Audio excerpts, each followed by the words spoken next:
Testing. Okay, great. Mic works. Okay, so today is Thursday, the 19th of December, 2024. Time is 19:10. So it's 10 minutes past 7 at night. And, last time I was streaming was this morning, and, I was, I finished, doing the 3 playthroughs of Metal Gear Solid, and I've read through the master book, but I still haven't gotten through the screenplay book, which I was doing this morning. So I'll continue where I left off, which is on page 172. So confirm, and then once I get to the end, I should have the I should get a trophy. So page 172.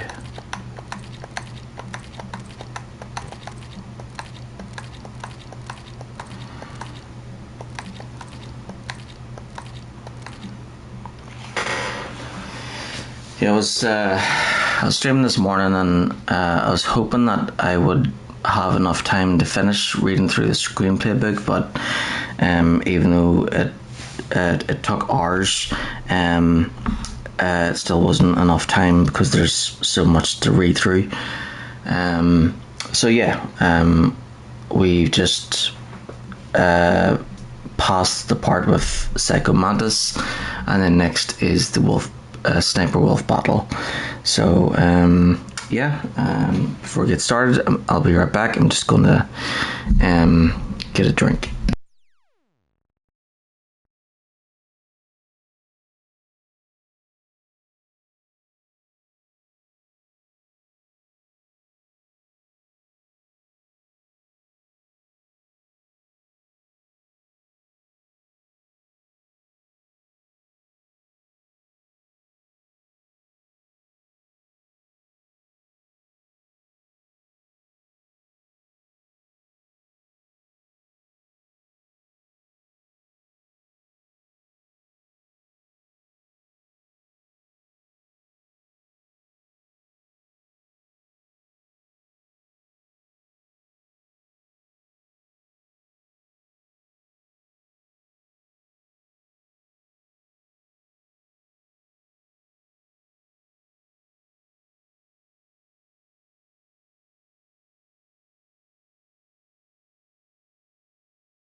Okay, I'm back.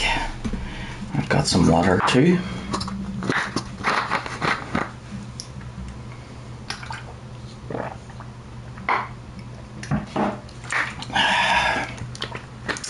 Oh yeah, good stuff.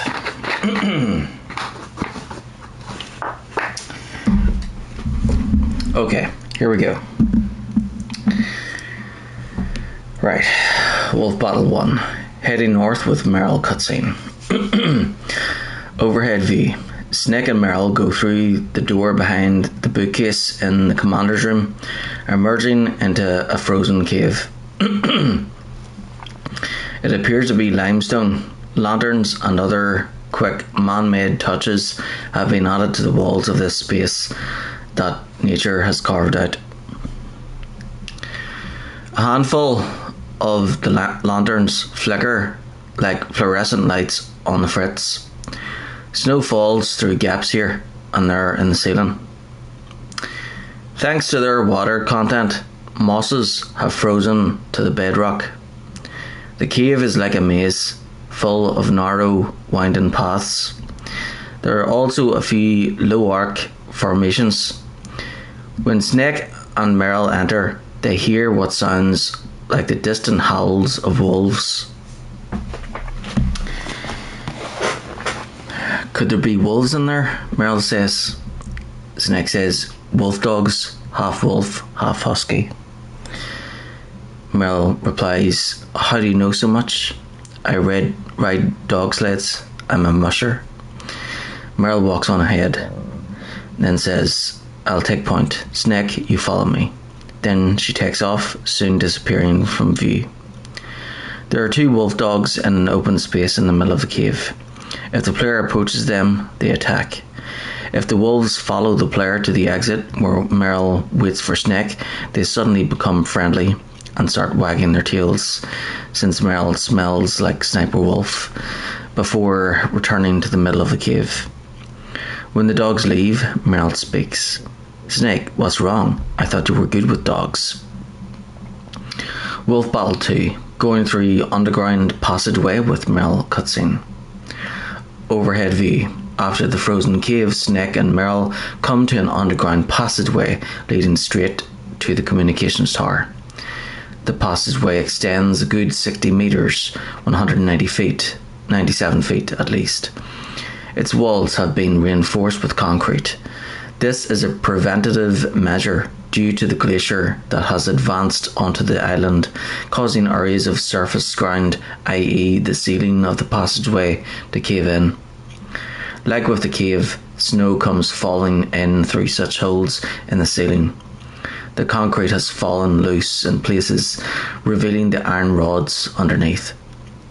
The snow that has made it down to the passageway has melted, creating puddles that cause the entire ground to gleam like the skin of a reptile. Lights have embedded into both walls at regular intervals. When they step into the passageway, Meryl takes point once again. This place is mine. I'll take point again. Stay back, okay? But the radar isn't working, and since we can't use the mine detector either, leave it to me. Meryl advances, walking around the claymores. Once she's clear of the minefield, she stops and turns around.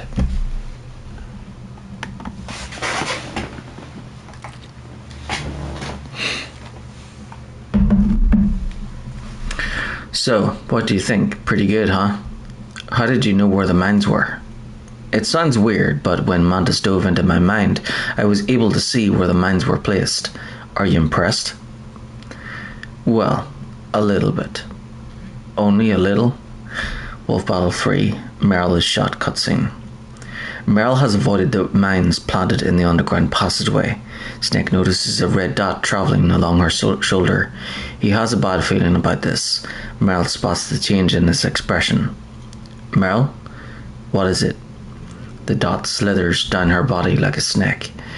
Meryl turns to face down the passageway, the direction the dot is coming from. She looks down at her chest, precisely where the dot is moving at that moment. She holds her palm up to the dot, then turns her hand over so the back of it is facing it. Finally, Meryl also realizes what this dot is. Meryl, get down. But Snake's warning is in vain. A bullet tears through Meryl's right knee. Ah! Meryl! Meryl crumples to the ground. A second bullet goes through her left thigh. Ooh! Meryl! Meryl rolls onto her back. The bloodstains on her pants spread rapidly. She tries to get up, but another shot strikes her left arm. The shot causes Meryl to drop her Desert Eagle. Ah! Meryl can no longer move at all. Lying in pools of her own blood, she is just able to turn her head towards Snake. Snake immediately takes cover behind an obstacle, a wall on the right. Snake, leave me and run. Meryl, I guess I am a rookie after all.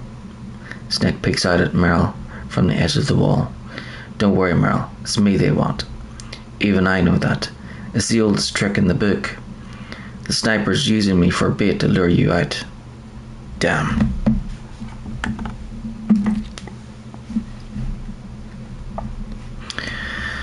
Shoot me, Snake. With a big shake of his head, Snake absolutely rejects this. No. My gun, I can't reach it by myself. The Desert Eagles lies on the ground just out of reach. Don't move. I promised I wouldn't slow you down. As the blood continues to pool, Meryl raises her voice. I can still help. I want to help you. Quiet down. Save your strength. She lets her head drop and starts to cry a little. I was a fool. I wanted to be a soldier. But war is ugly. There's nothing glamorous about it. Big tears run down her cheek. Snake, please, save yourself. Go on living and don't give up on people. Don't forget me. Snake's Kodak rings. Now get out of here. Snake answers it. Wolf Battle 4. Post Meryl's shot Kodak call. Meryl, says Campbell. Naomi says, Colonel. Campbell is worried, but his commanding officer holds back his feelings. Damn, Snake, it's a trap. Sniper's trick to lure you out. The sniper's waiting for you to go and help Meryl so he can pick you off. Don't do it. Naomi says, it must be Sniper Wolf, Foxhound's best shooter. Snake says, snipers usually work in pairs, but this one's alone, huh? I know her. She can wait for hours, days, or weeks. It doesn't matter to her. She's just watching and waiting for you to expose yourself. Maybe so, but Meryl can't hold out that long. Snake, can you see Wolf from where you are? There's nowhere to hide between here and the tower. She must be on the second floor of the tower. Campbell, forcing himself to keep speaking. If Wolf is in the communications tower, she can see you perfectly. It's a classic sniper's position. At that distance, you won't be able to hit her with a standard weapon either. You'll need a sniper rifle. Colonel, take it easy. Campbell says nothing. Then Snake says, I'm going to save Meryl, no matter what it takes. Campbell, happy, says, okay, thanks. Naomi doesn't say anything. Snake says, what's wrong, Naomi? Naomi says, nothing. I'm just surprised you're willing to sacrifice yourself. You've got the genes of a soldier, not a savior. Snake sarcastically says, trying to say I'm only interested in saving my own skin. Naomi says, I wouldn't go that far, but I don't know what the hell my genes look like, and I don't care. I operate on instinct. Like an animal. I'm going to save Meryl. I don't need an excuse. Okay. And I'm not doing it for someone else either. I'm going to save Meryl for myself. Colonel, don't worry. Snake, thanks. I understand. I'm sorry. Wolf Battle 5. Wolf dies. Cutscene. Snake returns with a PSG-1 sniper rifle, using it to take out Sniper Wolf from long range. I got her. Wolf Battle 6. Snake captured. Cutscene. Overhead view. Snake has bested Wolf, but Meryl is nowhere in sight. Snake proceeds down the passageway, reaching the underground entrance to the communications tower. Snake gets about 5 meters, 16 feet from the door. Don't move. Several heavily armed soldiers were lying in wait behind both walls. A few more rappelled down, barely making a sound. Before he can react, the soldiers converge on Snake with their weapons pointed at him. Trapped, Snake slowly puts his hands up.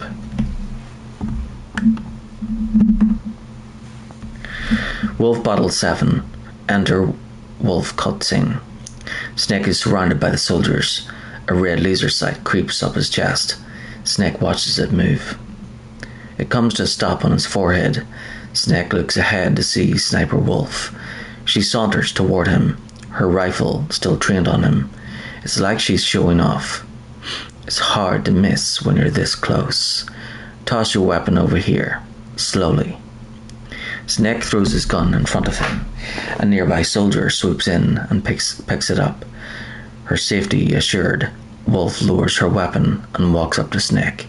The soldiers around Snake gingerly close the distance between them and him.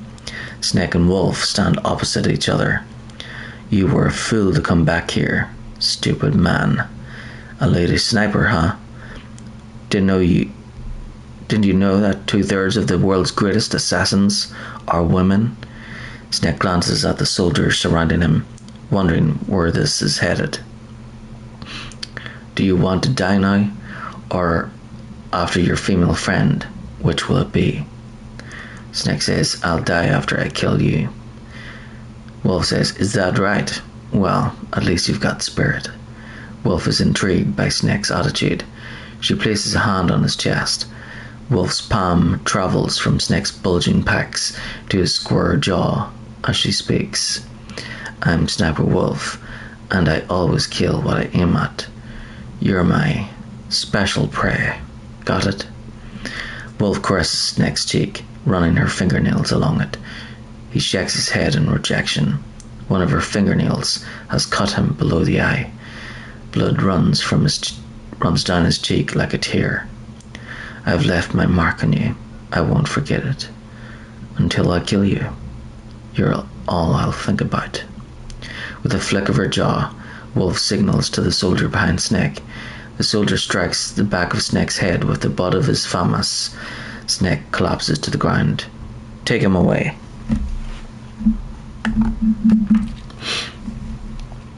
Wolf Battle 8.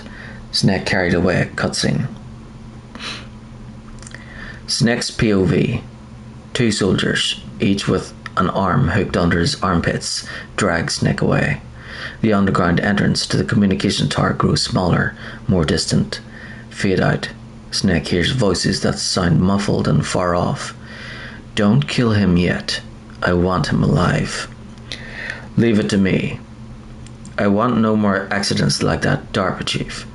Yes, he's my target. Mine alone. Snake's consciousness recedes once more. Fade out. Footnotes. 1. See the related Nastasha Kodak calls for details. Page 520. Acronym. 2. Acronym for the Strategic Defense Initiative, a US proposal to deploy lasers and other weapons in outer space to intercept ballistic missiles, was also known as the Star Wars program. 3. A nuclear weapons research and development facility located in Livermore, California. 4. A World War II effort to develop an atomic bomb, beginning in 1942 by order of President Roosevelt. The first nuclear test was carried out on July 16, 1945. Shortly thereafter, atomic bombs were dropped on Hiroshima and Nagasaki on August 6th and August 9th, 1945, respectively. 5. One of 3 calibers of ammunition that can be chambered in the Desert Eagle boasts roughly 3 times the power of the .357 Magnum cartridge.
Okay, I'll turn off my alarm for 11 o'clock.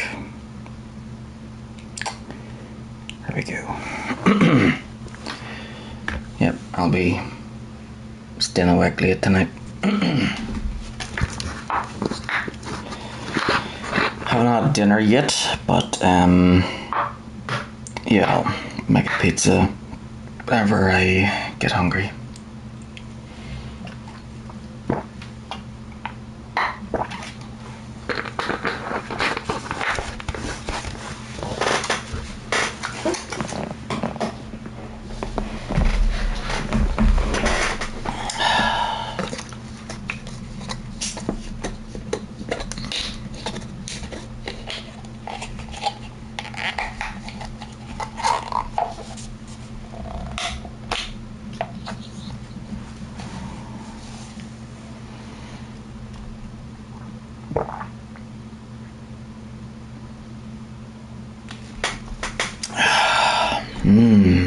That's good. Fresh water.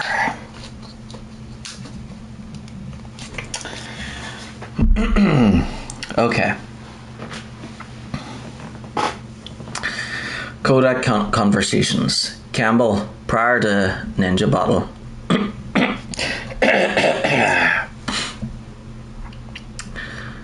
After M1 tank bottle basics.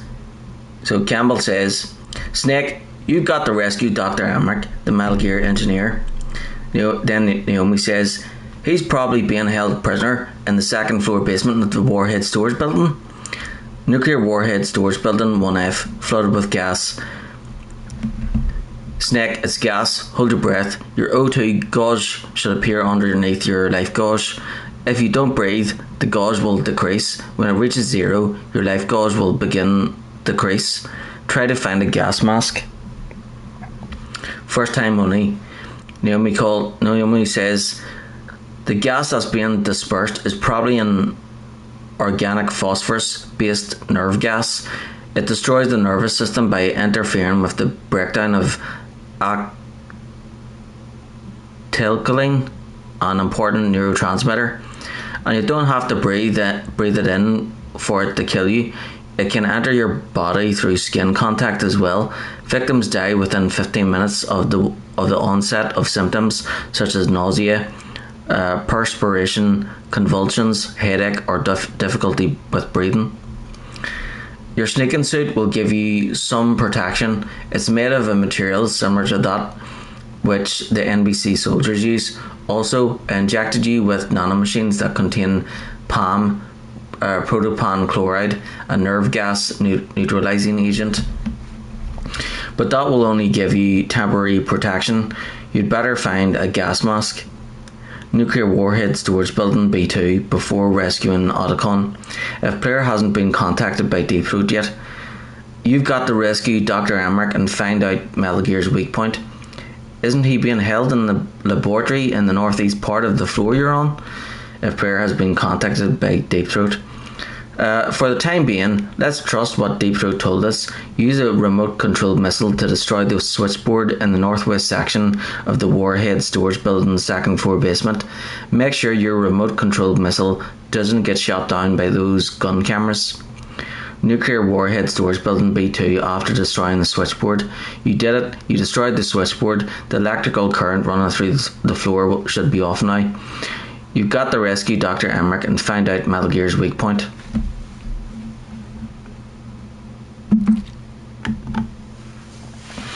Nuclear Warhead Storage Building B2 passageway after soldiers' bodies cutscene. First time only. What's this pile of corpses? It looks like they were all slashed by some kind of sword. It couldn't be, Naomi says. What? Nothing. Second on the subsequent times. Snake, I'm worried about Emmerich. Hurry up and get him. Nuclear Warhead Storage Building B2 passageway after in front of lab door cutscene. First time only. The ninja? Huh? What? That stealth camouflage is him. It must be. Snake, Emmerich's in danger. Hurry and go after him. Second and subsequent times. Snake, hurry. Emmerich's in danger. Campbell, prior to meeting Merrill. Lab, ninja battle. First time. If you have a question about members of Foxhound, you should ask Naomi. I'm sorry, but there's no one in Foxhound like that. There are currently only 6 members of Foxhound: Psycho Mantis, Sniper Wolf, Vulcan Raven, Decoy Octopus, Revolver Ocelot, and finally Liquid Snake. The Genome Soldiers under his command are next generation special forces. Foxhound is intended to be a small number of highly elite, hand-picked soldiers. You're talking about the current Foxhound, right? Yes. Snake, who or what is that thing? Is he an enemy or not? That's what I'd like to know. Naomi, you really don't have any idea? Hiding her anger. Maybe I should ask you the same thing. What? Nothing. Forget about it. Second and subsequent times, A or B at random. A. It looks like your weapons won't work on him. You'll have to think of something else.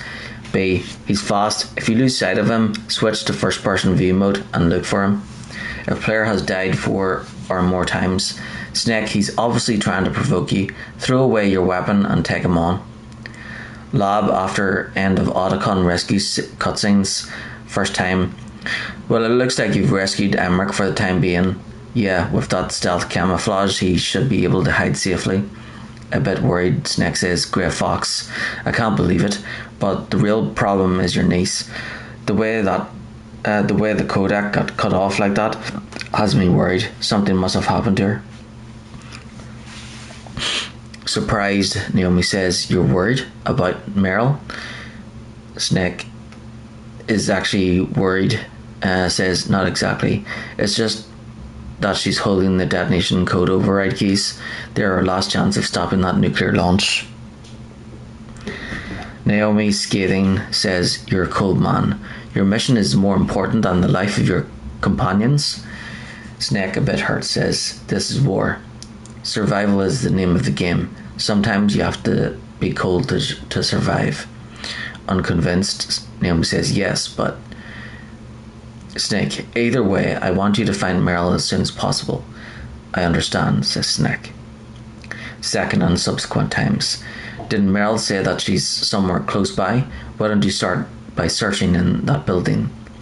If player is somewhere other than nuclear warhead storage. Meryl said that she's close by. She's probably in the warhead storage building. Why don't you start by looking there?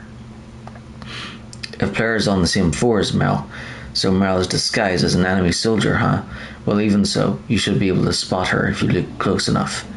Use either first person view or corner view mode to get a really close look. If player has a cardboard box, you might also try to sneak in by covering yourself with that cardboard box.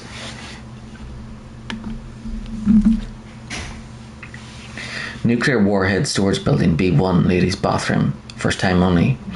Colonel, I saw your niece, but... Hoppy, Campbell says, really? Where? She went in the ladies' bathroom.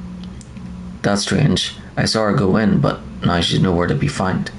Second and subsequent times. You'll just have to look in the stalls, I guess. I guess you're right. I'll take them in order. If player left before finding Meryl. You didn't find Meryl? Why don't you take another look around? Campbell, prior to Mantis battle, nuclear warhead storage building B1 after linking up with Meryl. First time only. Colonel, your niece is fine. Thank goodness. We can't relax, not yet. I know, Snake. She is quite a woman. As commander of this operation, I can't ask you to watch after Meryl, but duty first? Maybe I was wrong, sending my own flesh and blood to war. She understands about duty. I know she does. But what I want to know is, what was the real purpose of this military exercise? I don't know. Like I said, I'm nothing more than a middleman. Is this transmission being monitored by the military? Of course. I get it. All the world's a stage and we're merely players, right? Yes, but even players can influence the play. I just hope we can prevent it from having a bad ending. Second and subsequent times. Snake, go with Meryl to the underground base where they're keeping Metal Gear. Nuclear warhead storage building commander's room after Meryl's change in behaviour. First time only. Colonel, Meryl's acting kind of strange. Maybe she's just feeling a little tired from all the stress. Snake, do you hear something that sounds like a song? Yeah, I do. I started hearing it a little way back. What could it be? Second and subsequent times. Hurry ahead, Snake. The underground base is to the north, isn't it? Campbell, prior to Wolf battle, first. Mantis battle, Puppet Meryl 1, incoming call. Snake, Meryl's not herself. Don't use your weapon. It's Psycho Mantis. He's controlling Meryl. That tune is his mind control music. Don't use your weapon. Try to knock her out. Mantis battle, Puppet Meryl 2. First time is frustrated. Snake says, I can't see Mantis. Naomi says, Snake, he has mind powers, but he's not a magician. Snake realizes, I get it. Stealth camouflage, maybe. And Campbell says, Meryl is being controlled by him. Don't use your weapon. Try to knock her out. Second time. My first person view mode isn't working right now. You're seeing what he's seeing. It's a result of his telepathic powers. Maybe you can use that to find him. Third and subsequent times. Don't use your weapon. Try to knock her out. Mantis battle, first time only. That's Psycho Mantis, former KGB psychic. He has powerful telepathic abilities.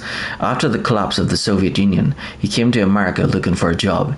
He worked with the FBI on several cases as a psychic profiler. 5 years ago, he was working on the case of a multiple serial murderer, and he got too far into the killer's mind, and as a result, he became just like the killer. So he was sort of infected by the serial murderer's thoughts. In any case, after that he became a sort of psychic spy working for the highest bidder. He travelled all around the world. That's when he was recruited by Foxhound. He can read people's thoughts. He knows every move that you're going to make. What should I do? I've got no chance of beating him. There must be some way. He's a master at controlling people. Snake, don't let him manipulate you. Second time. Not everything you see with your two eyes is real.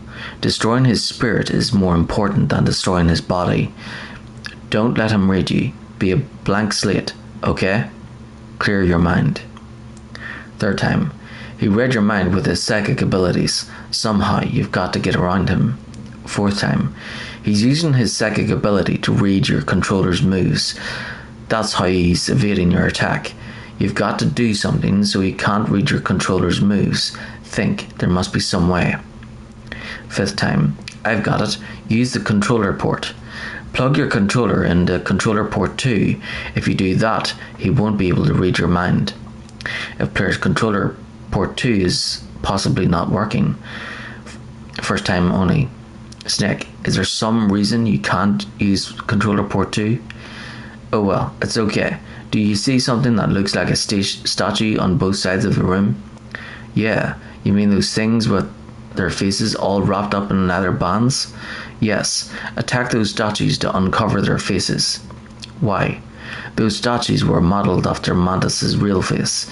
Mantis despises the sight of his own face. If he suddenly sees his own disfigured face staring at him, it might break his concentration.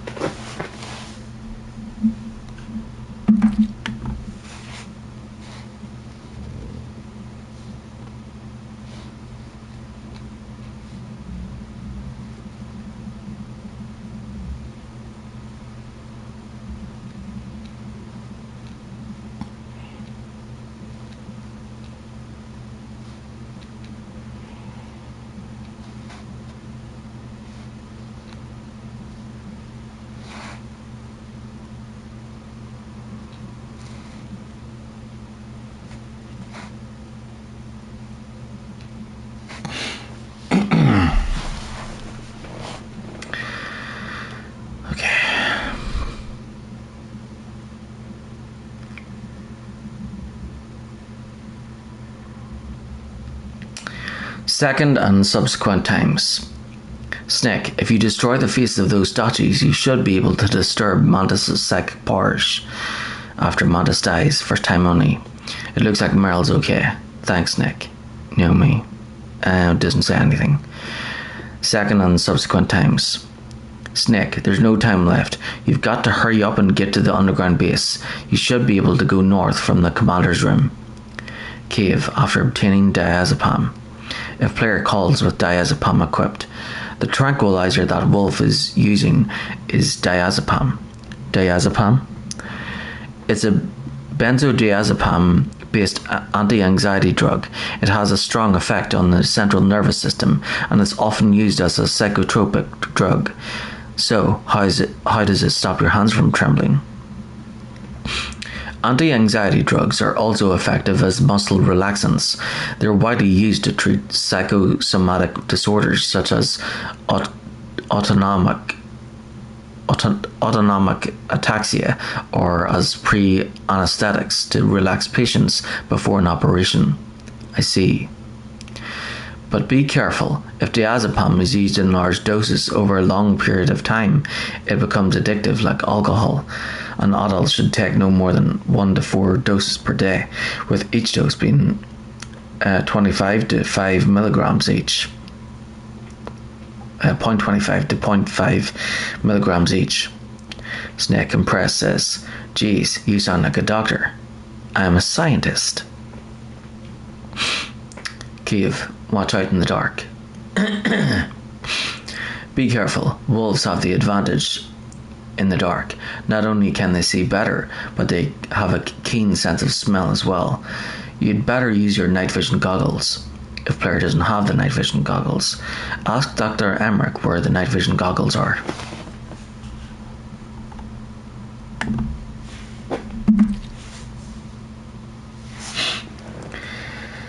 Campbell, prior to torture event. Wolf bottle. If the player attacked Meryl while she's lying on the ground. Campbell, enraged. "Snake, what the hell? Are you trying to kill Meryl?" Naomi, reproachfully. "Have you gone insane?" Campbell, enraged, says, "Stop it, you'll kill her." Naomi says, "Snake, stop it. You're terrible, Snake." If player attacks Meryl repeatedly, Campbell, enraged, says, "No, I can't believe it. Snake has gone insane." Naomi, with contempt, says, "Snake, you're a poorest excuse for a man." Tank hangar cargo door, infrared sensors. Campbell says, "It looks like the infrared sensors that were set up here have been switched off. Underground passageway, start of Wolf battle, first time only. Sniper Wolf is Foxhound's best sharpshooter. Everyone knows that women have more patience than men, but Sniper Wolf can go for a whole week with no sleep, no food, her sights never strain from her target. On top of that, she takes diazepam so that her hands never tremble. Incoming call if the player doesn't leave in order to get the PSG-1. Snake, Meryl's in danger. Find a sniper rifle so you can shoot back at Wolf. It's the only way to save Meryl. Second time only. Stay out of her range and shoot at her with a sniper rifle. Yeah, but where can I find a sniper rifle? I can't ask Meryl. What about Dr. Emmerich? He's been on the base for a while. He might know. Third and subsequent times. Before asking Otacon about where to find a sniper rifle. Stay out of her range and shoot at her with a sniper rifle. Ask Dr. Emmerich where there might be a sniper rifle. After asking Otacon where to find a sniper rifle, Campbell is worried sick about Meryl. Didn't you just hear that there's a sniper rifle in the second floor basement of the tank hangar? Go get it and save Meryl. Right after obtaining PSG-1, incoming call. You've got a PSG-1. You can use that against Sniper Wolf. Hurry up and save Meryl. After obtaining PSG-1, stay out of her range and shoot at her with a sniper rifle. Underground passageway before Snake captured cutscene. First time only. Good job with Wolf. Is Meryl okay? I don't know. I don't see her around. You don't think she's been captured, do you? Impatient with worry, Snake says, could be. Let's ask Wolf if she's still alive. I'm going to get some answers. Naomi, moved by Snake's actions, says, Snake. About Meryl, I'm counting on you. Second and subsequent times. Snake, take the underground passage north. Mailing, prior to Ninja Battle. Nuclear warhead storage building B2 passageway. Explanation of electronic jamming. Snake, you can't use the radar because something's jamming it. Worried, Mailing says, and whatever's doing it is very close to you. Be careful. Mailing, prior to meeting Meryl. Ninja Battle, explanation of electronic jamming. Snake, you can't use your radar. It's confused by all of the radio interference that ninja is giving off some kind of electrical energy. After rescuing Otacon. Snake, there's an old Chinese saying, a scholar who cherishes the love of comfort is not fit to be deemed a scholar. Einstein said it another way. He said that only a life lived for others is worth living. That's why I entered MIT instead of Princeton or Vassar like my friends. I wanted to do applied physics, not just theoretical stuff. I wanted to make things for people. The Soliton radar system or the Kodak system, I just wanted to make something that would be useful for people. I think that it was the same for Dr. Emmerich too. Sadly, Mailing says, but he was used like a tool, used to make a horrible killing machine. Maybe it would be better if engineers like us just stopped making things. I don't know.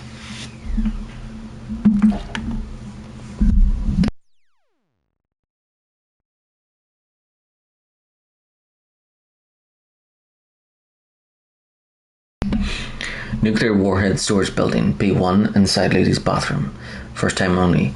Reproachfully, Mailing says, Snake, that's a lady's bathroom. I know that. I saw Meryl come in here. Angrily, Mailing says, so you went in after her? Are you some kind of pervert? I won't let you save your mission now. Snake says, listen, Mailing, this is the only place on this base that I can talk to Meryl alone. Mailing says, whatever, weirdo, don't call me again. Second and subsequent times, Mailing says nothing. Mailing, prior to Mantis Battle, after linking up with Meryl, first time only. It's a good thing you hooked up with Meryl. You should have seen the Colonel. He doesn't like to let it show because he's the boss, but he was so happy he could barely contain himself. Happy, Snake says, I'm glad to hear that. Mailing, prior to Wolf Battle, cave before Meryl is shot, first time only. Snake, your Soliton radar. I know, I can't use it in a narrow space like this, right? Right, I'm sorry. No reason to apologize. Even the greatest masterpiece has its flaws.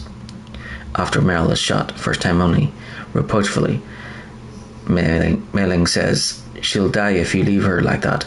Aren't you going to save her? Snake gritting his teeth. She's just bait. It's me they want. If I step out there, I'm going to get picked off, and who's going to save Meryl then? I'm hoping that as long as I don't fall for it, they'll leave Meryl alive. So you're just going to leave Meryl there? She's hurt. I know what I'm doing. Meryl understands too. That's horrible. You're right, it is horrible, but that's war, and the first rule of war is to stay alive. Bad feeling after Wolf Battle. Mailing calls if the player's last save was before obtaining the PSG-1 and fighting Wolf. Otherwise, the following takes place only if the player calls. Snake, wouldn't now be a good time to save your mission? If it's been a while since the player's last save. You haven't saved your mission in a long time anyway, right? First time only. What's going on? I'm not sure. I'm getting a bad feeling. Bad feeling? Like a premonition or something. Come back alive, Snake. Nastasia, prior to Ninja Battle. Nuclear warhead storage building 1F, flooded with gas. The area is filled with gas, probably an organophosphate nerve agent like salmon or something similar. Well, your sneaking suit gives you some protection. Also, your nanomachines contain anti-PC neutralizing agents, so you should be okay for a short time. But what you really need is a gas mask. First time only. An organophosphate nerve agent is a gas which invades an animal's nerves. It was first used as a weapon in World War II, and the casualties resulting from it were tremendous. In its pure form, it is a colorless, odorless gas. That gas was probably colored yellow to make it easier to detect in the case of a leak.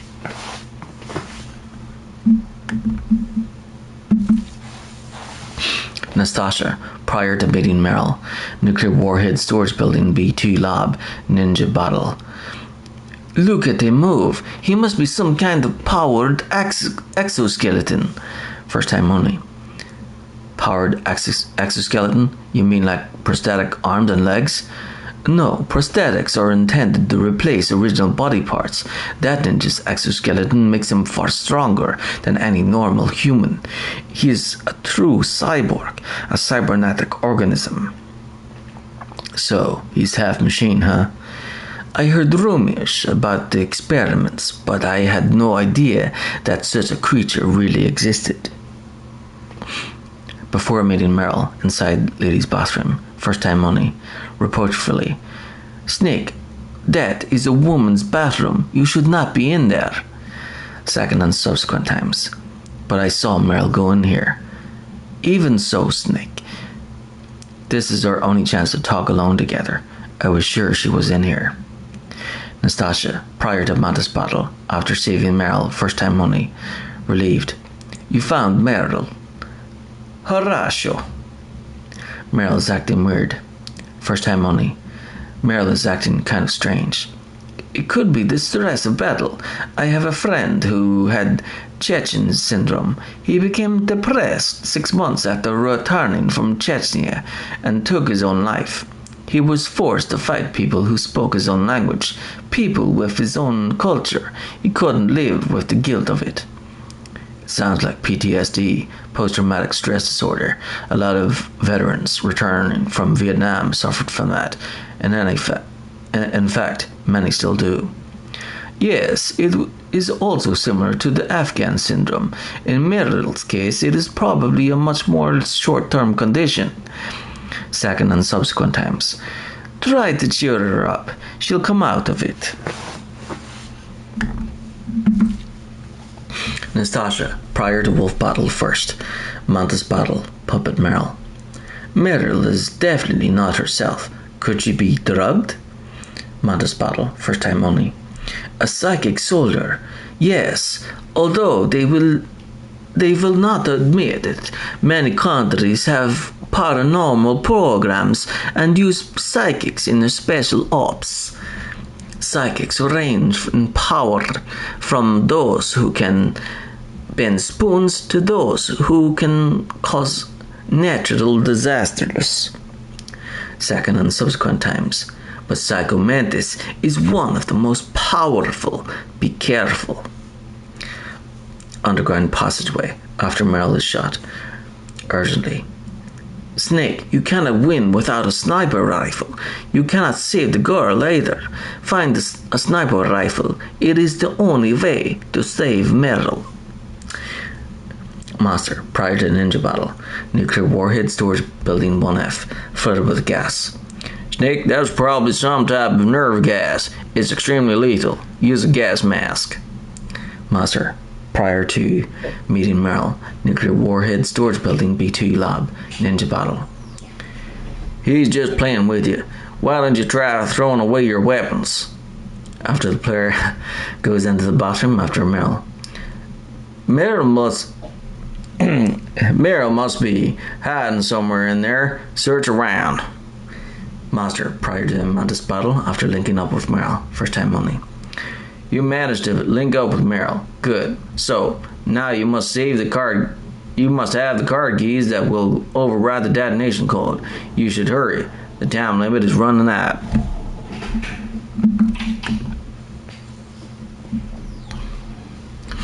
Master, prior to Wolf Battle first. Mantis Battle, Puppet Meryl. A or B at random. A. Meryl's just being controlled. You're an expert at unarmed CQB, close quarters battle, right? Stop her without using your gun. That's all. B. Meryl must have somehow been brainwashed. There should be some way to help her. Mantis Battle. It's true, your enemy is a powerful telepath, but you've got more battle experience. You can do it, Snake. after Mantis dies, first time only.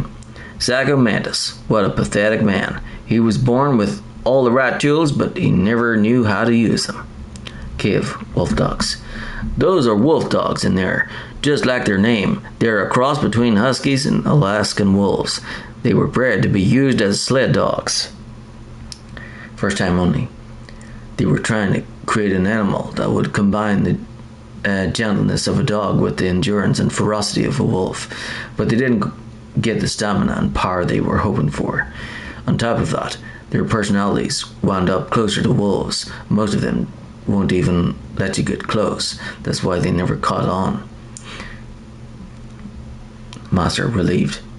Oh, that's right. You're a musher. Yeah, and after they outlawed the use of hybrids in dog sled races in 2002, no one even wanted to breed them anymore. I heard that most of them were put to sleep after that. Yes, but some of the wolf dog pups that were thrown away went wild. I've heard that wild wolf dogs hunt in packs just like wolves. Better be careful. Master, prior to torture event, after a wolf battle of first.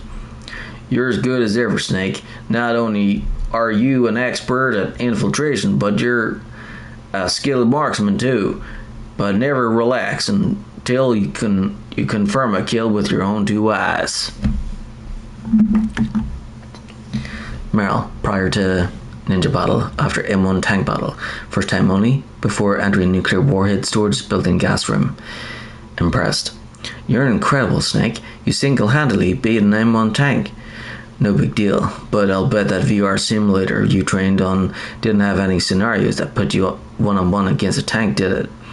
No, but there was no scenario where I had to work alone with a special forces soldier against a group of terrorists either.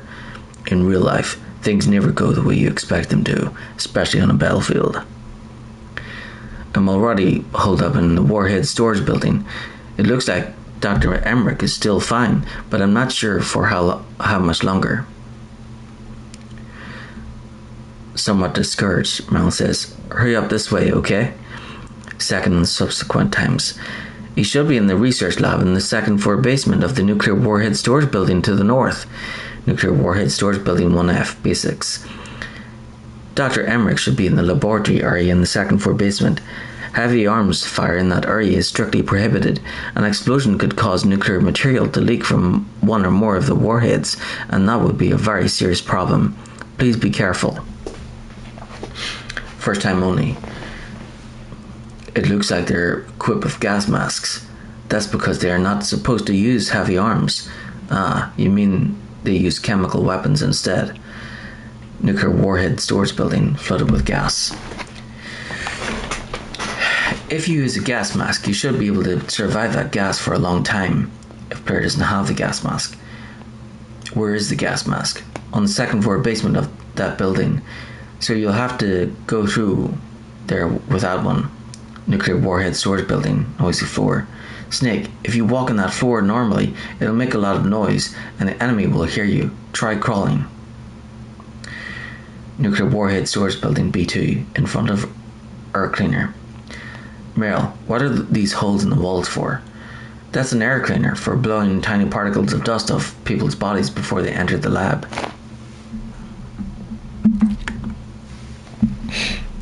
Nuclear warhead storage building B2 after getting off elevator. Dr. Emmerich has probably been held in his lab in the northeast part of that floor. They flooded the area with gas to prevent him from escaping, but there should be a gas mask on that floor too. If you use it, you'll be able to make it through easily. Nuclear warhead storage building B2 after Deep Throat's hint. First time only. Deep Throat? No, I don't know anyone who calls himself that. I see. I wonder why he's trying to help you. I have no idea. Puzzled, Marl says. A trap? Could be, but for the time being, I'll have to trust him. If Bear doesn't have the remote-controlled missile. Where are the remote-controlled missiles? Also used for second and subsequent times. I think the remote-controlled missiles are on the first floor basement of the warhead storage building. Nuclear warhead storage building B2 passageway before soldiers' bodies cutscene. Snake, Dr. Emmerich is being held just north of there. Nuclear warhead storage building B2 passageway. After soldiers' bodies cutscene. Meryl, this pile of corpses. Is this your handiwork? No way. First time only. I didn't think so.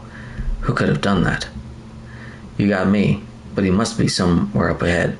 Then I guess you'll just have to go and find out. Nuclear warhead storage building B2 passageway. After in front of lab door cutscene. Hurry, Dr. Emmerich is in danger. Meryl, prior to meeting Meryl, if the player tries to leave the lab during the ninja battle. Ninja? I've never heard of any member of Foxhound like that, but you're going to have to do something about him if you want to save Dr. Emmerich. Otacon, prior to meeting Meryl. Nuclear warhead storage building, before meeting Meryl. First time only. You still haven't found Meryl?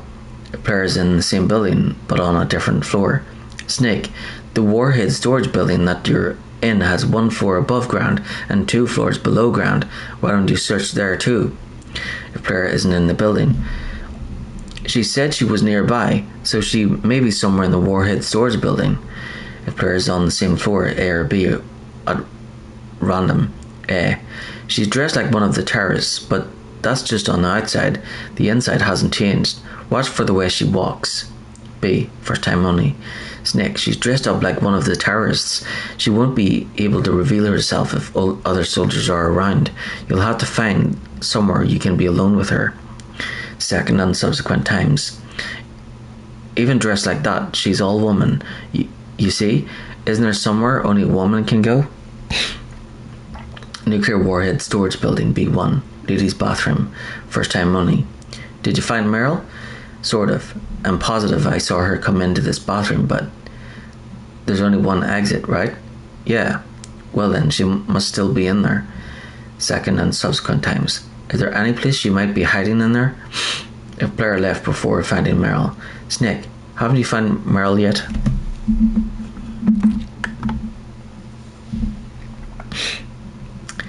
Otacon, prior to Mantis battle, after linking up with Meryl. First time only. Relieved. Thank God Meryl's okay. She's a tough one, alright. Although when you look at her, it's hard to imagine how tough. It must be the walk. Anyway, I'm glad she's okay.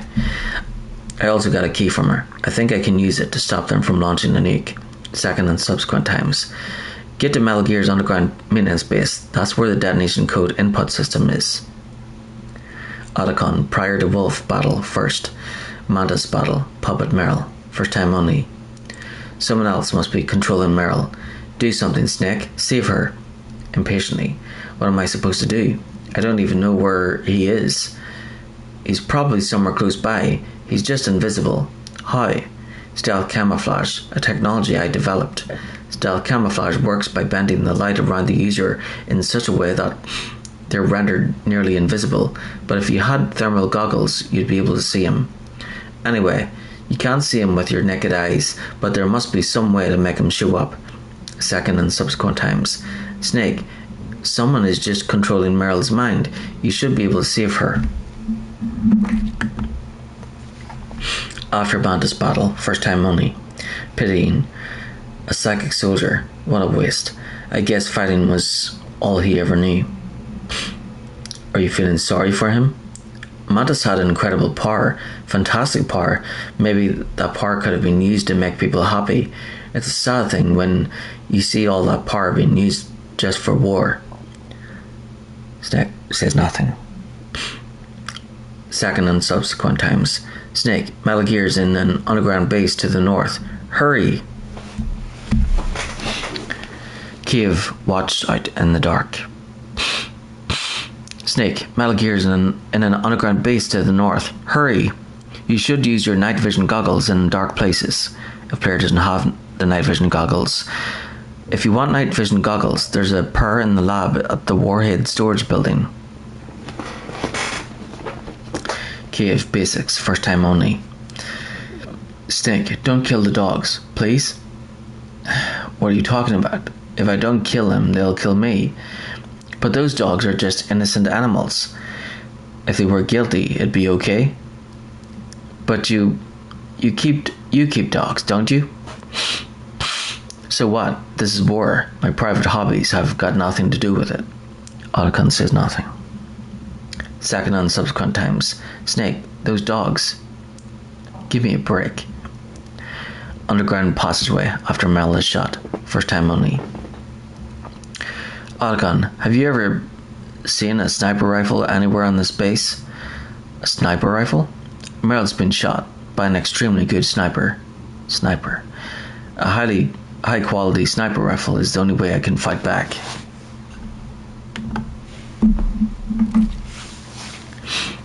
Reluctantly, I saw a PSG-1 in the armory in the second floor basement of the tank hangar. The second floor basement of the tank hangar? I have to go all the way back there? Well, yeah.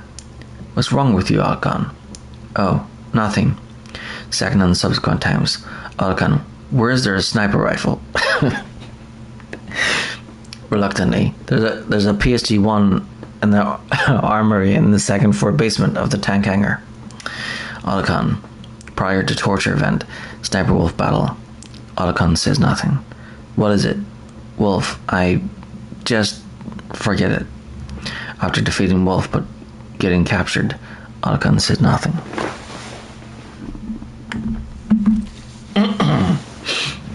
Section 3, torture event. Wolf battle, second.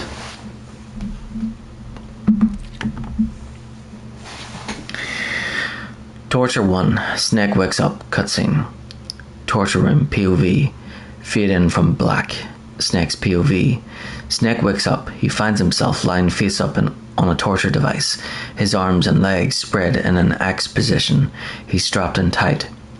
Snake tries to move his head as best as he can, but the only thing he can see is the lights on the ceiling, irritating his bleary eyes.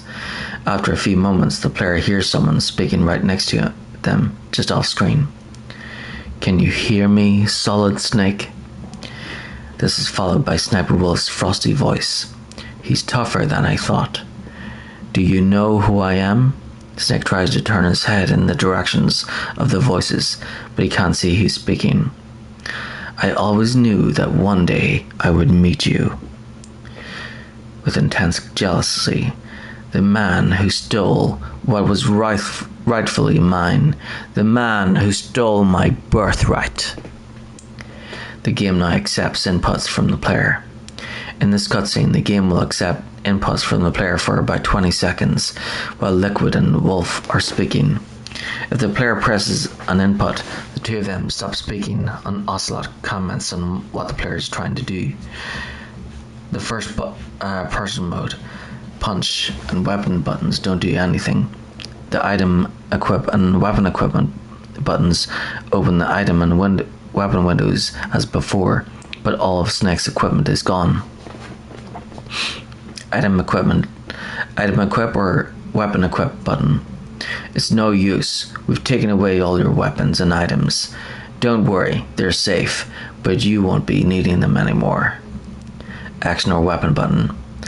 Don't make me laugh. These shackles are steel.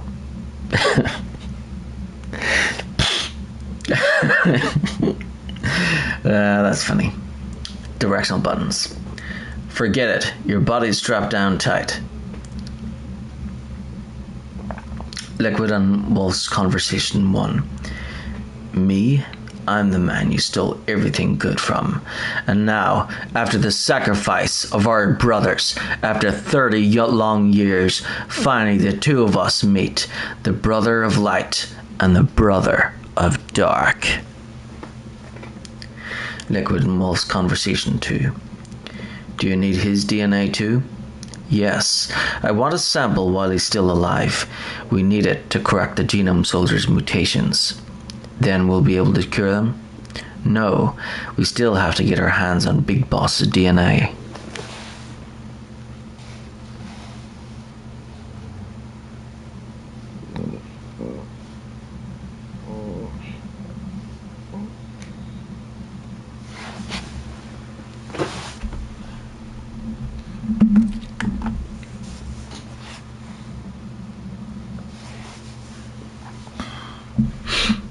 Liquid and Wolf's conversation 3. Have they given in to our demands yet? Not yet.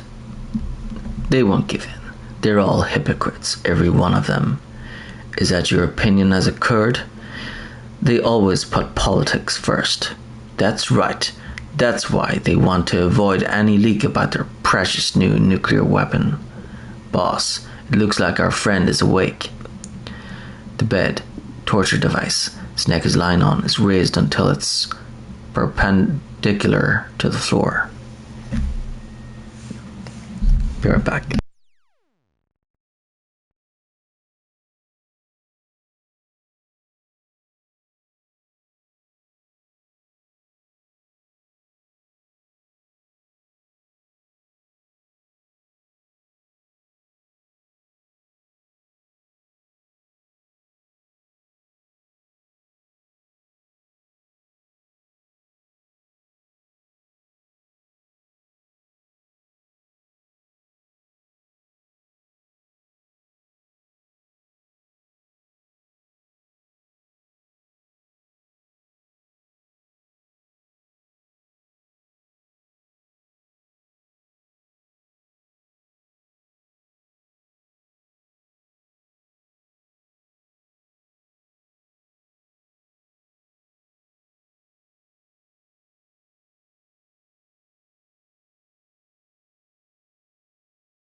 Okay, I'm back. Put a pizza in the oven. So, let's see. Yeah,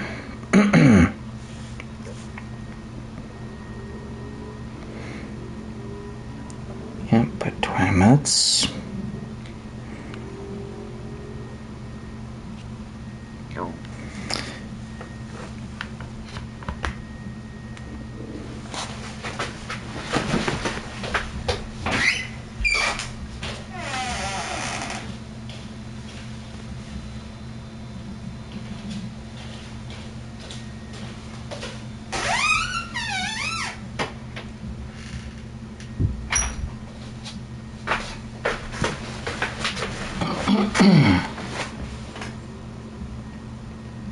Alright.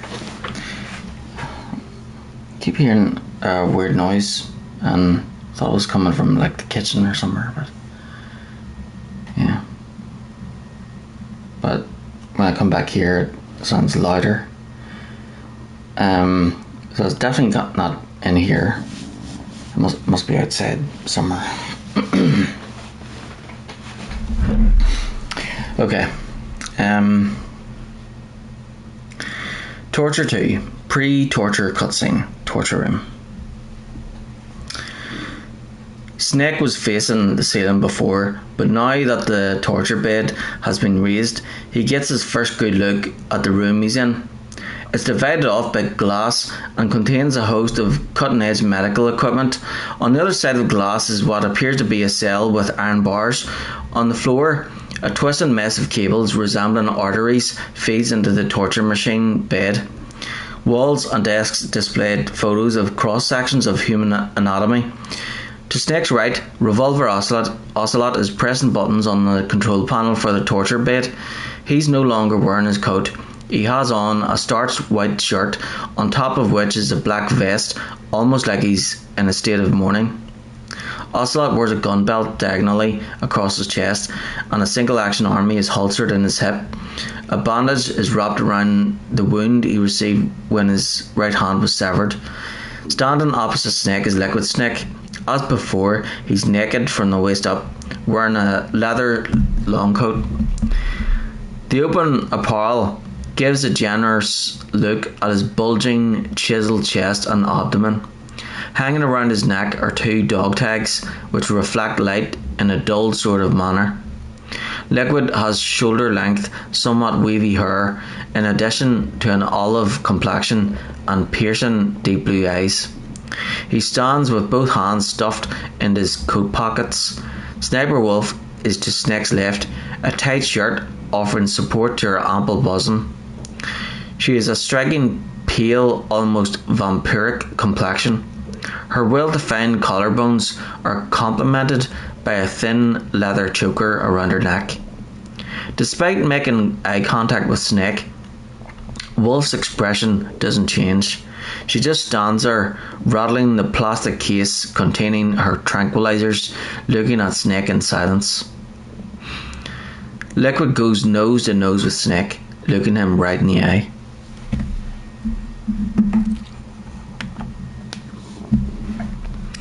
There definitely is a resemblance, don't you think, little brother? Snake says nothing. Snake doesn't know what to make of Liquid's out of the blue remark. Or should I say, big brother? I'm not sure. Anyway, it doesn't matter.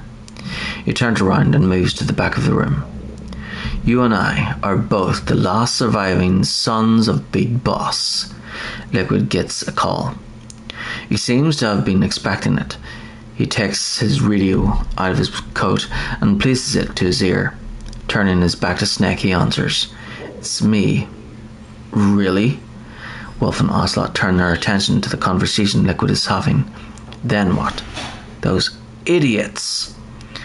Liquid glances at Wolf and Ocelot and signals to them with a nod of his head. All right, Raven. I'll be right there. Liquid puts his radio back in his pocket and looks at Wolf and Ocelot. He pauses. They're not responding to our demands. We launched the first one in 10 hours as planned. Damn Americans. Wolf hits the edge of the torture bed with her fist. Ocelot seems oddly indifferent to the news. Looks like you read them wrong. Liquid thinks. Something's funny. Normally the Americans are the first ones to the negotiating table. They must think they have something up their sleeves. Ocelot shoots Snake a look and continues. So, it's come down to it, has it? We're gonna launch that nuke and ride it all the way into history. Liquid says, I've got to take care of some launch preparations. You're in charge here, Ocelot. Ocelot nods with great satisfaction. He turns to Wolf. What about you? Want to stay for the show? I'm not interested.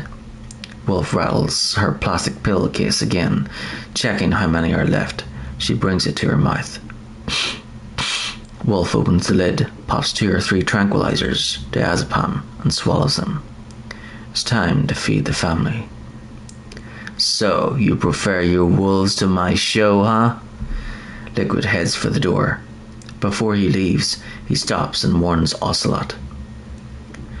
Ocelot, don't screw up like you did with the chief. Yes, I know, that was an accident. I didn't think a pencil pusher like him would be so tough. Well, his mental defenses were reinforced by hypnotherapy.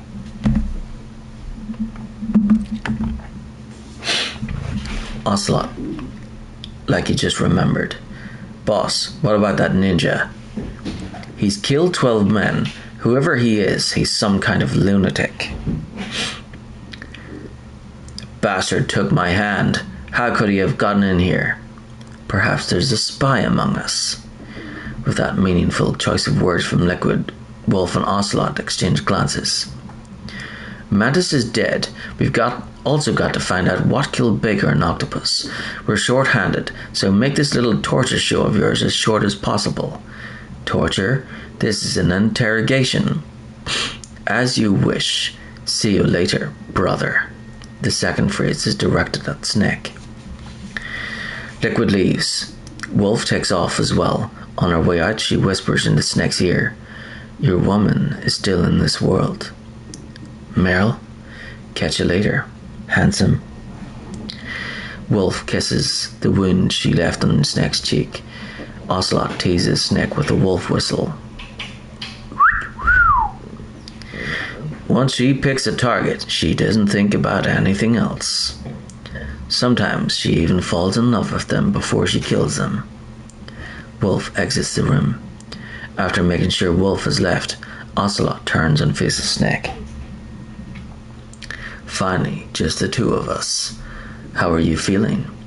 Not bad. I caught a nap in this. Nice nap in this revolving bed of yours. Too bad I was sleeping alone. Glad to hear that. This is some bed, all right. I'm about to show you some of its nicer features. Where are my things? Next to the torture bed is a box containing all weapons and items. Next to the torture bed is a box containing all the weapons and items the player acquired before they were captured. Oh, don't worry. They're all there. Mockingly, Ocelot says, Washington was taking quite a chance sending you here. Someone must have a lot of faith in your skill. Huh, carrier boy? Snake. Question mark. Ocelot, deducing that Snake hasn't been told anything, shrugs his shoulders out of pity for the man. Snake has no idea what that gesture is supposed to mean. So, Metal Gear is armed with a new type of nuclear warhead, huh? Why don't you go ahead? Why don't you ask Campbell for the full story? The Colonel? Ocelot's attitude changes. He now speaks to Snake in a hushed voice. By the way, you got an optical disc from President Baker, didn't you? What if I did? Is that the only disc? There's no other data? What do you mean? There's no copy? If not, that's fine. Ocelot nods to himself. He moves around the torture bed in a hurry, getting things ready to go. Is Meryl okay? Ocelot is already back to his usual self. He continues to check the machine as he answers, sounding greatly inconvenienced by the question. She's not dead yet. Wolf must have been feeling generous, but if you want her to stay that way, you better start answering my questions right now. You were holding one card key. Where are the other two? What's the trick behind that key? Trick? That weasel of a president said there's some kind of trick to using the key. Hell if I know.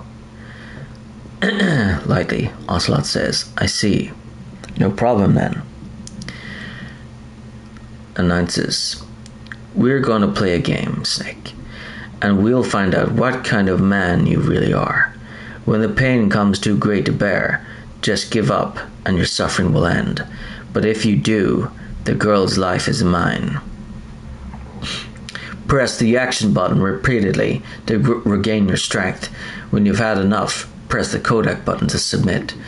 When your life reaches 0, the game is over. There are no continues, my friend. Don't even think about using auto-fire, or I'll know. If player's last save was so long ago that starting over from that point would be a real pain. Snake, it's been a long time since you saved your game. Yeah, so what? If your body can't survive the torture, it'll be game over. You really want to travel down that long road again? Come on, I won't tell. Why don't you just give up? I'm going to run a high voltage electric current through your body. If it's just for a short time, it won't kill you. But I never heard that before. You're a tough guy, Snake, but I got some bad news for you. You're no POW, prisoner of war. You're a hostage. There's no Geneva Convention. No one is coming to save you. Starting to feel a little scared? Good, you should be. Okay, let's get started. Torture 3. Ocelot's lecture cutscene. Torture room POV. Snake's POV. Still attached to the torture bed, he gasps for air. Ocelot looks down at Snake, appearing mighty pleased with himself. You're a strong man. Well, that's enough for now, I think. The torture bed is returned to its horizontal position. As Ocelot speaks, old Snake can see once again are the ceiling lights. First time. You're the boss's brother, all right. Your brother, he's an amazing man. Who else could shoot down 2 F-16s with a Hind helicopter? The Les Enfants Terribles project was not a total failure. Sound of Snake's arm restraints being released. He's the one man who could make my dream into a reality. Sounds of Snake's leg restraints being released. Snake is returned to his cell. Second time. We live in a sad age. Imperialism, totalitarianism, perestroika. 20th century Russia had its share of problems, but at least they had an ideology. Russia today has nothing. They're struggling between freedom and order, and with that struggle, a new spirit of nationalism has been born. The boss has a close friend high up in the Russian government. He's currently the head of the Spetsnaz. He's agreed to purchase this new nuclear weapon system. The Hind was just a down payment.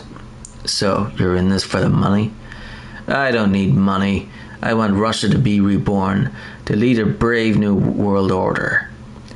Signs of Snake's leg restraints being released. Snake is returned to his cell. Third time. You're a soldier. You should understand. You and I can't continue to live in a world like this. We need tension, conflict. The world today has become too soft. We're living in an age where true feelings are suppressed. Signs of Snake's arm restraints being released. So, we're going to shake things up a bit. We'll create a world dripping with tension, a world filled with greed and suspicion, bravery and cowardice. You want the same thing that we do. Snake says nothing. Ocelot's tone is part admiration, part respect, part jealousy, part self-derision. Liquid Snake is the one. He is an incredible man. He is the man who can really make it happen. Signs of Snake's leg restraints being released. Snake is returned to his cell.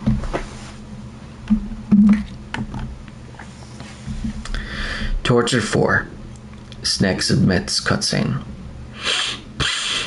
Snake's POV.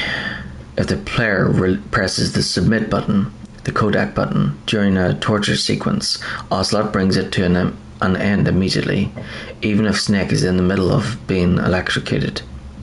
Had enough? So, you're a human after all. The torture will stop as I promised, but I'll take the woman in return. I'll have my fun with her before I kill her. Meryl, I hope you can still look at yourself in the mirror, my friend. Snake is returned to his cell. Torture 5. Return to the cell cutscene. Torture room. Snake is released from the torture bed. 2 soldiers walk up to Snake's limp body. They each grab one side of him and drag him to his cell. Snake's legs dangle along the ground as he's hauled back.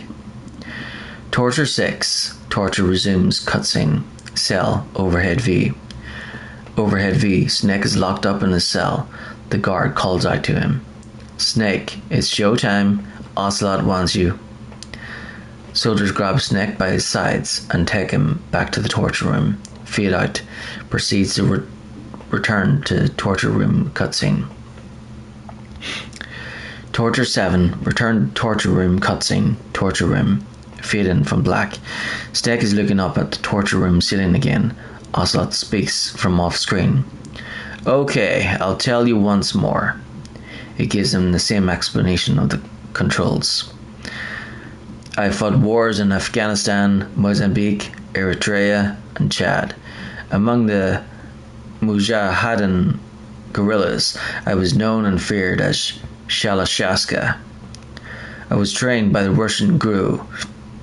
I'm not like one of those KGB slugs. To me, this isn't torture. It's a sport. You're all just a bunch of sadists. Don't confuse me with those uniformed fools. Well, shall we begin? Okay, here we go.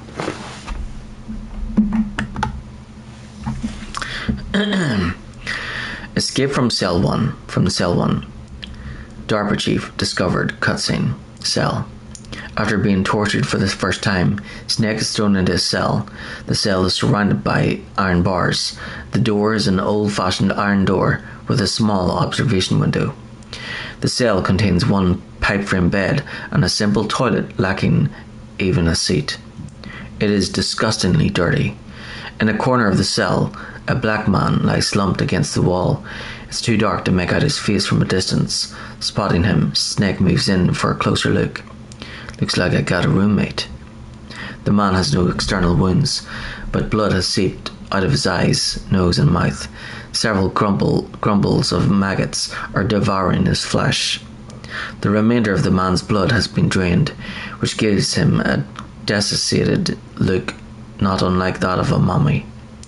The man was wearing a white shirt, a tie and slacks, which would seem out of place for Alaska, though technically the shirt was white. It's stained with blood and sweat, and there are even more marks that look like burns caused by the electroshock torture he was subjected to.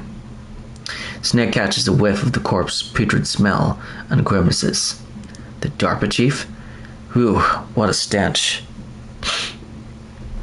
Escape from the cell 2. Campbell Kodak call. Cell. Snake is put in the cell. A short while later, his Kodak rings. Snake answers it. Snake, are you okay? I've been better. How's Meryl? They've got her. Upset. Damn. Colonel. Trying to calm down. Snake, the government has decided not to give in to their demands. We're trying to buy some more time. Come on, Colonel. Why don't you stop playing dumb? I'm sorry about Meryl, but I want the lies to end now. What are you talking about? Metal Gear was designed to launch a new type of nuclear warhead, wasn't it? Bitterly.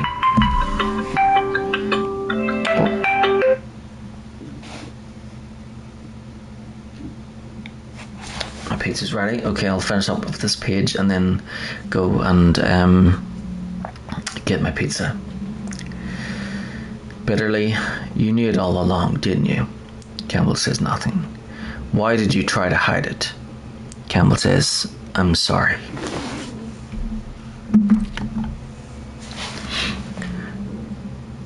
Okay, I'll continue after I eat my pizza. I'm going to get it before it burns.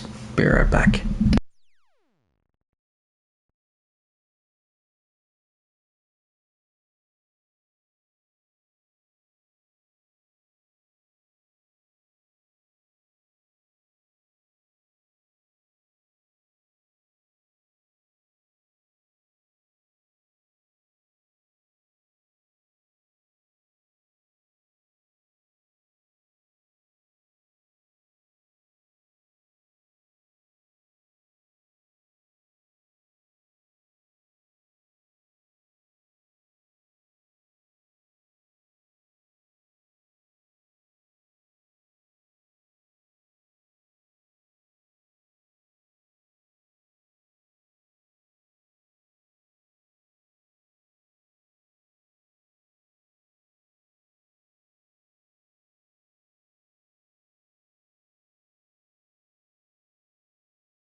Okay, I'm back.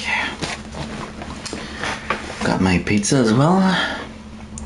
We'll continue reading after I'm finished.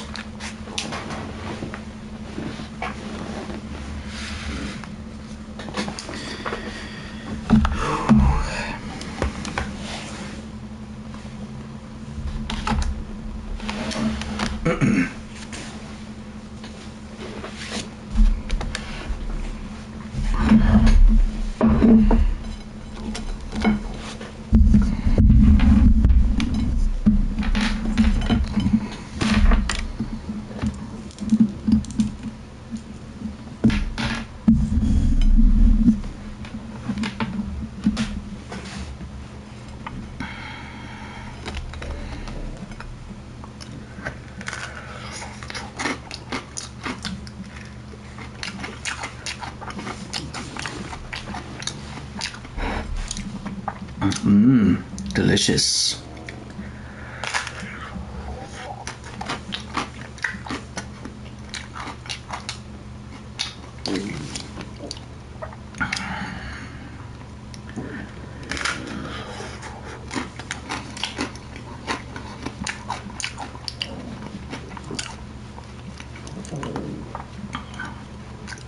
Yep, proper Italian pizza is always much better than Pizza Hut or Domino's or anything like that. Plus, their pizzas are like overpriced too, and a lot of time they get the orders wrong.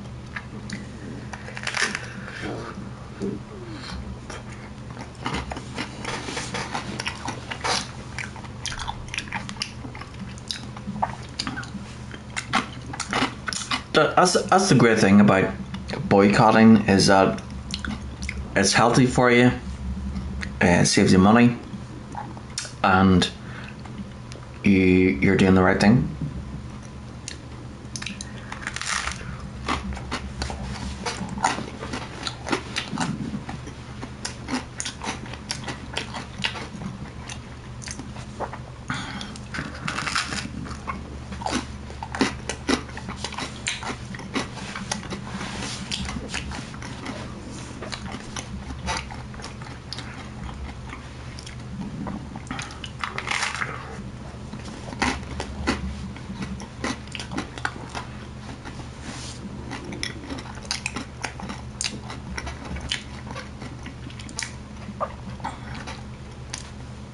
Yeah, like, now that I think about it, like, almost everything that's like Zionist owned is like totally overpriced.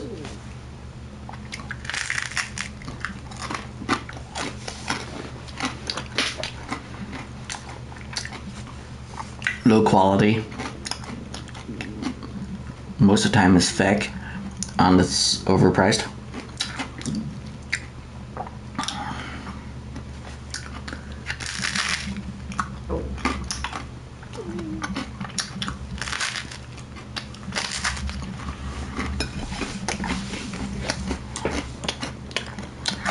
Whereas you've got, you know, the non-Zionist owned companies that, because they're not big names, they're cheaper and quality is better.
Pizza's half gone already.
Almost done.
What? Really?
Delicious.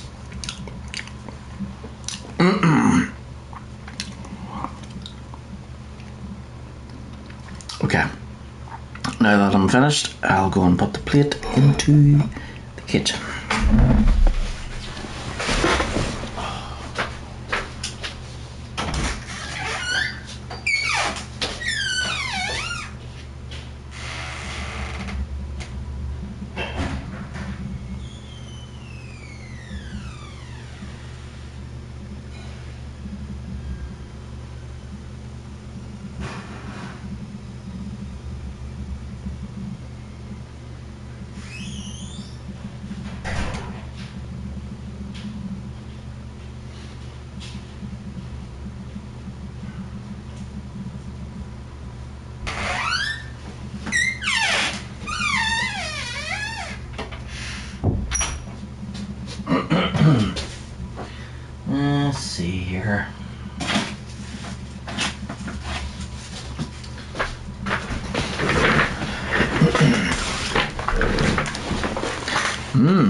Bailey's.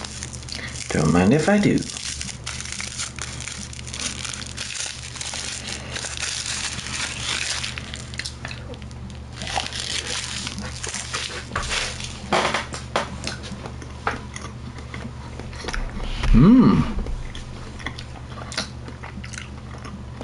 Wow.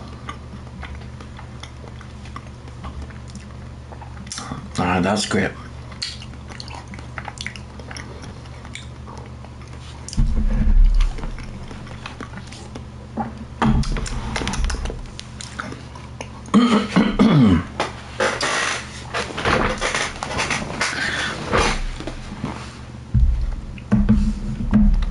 Okay, I'm back.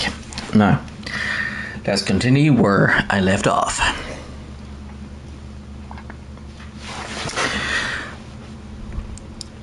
Can't tell the grunts, huh? You've changed a lot. Metal Gear, secret advanced nuclear weapons research. Did the White House know about this? How deep does it go? As far as I know, as of yesterday, the president had not been briefed about the Rex project. Need to know basis, is that the idea? These are sensitive times. Even subcritical nuclear tests are causing quite a stir. Plausible deniability, huh? Yes. And tomorrow, the president and his Russian counterpart are scheduled to sign the START 3 Accord. I get it. That's the reason for the deadline. That's right, Snake, and that's why we can't let this terrorist attack go public. We still haven't even ratified START 2 or dealt with the issue of TMDs. This has to do with the president's reputation and America's place as a dominant superpower.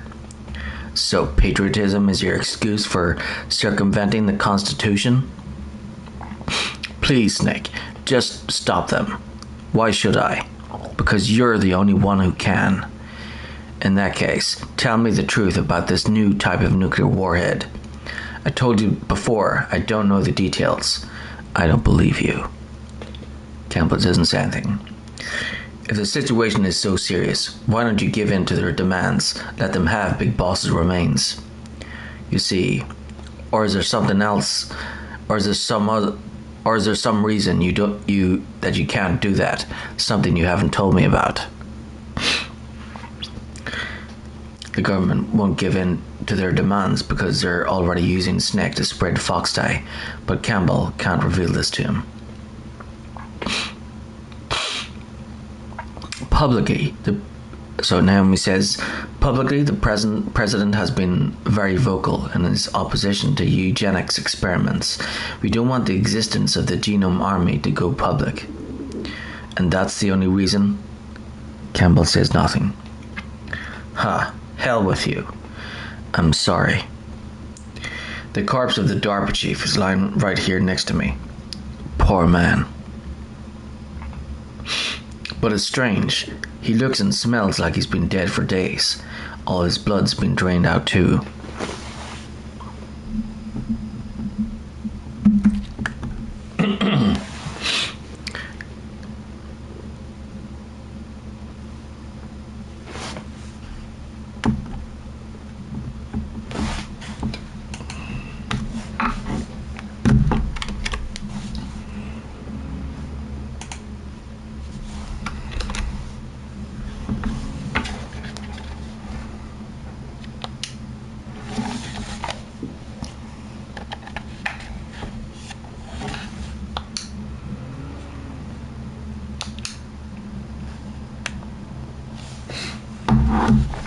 Drained? Maybe to slow down decomposition? I have no idea. But the chief only died a few hours ago, right? Right, but he's already started to decompose. What could it all be about? Something in his blood they wanted? I doubt it, just the nanomachines and the transmitter. Did the chief tell them his detonation code? I'm afraid so. It looks like they've got both codes and are nearly ready to launch. Damn, is there any way to prevent it? Seems that there's some type of emergency override device that can cancel out the detonation code. It's a countermeasure that Armstack installed secretly. You have to unlock it with 3 special card keys. And where are those keys? I've got one of them. I don't know where the other 2 are. Besides, I'm locked up here. You've got no choice. Forget about the keys. Your top priority now is to destroy Metal Gear itself.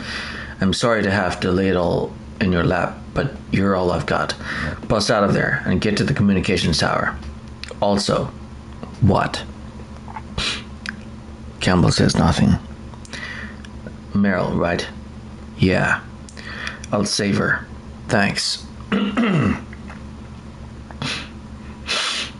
If the player submits during the first torture sequence, this call is followed by Escape from the Cell 3 Naomi Kodak call.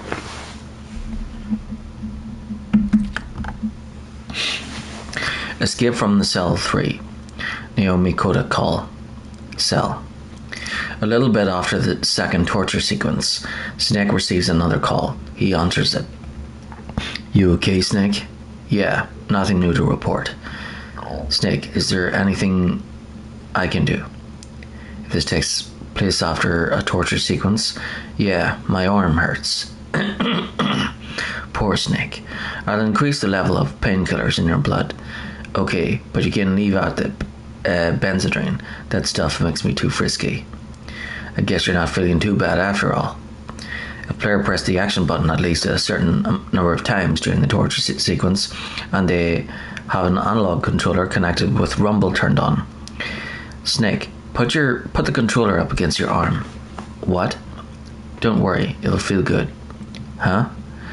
Okay, here I go. The analog's controller rumble pack vibrates. Surprised, Snake says, ooh. How does that feel, Snake? A little better? Surprised and grateful. How did you do that? I stimulated your muscle fibers with the nanomachine's cilia. That's about all I can do for you. This took place after the player gave in. I'm not the right guy. I can't save the world. What's wrong? I gave in to the pain. I'm sorry, Colonel. I sacrificed Meryl to save myself. With anger, sadness, and guilt. Snake. Don't blame yourself. You still have a mission to do. Continues to the following conversation if the player submitted during the first torture sequence. Naomi, please talk to me. Say something to take my mind off the pain. What can I say? Anything. I'm not a very good talker. Please, tell me about yourself. Myself? That's a tough one.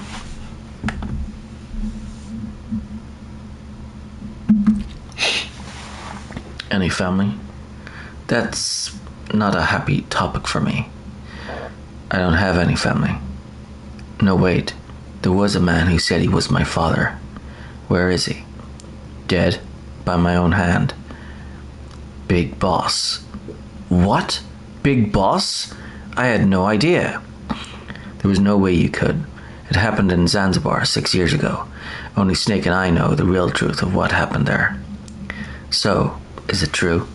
Was Big Boss really your father? That's what he said.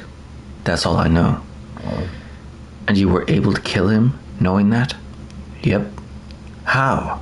He wanted it. Besides, some people just need killing. That's patricide. Wiggly. Yep. That's the trauma that Mantis was talking about. The one we share in Kalman. Is that why you left Foxhand? Let's just say I needed to be alone for a while, and Alaska was the perfect place. Snake. Naomi is learning for the first time of the deep hurt Snake carries in his heart. She feels a mixture of surprise and compassion. Snake, I didn't have a real family either. Just a big brother who put me through school.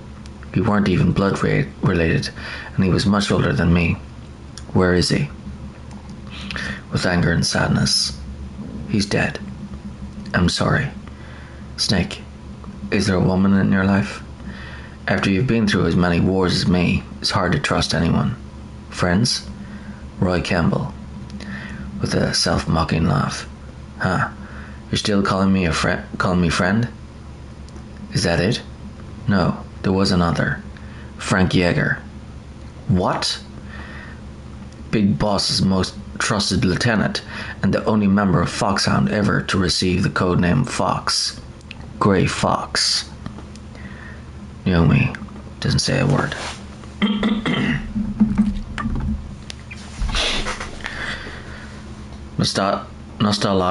Nostalgically, Snake says, I learned a lot from him. Hesitantly, Naomi says, but didn't you try to kill each other? It's true, we did, in Zanzibar, but it was nothing personal. We were just professionals on opposite sides. That's all. And you still call yourself friends? Hard to believe. War is no reason to end a friendship. That's insane. I first met him on the battlefield. He was being held a prisoner of outer heaven, but he didn't look like a prisoner to me. He was always so cool and precise.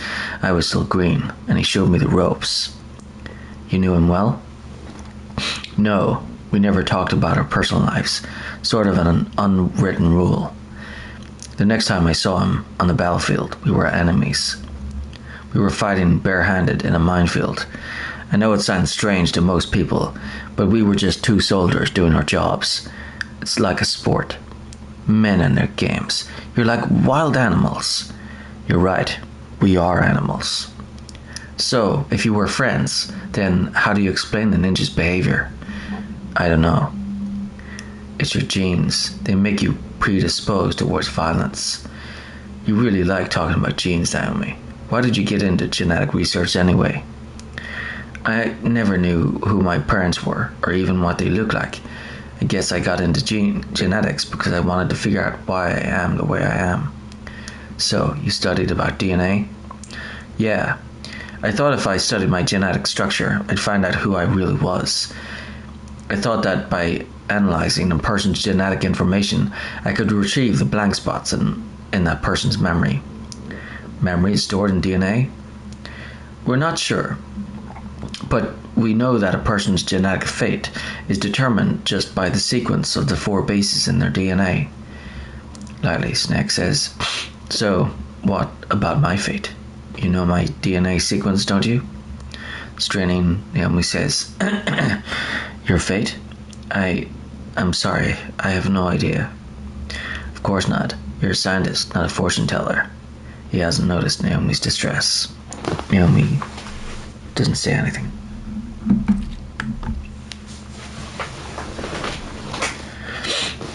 Escape from the cell 4. Suffering Johnny Sasaki. Cell overhead view.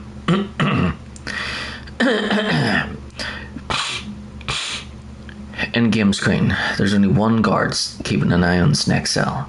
The guard, light infantry gear, is Johnny Sasaki, the same soldier whose uniform and gear Merrill stole before.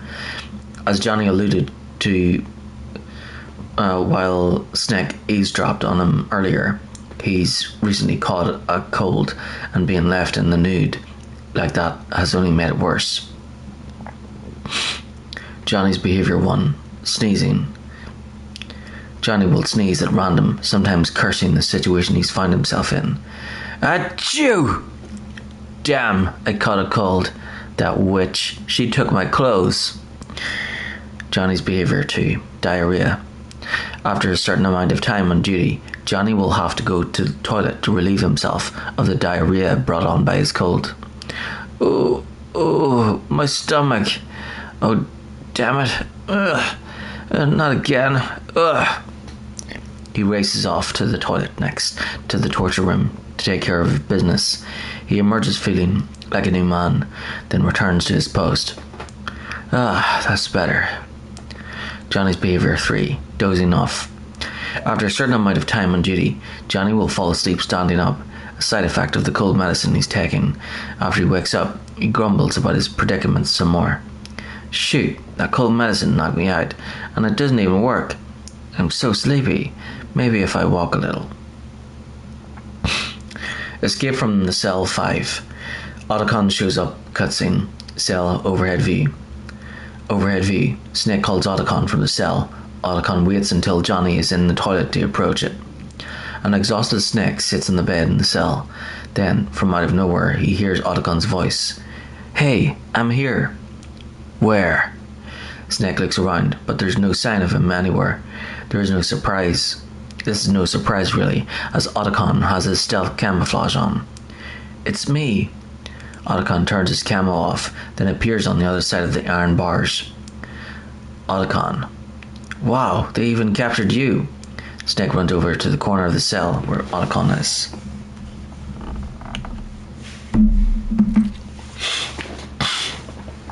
Escape from the cell 6. Otacon shows up, cutscene. Snake reaches through the bars with both hands, pulling Otacon toward him. "Hurry, get me out of here." "That hurts, let me go." Snake has pulled Otacon's face against the bars. "Hurry up." "Is that how you ask a guy a favor?" Snake lets him go. Otacon makes sure to keep some distance from the door now. "Jeez, it's like an animal's cage. What a smell." "Because of him." Snake indicates toward the bloated corpse he's sharing the cell with. Otacon glances over at what turns out to be a familiar face for him. "Yeah, it's the DARPA chief." "If you don't hurry up and get me out of here, I'll be laying next to him." "Those bastards." Otacon walks up to Snake, doing his best to stomach the stench. "This lock won't open with a security card. You need a key like the soldiers carry." "So, what are you doing here then?" I thought you might be hungry." "If you need more food, I can bring some more later." Otacon takes out a ration and some ketchup from his pocket. Snake accepts them. "Also, I got you this level 6 card. It'll get you out of that torture room." He hands over the card. Snake takes it. "Here, take this too." Next, Otacon produces a woman's handkerchief, a pretty dirty one at that. "What's this?" "It's a handkerchief. I got it from Sniper Wolf." Snake takes the handkerchief too. It smells faintly of Sniper Wolf. "Why?" "I don't know why, but she's nice to me." Sounds like Stockholm Syndrome to me. Otacon reflects on his experiences with Wolf as he talks. "I was taking care of the dogs here. After the terrorists took over, they were planning to shoot all the dogs, but Sniper Wolf stopped them. She even let me feed them when I asked.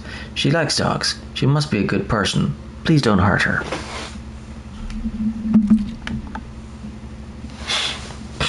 "Wake up, you idiot. She's the one who shot Meryl." Otacon shakes his head, rejecting Snake's assertion. "Well, that's all I can do. They're planning to launch a nuke. I've got to stop them. Then you'll have to get past the communications tower. First, you have to get me out of here." Snake isn't satisfied with Otacon's effort. He reaches out for him, trying to grab him again, but Otacon manages to back away first. "Come on, I'm trying my best." Sound of Johnny flushing the toilet. "That guard's got the key. You'll have to take him out." Otacon starts to tremble at the thought of this. "Give me a break. I'm no soldier. I can't take anybody out." "You have to." "I'll be killed." Sound of Johnny slamming the bathroom door shut.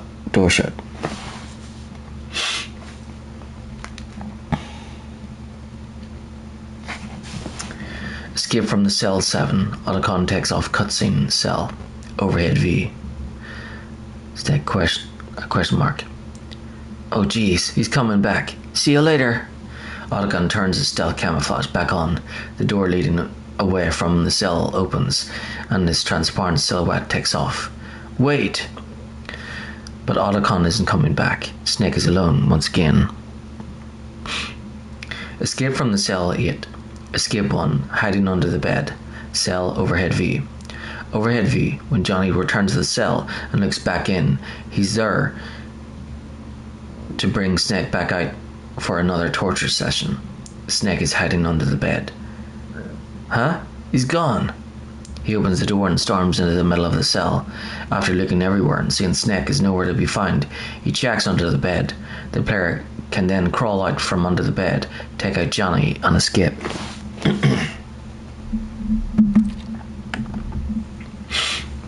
Escape from the cell 9. Escape 2. Using the ketchup. Cell overhead view. Overhead view. If the player equips the ketchup, goes prone, and remains still, the ketchup will ooze out, making it look like Snake is bleeding. If player remains still when Johnny returns. "What the hell?" He opens the door to investigate. The player can then take out Johnny and escape. But if the player uses the ketchup while Johnny is watching, what are you playing around with that ketchup for? He laughs. What's more, the ketchup can only be used once. What the hell are you doing? Escape from the cell 10. Escape 3. The ninja busts Snake out. Cell overhead view. Overhead view. After the third torture session, as soon as Johnny is gone, something strikes the door out of the blue. Sound of the doorknob is being broken.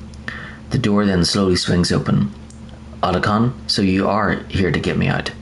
After a fleeting moment of gratitude, the unidentified ally's stealth camouflage flickers, revealing it to be the ninja. The ninja? As quickly as he appears, the ninja is gone. Snake escapes the cell. Ocelot's Trap 1. Post-explosion Kodak call. Torture room. Snake has escaped the cell and recovered his gear that was being held in the torture room, but Ocelot had a time bomb among Snake's equipment in the event he managed to break out. Snake discovers the bomb before it's too late, either by himself or thanks to another tip from the mysterious Deep Throat, avoiding what would have been an unfortunate, grisly end. After the bomb explodes, Snake receives a call from Campbell. That was a close one, Snake. Ocelot, you'll pay for that. If player heard the Kodak tip from Deep Throat, that Deep Throat's a real enigma. He's definitely from inside the ranks. Is he an informer? Maybe some kind of renegade? I've got the feeling there's some other force at work here.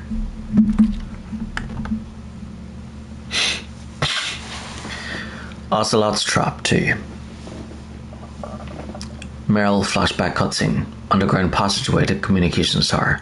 Having busted out of the cell, Snake retraces his steps to the communications tower in order to reach Metal Gear's underground hangar on the other side of them.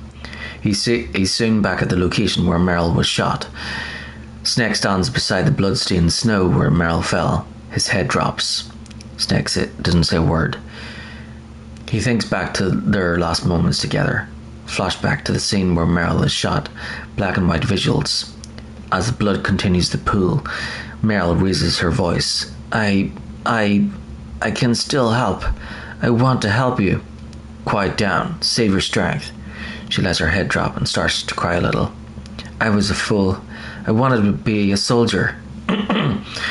But war is ugly. There's nothing glamorous about it. Big tears run down her cheek. Snake, please, save yourself. Go on living and don't give up on people. Don't forget me. Back to the underground passageway to the communications tower. Snake continues to hang his head.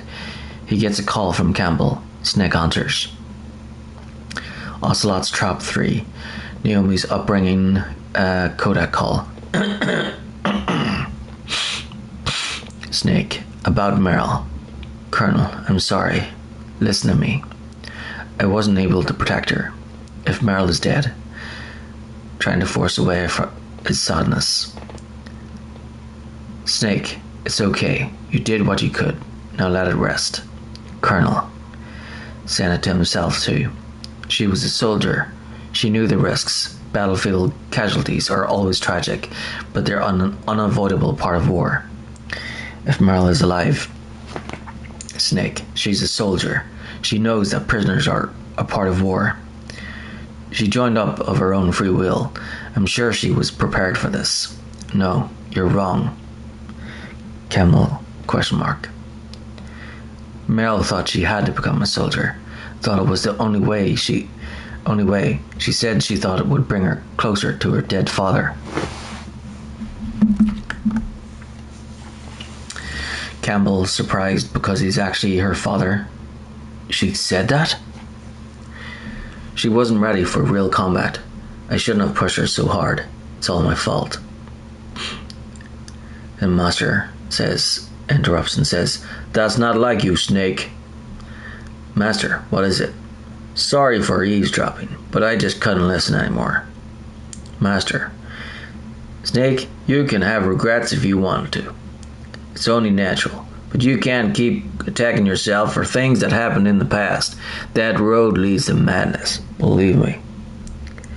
Mei-Ling says, he's right. Don't kick yourself. It doesn't suit a legend like you.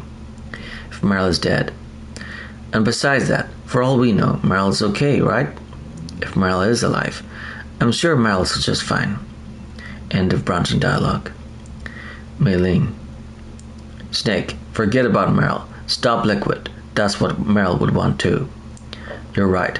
Meryl would say the same thing. Snake. What? Jealous. Naomi says, Meryl, she's pretty special to you, huh? Yeah, she's special. There aren't many women like her around. Irritated jealousy. Naomi says, that's not what I meant. She's the Colonel's niece and a combat buddy. Jealous, she says, is that all? Come on. This is like a police interrogation. No, I just... Snake and Naomi's charming little back and forth allows Campbell to forget, at least for a brief while, the sadness that's gripped him ever since what happened to Meryl. In some way, he feels this has helped him pull himself together. Consequently, his mood is a little lighter than it's been recently. I guess it's in the genes. The genes? What are you talking about, Colonel? No, I just remembered about Naomi's grandfather. I think Naomi said he rose as high as assistant secretary in the FBI during Edgar Hoover's time. Is that right? Shocked, Snake has moved on and alters her lies. Naomi says, Yes, he was Japanese and he became a special undercover investigator to nab the mafia.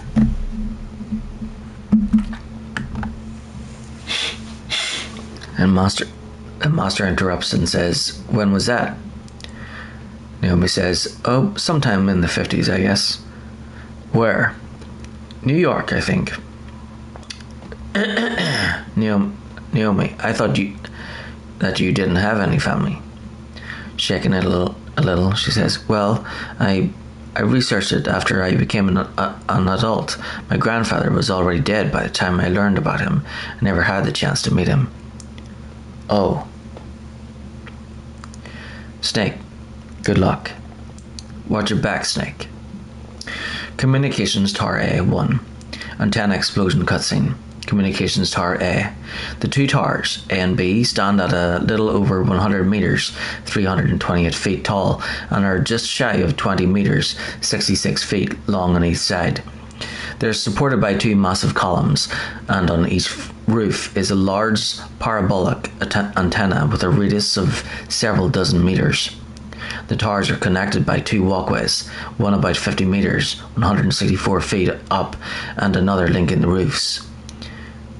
Snake reaches the roof of Tower A.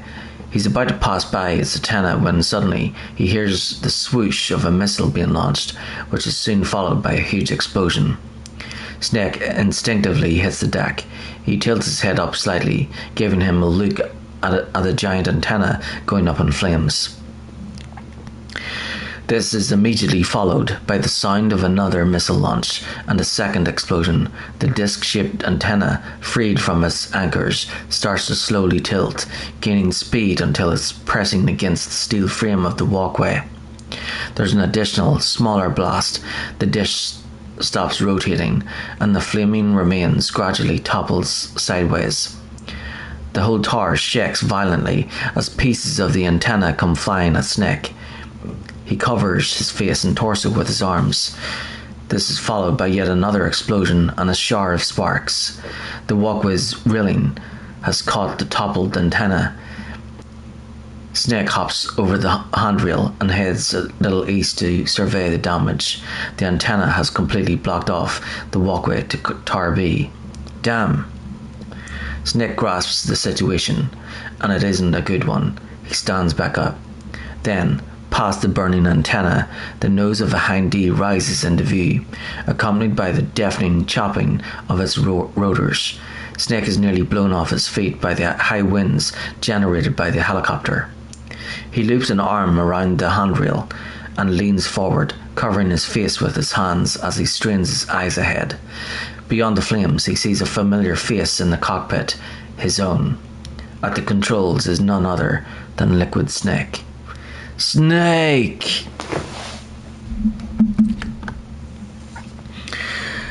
Liquid yells over the loudspeaker.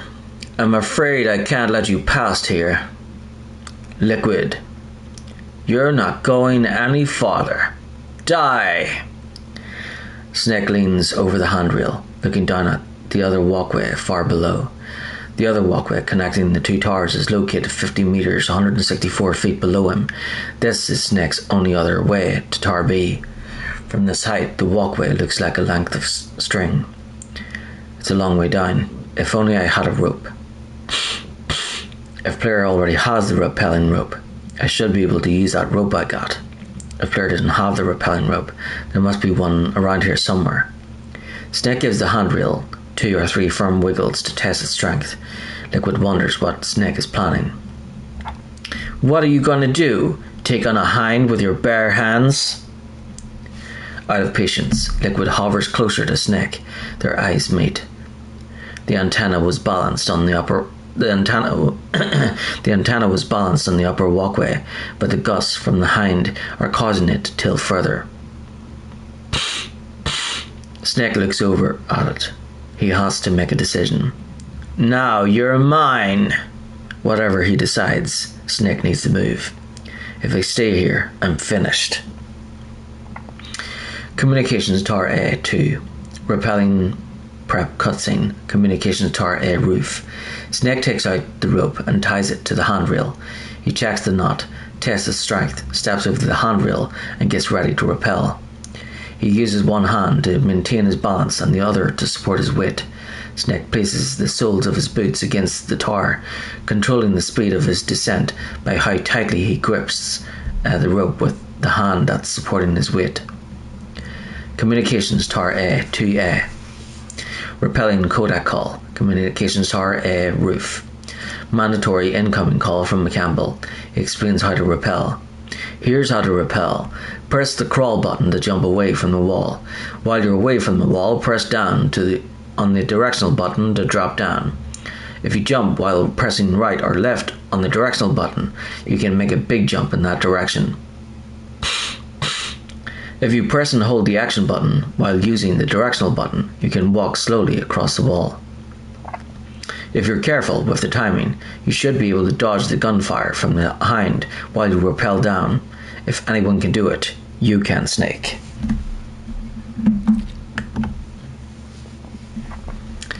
Communications Tower A3. Rappelling complete. Cutscene. Communications Tower A rappelling. Snake rappels down the side of Tower A, dodging machine gun fire from behind. He's just a few meters, around 10 feet above the walkway he needs to reach. It's then that he realizes the rope isn't long enough. He can't continue down it any further. Snake makes up his mind and jumps. Shouts as he falls several meters, around 10 feet. Snake lands on his butt, but at least he made it to the walkway. Groans as he lands. Hindy Battle 1. Otacon Encounter Cutscene. Communications Tower B Spiraled Staircase. Snake crosses the walkway and starts climbing the staircase of Communications Tower B. He starts on B4 where the walkway ends. There are elevator doors and a panel for calling the elevator. Ordinarily, Snake would be able to use the elevator, but perhaps because the power to it is out, nothing happens when he presses the button on the panel, action button. There's very little lighting in the staircase. Despite how hard he tries, Snake can only see about 10 meters, 33 feet in front of him. There are no enemy soldiers or anyone else, for that matter, in the staircase. In fact, the only sound is that of the hind circling outside, waiting for Snake to reappear. Snake climbs to B6. As he's about to make a left turn to continue up the staircase, he hears what sounds like something hitting the wall. Snake immediately points his weapon in the direction the noise came from. Don't shoot, says Otacon. A vague figure can be seen on the staircase landing. Snake is primed to shoot. The figure is concealed by stealth camouflage. The humanoid silhouette raises both hands and pleads. It's me, don't shoot. but Snake remains in his shooting stance. The figure presses the switch on their stealth camouflage, and with a visual noise effect, Otacon pops into view. It's only him. He takes a step forward and speaks again. "It's me, Snake." Confirming it is in fact Otacon, Snake lowers his gun. "Otacon, how'd you get here?" "It wasn't as dramatic as your entrance, believe me. I'm afraid of heights." "You were watching?" "Yeah, I was watching. I was riding in the back of their truck, thanks to the stealth camouflage." Otacon pulls up the bottom of his lab coat, stealth camo, clearly proud of his achievement. "How did you get up here?" "The elevator, of course." This gets Snake thinking. Otacon doesn't follow.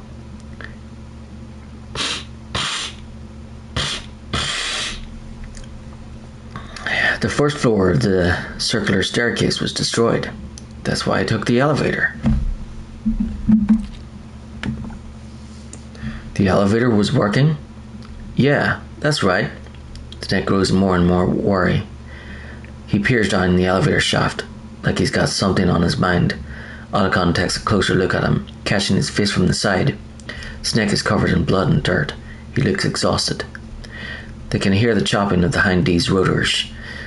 Otacon points up, referring to the helicopter circling overhead. "You're incredible, like a movie hero or something." "No, you're wrong. In the movies, the hero always saves the girl." "You mean Meryl?" Otacon stops himself before he says any more. "Sorry, forget I said anything." There's a silence between them. Then, as Snake is still looking down the depths of the elevator shaft, Otacon speaks. "Snake, there's something I've really got to ask you. It's why I followed you up this far." After hesitating a little, he summons up the courage to ask, "Have you ever loved someone?" "That's what you came to ask?" "No, I mean, I was wondering if even soldiers fall in love." "What are you trying to say?" "I want to ask you, do you think love can bloom even on a battlefield?" Snake is somewhat bewildered by this sudden question. "Yeah, I do. I think at any time, any place, people can fall in love with each other. But if you love someone, you have to be able to protect them." Otacon silently agrees. Snake's words have given him hope. "I think so too." Snake looks away from the elevator shaft. "I have a favor to ask." "Uh-oh." Otacon winces a little. "Don't worry, it'll be easy. I told you before, I don't want to hurt anyone. I don't want you to either." A small part of Otacon is offended that Snake wouldn't have entrusted such a task to him anyway. He leans against the wall as he agrees. "Okay." Otacon backs up, shaking his head. He gets a fright when he backs into the wall. "The elevator is stopped down there. I want you to get it to move. You see?" Shot of the elevator. "That's weird. It was working before, but now it isn't. Maybe the panel is broken? Can you fix it?"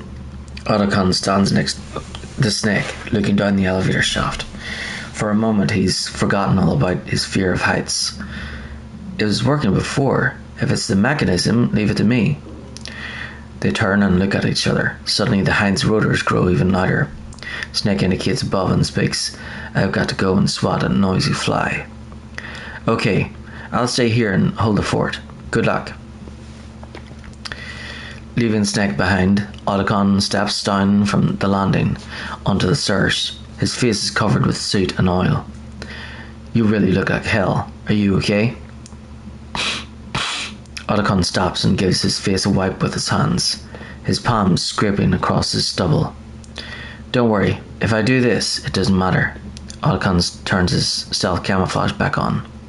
"I just pretend like I'm not here, then I'm not scared." Strange logic. I'm counting on you. Otacon heads downstairs, his footsteps echoing up and down the staircase. Hind D Battle 2. The Hind is back. Cutscene. Communications Tower B, roof. Snake climbs up Tower B and steps out onto the roof. There's another explosion as the noise of the Hind D surfaces above the edge of the roof. Liquid is still in the cockpit. So, the snake's finally come out of his hole. Are you ready now, my brother? Why are you calling me brother? Who the hell are you? I'm you. I'm your shadow. What? Ask the father that you killed.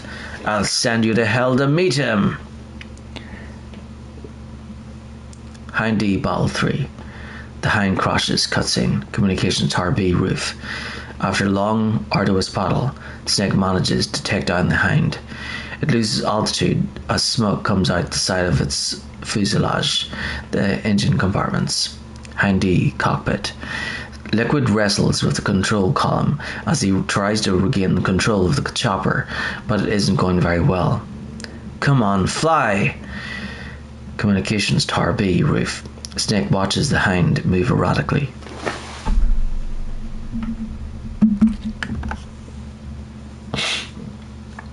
Liquid is in the cockpit. The helicopter is losing more and more altitude. Liquid pulls up as hard as he can, trying to avoid crashing into the towers. The instruments are going crazy. Warning lights are flashing. An alarm is blaring. Damn! Communications tower B roof. The Hind continues to drop, disappearing from Snake's line of sight on the roof. Snake runs up to the handrail to maintain a visual, but the Hind, spitting a long trail of black smoke that reduces Snake's visibility to near zero, fades into the darkness of the night. Hind D, cockpit, POV. The Hind plummets toward the rock-hard Alaskan permafrost. Liquid looks up at the roof as he goes down, watching Snake recede from view. Snake! The Hind then slams into the ground and explodes. See you in hell, Liquid. A second explosion, presumably gasoline that's ignited, follows. That takes care of the cremation. Snake turns around, his back to the crash. The Kodak rings. Snake answers it. Hind D, Bottle 4. Post-Hind crash Kodak call. Snake, the elevator's working. You fixed it? No, that's the weird thing. It just moved by itself. It's headed your way now. Is that so? Okay. That explosion before, what was it? Oh, I had to take out that helicopter. Helicopter? That's incredible, Snake. Listen, I just want to make sure again. This is the way to get to where Metal Gear is being stored? Yeah, the entrance to the underground maintenance base is towards the back of the snowfield ahead. Okay, find a safe place to hide out for a while. I'm going underground. I know. You don't have to tell me. And stay out of my way. Don't try to be a hero or anything. Okay, call me if you need to.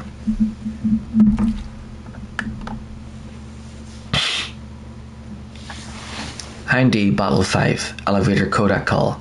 Communications tower B, elevator. Snake gets on the elevator in communications tower B. The weight limit warning goes off, but the elevator moves anyway. A short time later, Snake gets a call from Otacon. Snake, there's something I forgot to tell you before. What?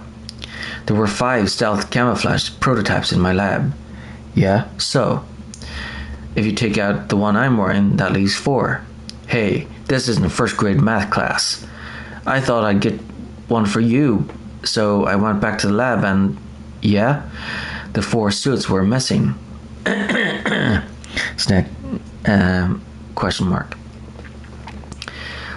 Also, about the elevator that I checked out, it's really strange. It was like someone was intentionally holding it when you were riding on it. Did the weight limit warning go off? That's another thing that bothered me about it. The warning went off and I know I couldn't be over the limit. How much do you weigh? About 135, but that elevator had a weight limit of 650 pounds. It would take at least 5 people to go over that limit. Look out, Snake. The guys who stole my stealth prototypes are in there with you.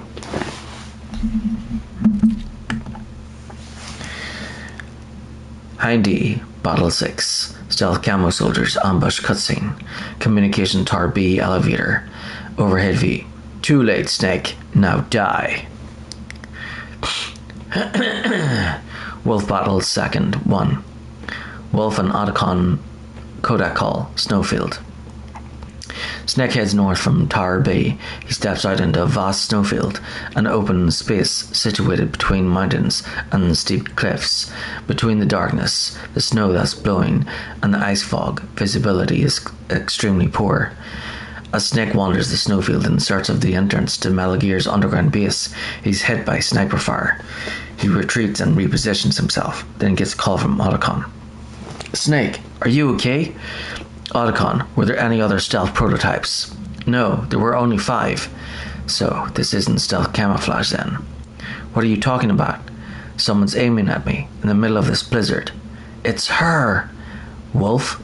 Sniper Wolf? Yes, it's her. It's definitely her. Otacon, you sound like you're happy. No, I'm not. So then what is it? Otacon can't bring himself to say it. After a brief silence, he blurts it out. Snake, please don't kill her. Fiercely, Snake says, are you insane? Frantically, please, she's a good person. You'd know that if you talked to her. Listen to me, kid. She's a merciless killer. Wolf cuts into the conversation, laughs joyously over their reunion. I can see you perfectly from here. I told you I'd never quit the hunt. Now you're mine. Wolf, no, you can't. Don't get between a wolf and his prey. You're pretty good if you can hit me in this storm. You see, women naturally make better soldiers. Wolf, don't do this. Snake, I'm near. Can't you sense me near you? It's a mistake for a sniper to reveal her location. Is that right? Well, I'm gonna send you a love letter, my dear. Do you know what that is? It's a bullet straight from my gun to your heart. Please, Wolf, Snake, no. Quiet, don't get in our way. Now I'm gonna pay you back for Meryl. You men are so weak. You can never finish what you start. Wolf battles second to Wolf's final moments cutscene. Snowfield. Snake has beaten Wolf for a second time. She's lying on the ground. He approaches her. Wolf is face up, bleeding from her chest. Her sniper rifle, also a PSG-1, lies out of reach nearby. Wolf stares up at the sky, catching snowflakes on her palms. Despite her defeat, her face suggests she is at peace. The mounds of her bosom, supported by her blood-stained shirt, rise and fall in irregular intervals. Snake quietly walks up to her. Wolf pays no mind to him, continuing to look up at the sky. I've waited for this moment. Snake crouches next to her, to better hear her words. I am a sniper. Waiting is my job. Snake just listens. He can tell from the sound of her voice that she's fading fast. Never moving a muscle, concentrating. Wolf coughs, clearly in a lot of pain. Blood can be heard flooding her lungs. Blood from her chest wounds has pooled around her, continuing to grow in size. I am Longshot. You cannot save me. Please, just finish me quick. Snake can't comply with her request right away. She looks at him, then back up at the sky as she starts to talk about her life. I am a Kurd. I have always dreamed of a peaceful place like this. A Kurd, so that's why you're called Wolf. The history and suffering of Kurdish refugees. News footage, Kurdish refugees, the Gulf War, the invasion of Erbil, etc.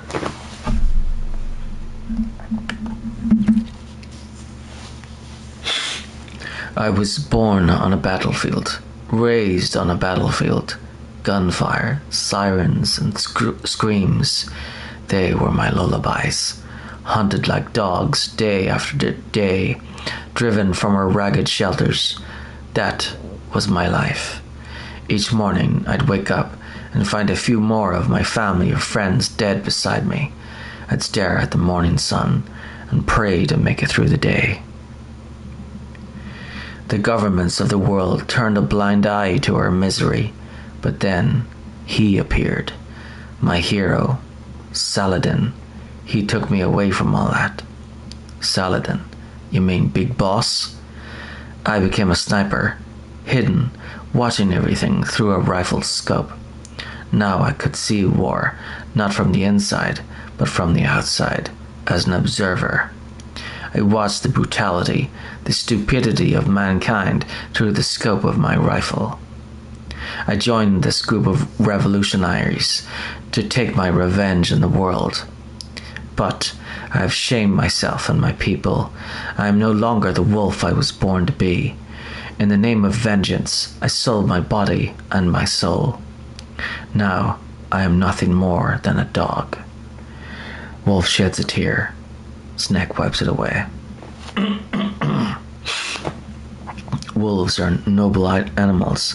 They're not like dogs. In Nubuk, the word for wolf is keglunik, and the Aleuts revere them as honorable cousins.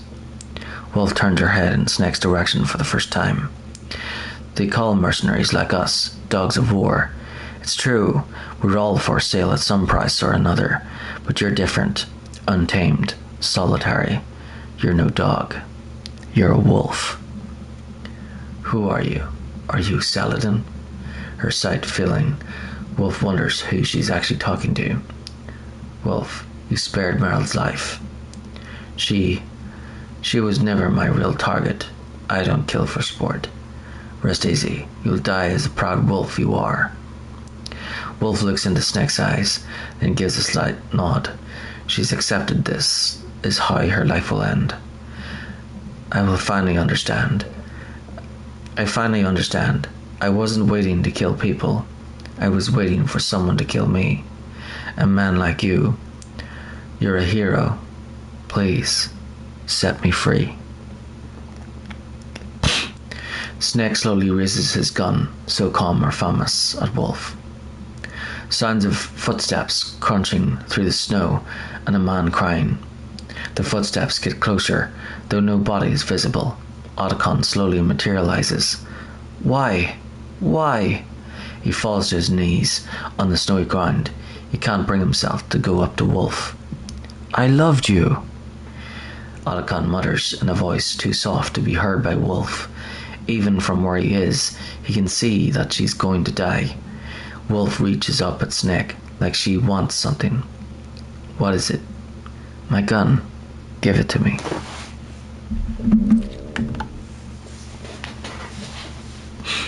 Otacon rushes over to the PSG, picks it up like an object worthy of respect, and brushes off the dusting of snow that's accumulated on it. She's a part of me. Otacon lays the rifle against Wolf's body. Wolf smiles. She's at ease now. Otacon can't look her in the eye. From a distance, the howls of wolves travel over the snowfield. One by one, their cries turn into a chorus. Everyone's here now. Okay, hero, set me free. Snake signals Wolf with a look. She responds with a weak nod, then looks back up at the sky. Otacon covers his ears and turns his back to Wolf. Goodbye. A single gunshot echoes across the snowfield. The wolf dogs continue to mourn. Snake and Otacon look down at Wolf's body. Snake, you said that love could bloom on a battlefield. Snake says nothing. But I couldn't save her. Snake takes out the handkerchief and lays it over Wolf's face. What are you doing? Returning it to its owner. I don't need a handkerchief. Snake gets back up. Why? I don't have any more tears to shed. Snake's reply causes Otacon to burst out crying again. The wolf's lament fades away. I'm going to the underground base. We're out of time. I know. You'll have to protect yourself now. Don't trust anyone. Yeah. If I can't stop Metal Gear, this whole place will probably be bombed to hell. Yeah. We might not meet again. I'll hang on to my Kodak. I want to keep helping. You can leave any time. Get a head start on your new life. Snake starts walking, leaving Otacon behind.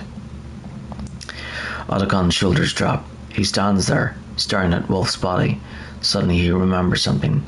He looks back at Snake. Snake!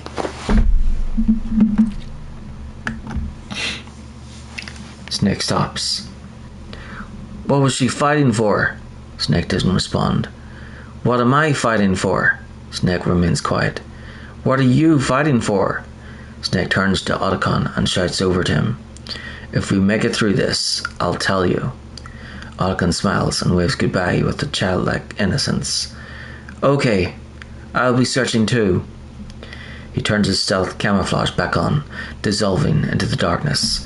His rhythmical clockwork footprints in the snow extend in the opposite direction of Snake. The only other trace of Otacon is his tears falling to the ground, glittering in the night. Footnotes.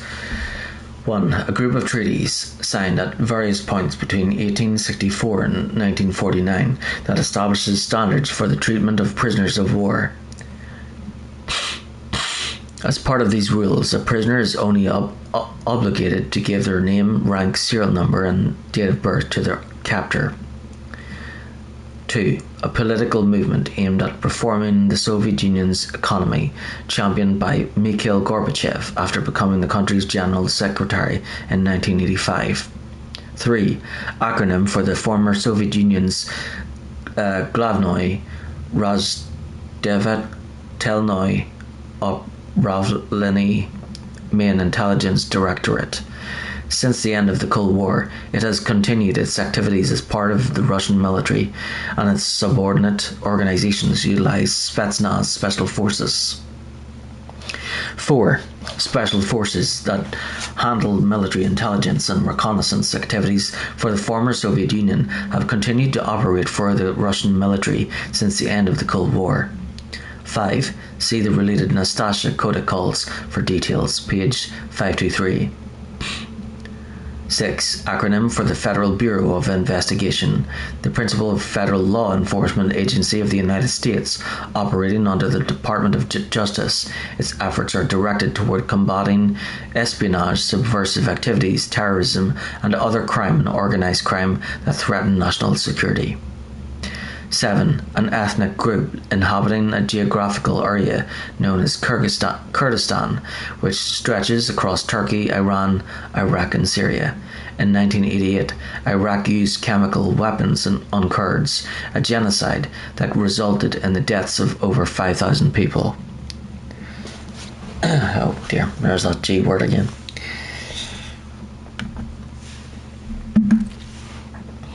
Genocide? Except it's referring to a different genocide of the Kurds.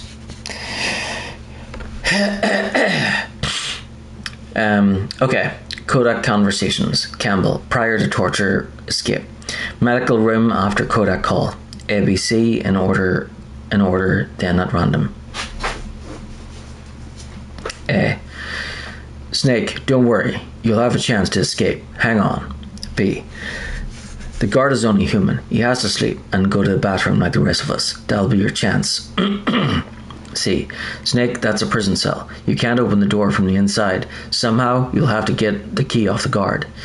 Yeah, but how? Why don't you try disappearing? Medical room, after obtaining ketchup. The ketchup, you might be able to trick the guard if you use it right. Snake, why don't you use the ketchup and pretend that you're dead?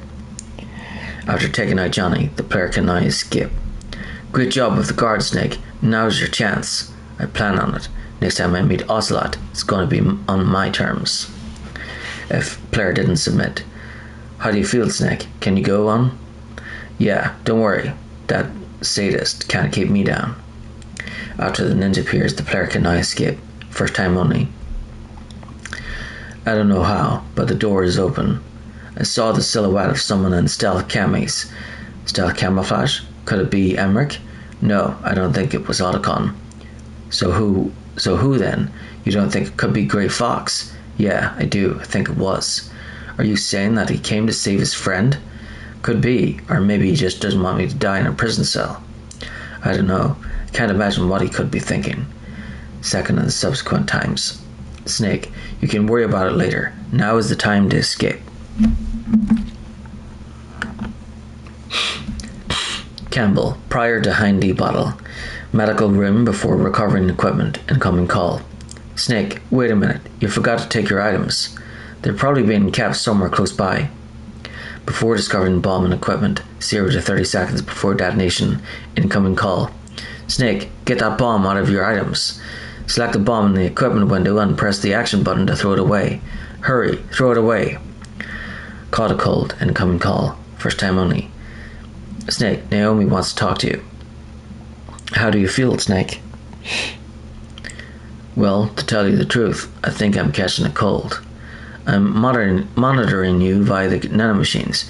Your body temperature is elevated and your lymph nodes are slightly swollen. But don't worry, it appears to be just a mild rhinovirus. I guess I got it from that soldier.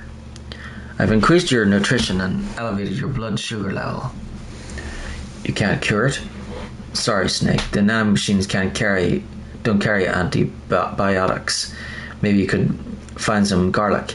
It contains natural antibiotics, vitamins and minerals too. Raw garlic. Give me a break. Second and subsequent times. There must be some cold medicine somewhere on the base. That would make you feel better. If not, you'll just have to wait until your body's natural defenses take cover. Between medical room and communications tower A. To get to the underground base where Metal Gear is, you'll have to climb the communication tower on the north side of the cave. If player is in the armory. Wait a minute, Snake. You're in the armory. Why don't you load up on ammo? Communications tower A before checking 9F door. First time only. Snake, the launch deadline for the new nuclear warhead is almost here. Hurry and get to Metal Gear's underground maintenance base. The overland route is blocked by a glacier. Climb the communication tower so you can go over it. Second and subsequent times. The communication tower consists of Tower A and Tower B. You're in Tower A now. To get to Tower B, you'll have to use the outside walkway. Remember, Snake, dark places are dangerous places. You can't see where your enemies are coming from. Please use your night vision goggles or your thermal goggles. Communications Tower A 9F. After discovering door won't open. First time only. The walkway door won't open, huh? Yeah, any ideas? Why don't you ask Dr. Emmerich?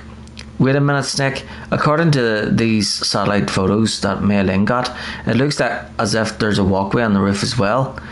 You can take that to the other side too. Be careful, Snake. Second and subsequent times, A or B at random. A. Snake, you'll have to use the walkway on the roof. Climb up there. First time only. That's easy for you to say. B. Use your throw move on the bad guys that are chasing you.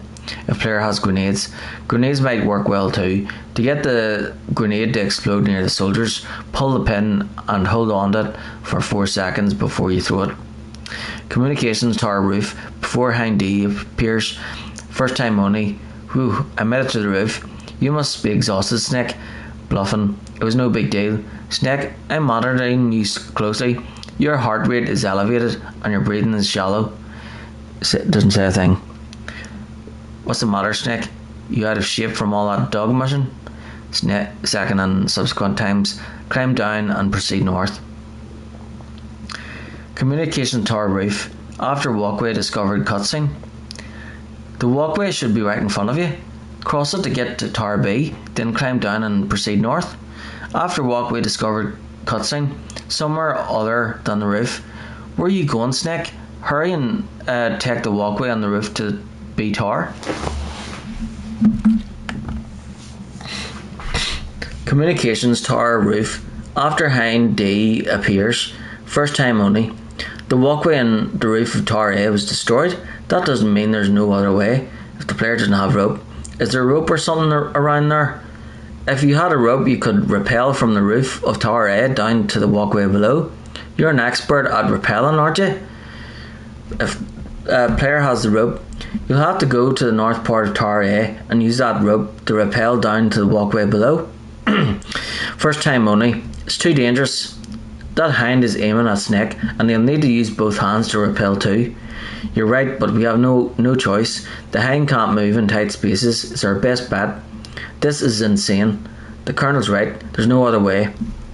While rappelling. Here's how to rappel. Press the crawl button to jump away from the wall. While you're away from the wall, press down on the directional button to drop down. If you jump while pressing right or left on the directional button, you can make a big jump in that direction. Communication tower walkway, tower A door. Snake, why don't you try the door that leads from the walkway to tower A? Communications walkway, snipe dot. First time only. Snake, you're under attack from off screen. What should I do? Second and subsequent times.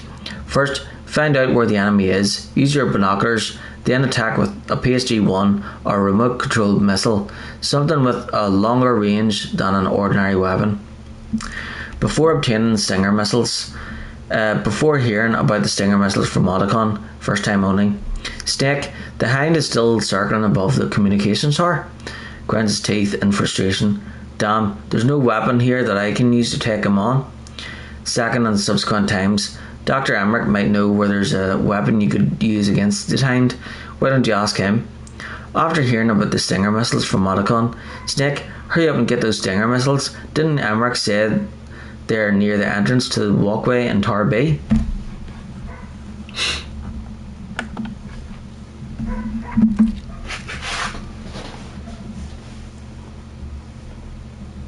After discovering containers, before discovering collapsed staircase section. The way to the top is blocked, huh? Well, we can worry about that later. Why don't you go and see what's happening below? After discovering collapsed staircase section, before encountering Otacon, the staircase is broken. Tough luck. It looks like the elevator is the only way up now. Okay, Snake, I want you to head up there right away.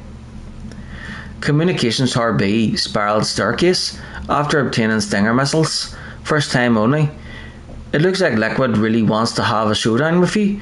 I'm looking at Mei Ling's digitally enhanced satellite images right now. Snake, he's waiting for you.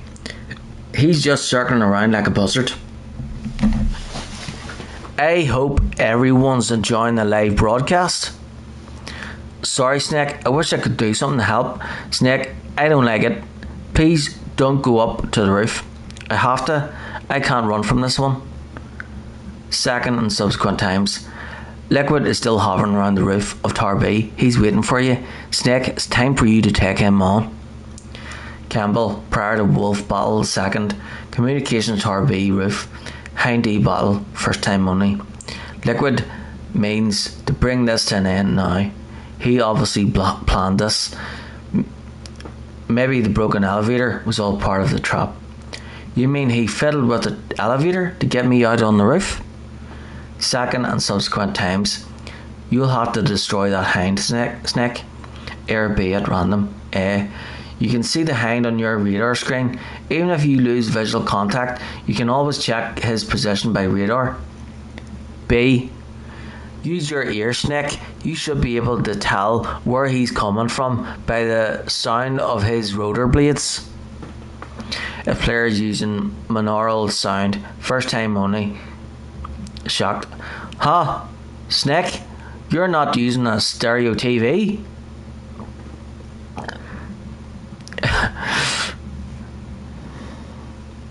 Surprise. It can't be. Astonished that anyone would still be using a mono TV. A mono TV? Troubled. Whispering. Well, Colonel, there's nothing we can do about it.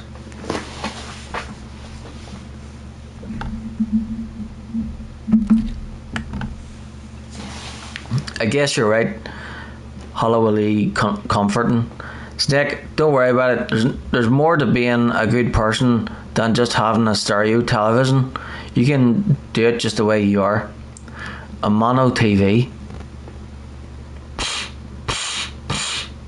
Communication Tower B, after shooting down Hind D. First time only. You did it, Snake. You shot down the Hind.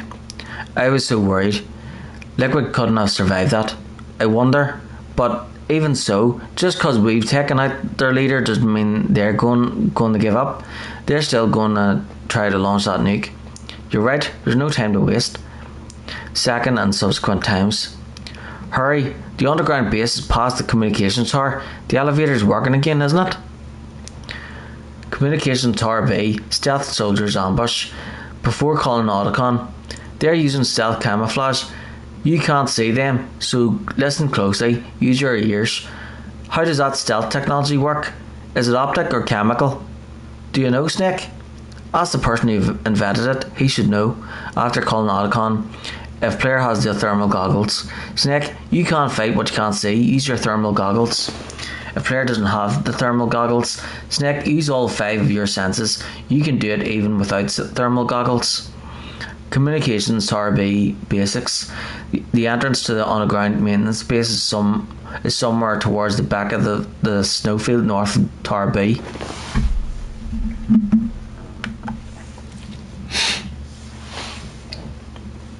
Snowfield entrance, first time only.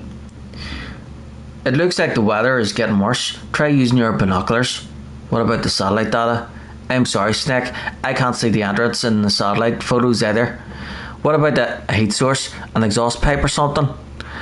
I can't confirm anything, only that there are multiple heat sources to the southeast of your position. That's probably just the burning wreckage from the Hind. Snake, you're in a big open space surrounded by walls. The entrance to the underground base should be somewhere in there. Stay close to the walls and you won't get lost. Second and subsequent times. Snake, you're our only hope. Please stop them from launching that nuke. Snowfield discovered parachute call. First time only. Gravely, Colonel, listen to me. I found a parachute near the wreckage of the Hind. If they don't know if Liquid survived. A parachute? You don't think that Liquid survived? Impossible. As soon as he jumped out of the pilot seat, he'd be sliced up faster than an onion on an infomercial. So what's that parachute doing there then? I have no idea. A trap? Either that or a message to me. Meaning, I'm not dead, I suppose. Maybe, but I think it's more like, I'll string you up. Naomi doesn't say anything. Well, in any case, don't let your guard down. I won't.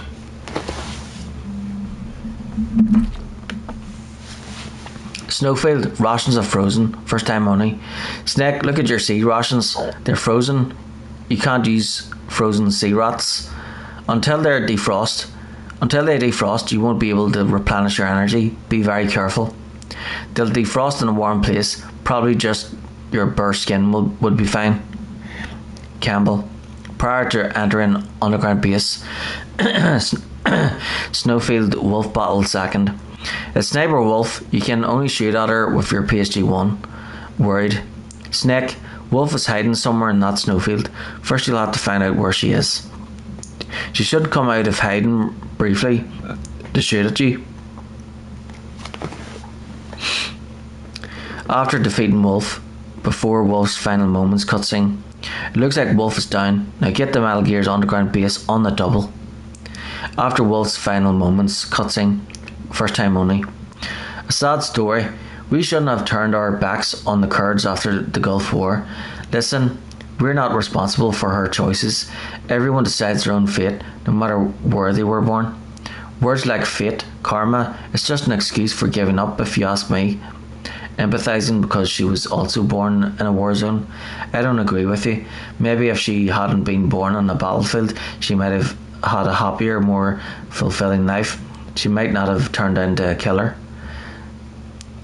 Snake doesn't say a word. Snake and subsequent times. Snake, hurry up and get to Metal Gear's underground base. The entrance should be toward the back of the snowfield.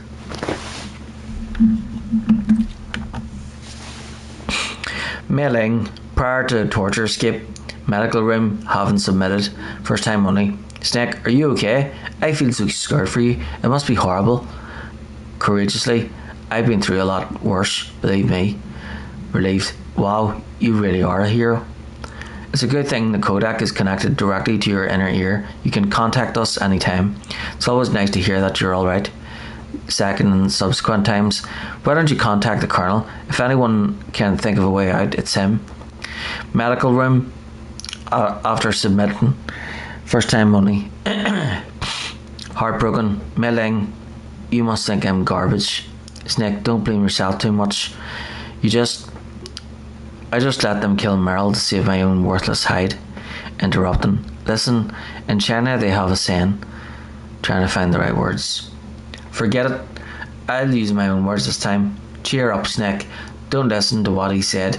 It's nothing but a bluff. I'm sure about that. Hopelessly. I don't think he's the bluffing type. Trying to cheer him up. But Snake, you have a job to do. Pull yourself together for the world's sake. First, you got to figure out how to get out of here. Can only respond with silence. Snake, listen to me. You've got to pull yourself together and get back to work. Appreciatively, you're right. I've sat here feeling sorry for myself long enough. Thanks, Mailing.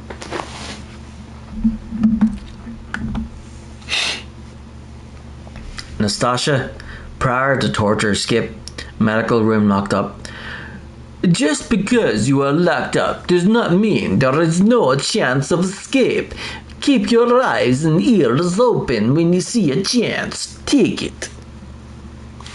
If player hasn't talked to Campbell, you should call Campbell and wait for his instructions. Medical room. The player can now escape. Snake, do you like the atmosphere there or something? Hurry up and escape. Medical room before recovering equipment. What about your equipment? You're not going to leave behind everything you've collected, are you? Hurry, grab your stuff. Nastasia, prior to handy battle. Medical room after recovering equipment. Snake, hurry to the communication tower. After disposing of bomb, first time only. That was a close one. I didn't think they would go so far as to booby trap your equipment. Sneaky bastards. Caught a cold, first time only. It sounds like you have a bad cold. You had better to try to shake it off. Inside communication tower A, dark area. When you're in a dark place, you should see night vision or thermal goggles. Communications tower A. Acquired rope. A rope, if it is at least 12 millimeters thick, lightweight and hard to cut, you should be able to rappel with it as well. It is not a hemp rope, is it? No, it looks like it's made out of nylon fibers. Good. When hemp rope gets wet, it loses its flexibility. It would not be good for rappelling, but that rope sounds like it will not be a problem. Communication tower B roof, handy bottle, A or B at random. A. To beat that hind, you need a SAM, a surface-to-air missile. You cannot shoot it down with just a small arms fire, if only you had a stinger. B. Only a handful of pilots in the world could operate a hind in a blizzard like this. The IR and night vision equipment would be useless. He must be flying on manual. That means your chaff won't work.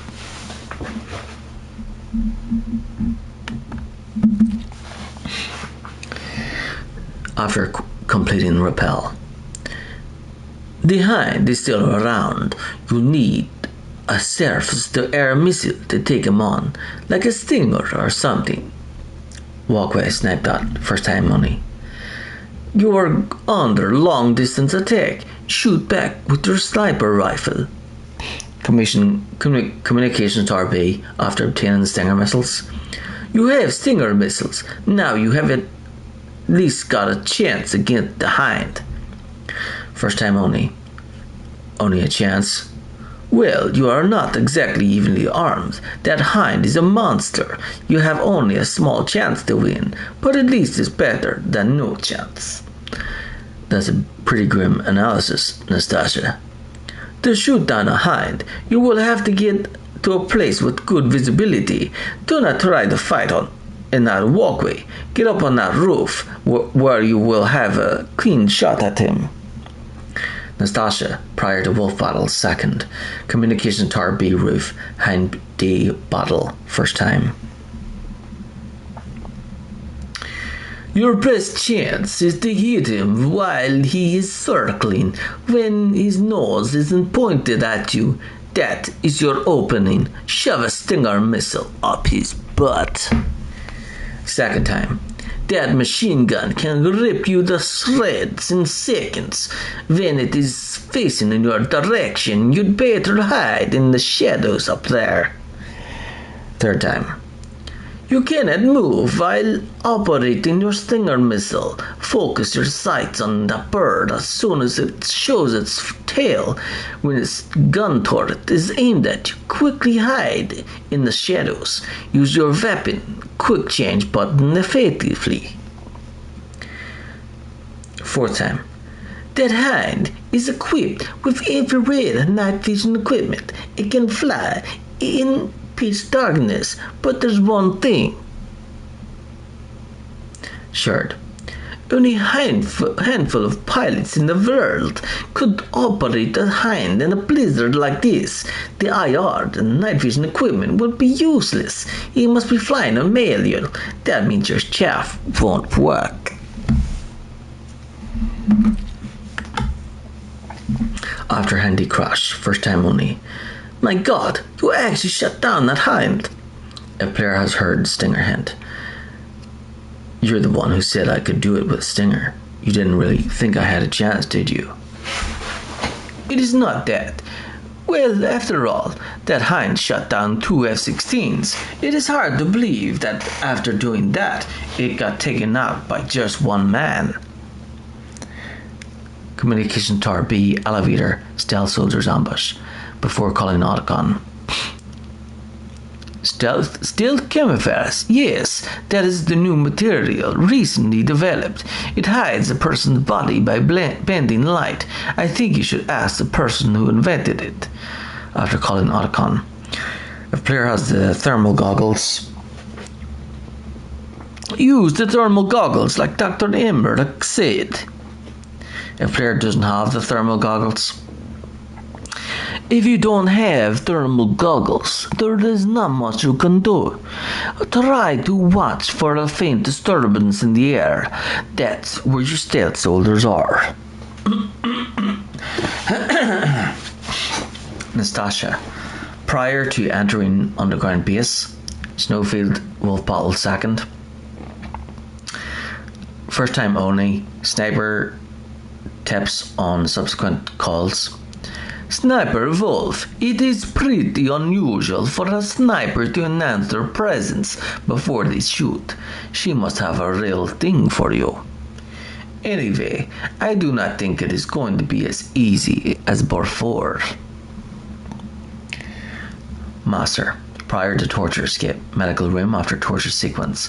If player hasn't submitted, first time only. Normally, when a soldier is taken prisoner, he should only give up the big four.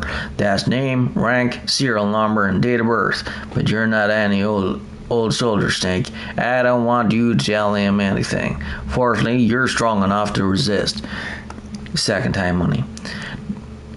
Don't say anything to tease or anger the person torturing you. If you make him mad, it'll be that much worse for you. You'll need to save your strength. Third time only. If you get a chance to eat, don't pass it up. Prisoner can't be choosy. You need to get your strength back so you can escape when the opportunity presents itself.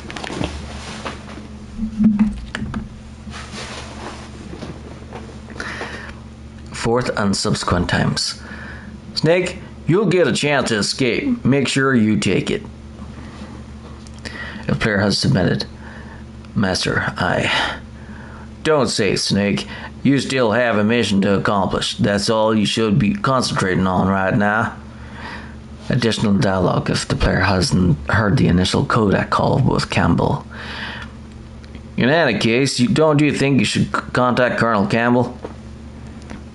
After taking out Johnny, the player can now skip.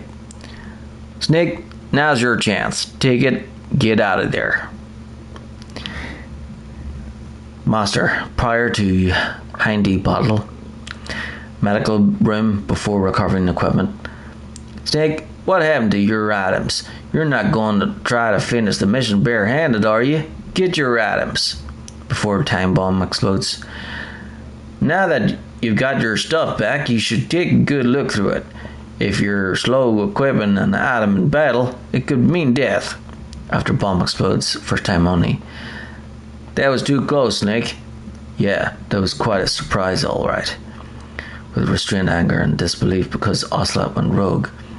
Hiding a bomb in your items, that's a despicable act. He should never... Well, forget it. You'd better hurry to the underground base. You're almost out of time. Caught a cold. You caught a cold, Snake. Bell, you need to be in top physical condition. Do you have any cold medicine? Kiev, the wolf dogs are docile. The wolf dogs aren't attacking? Are you carrying something that might be causing them to act like that?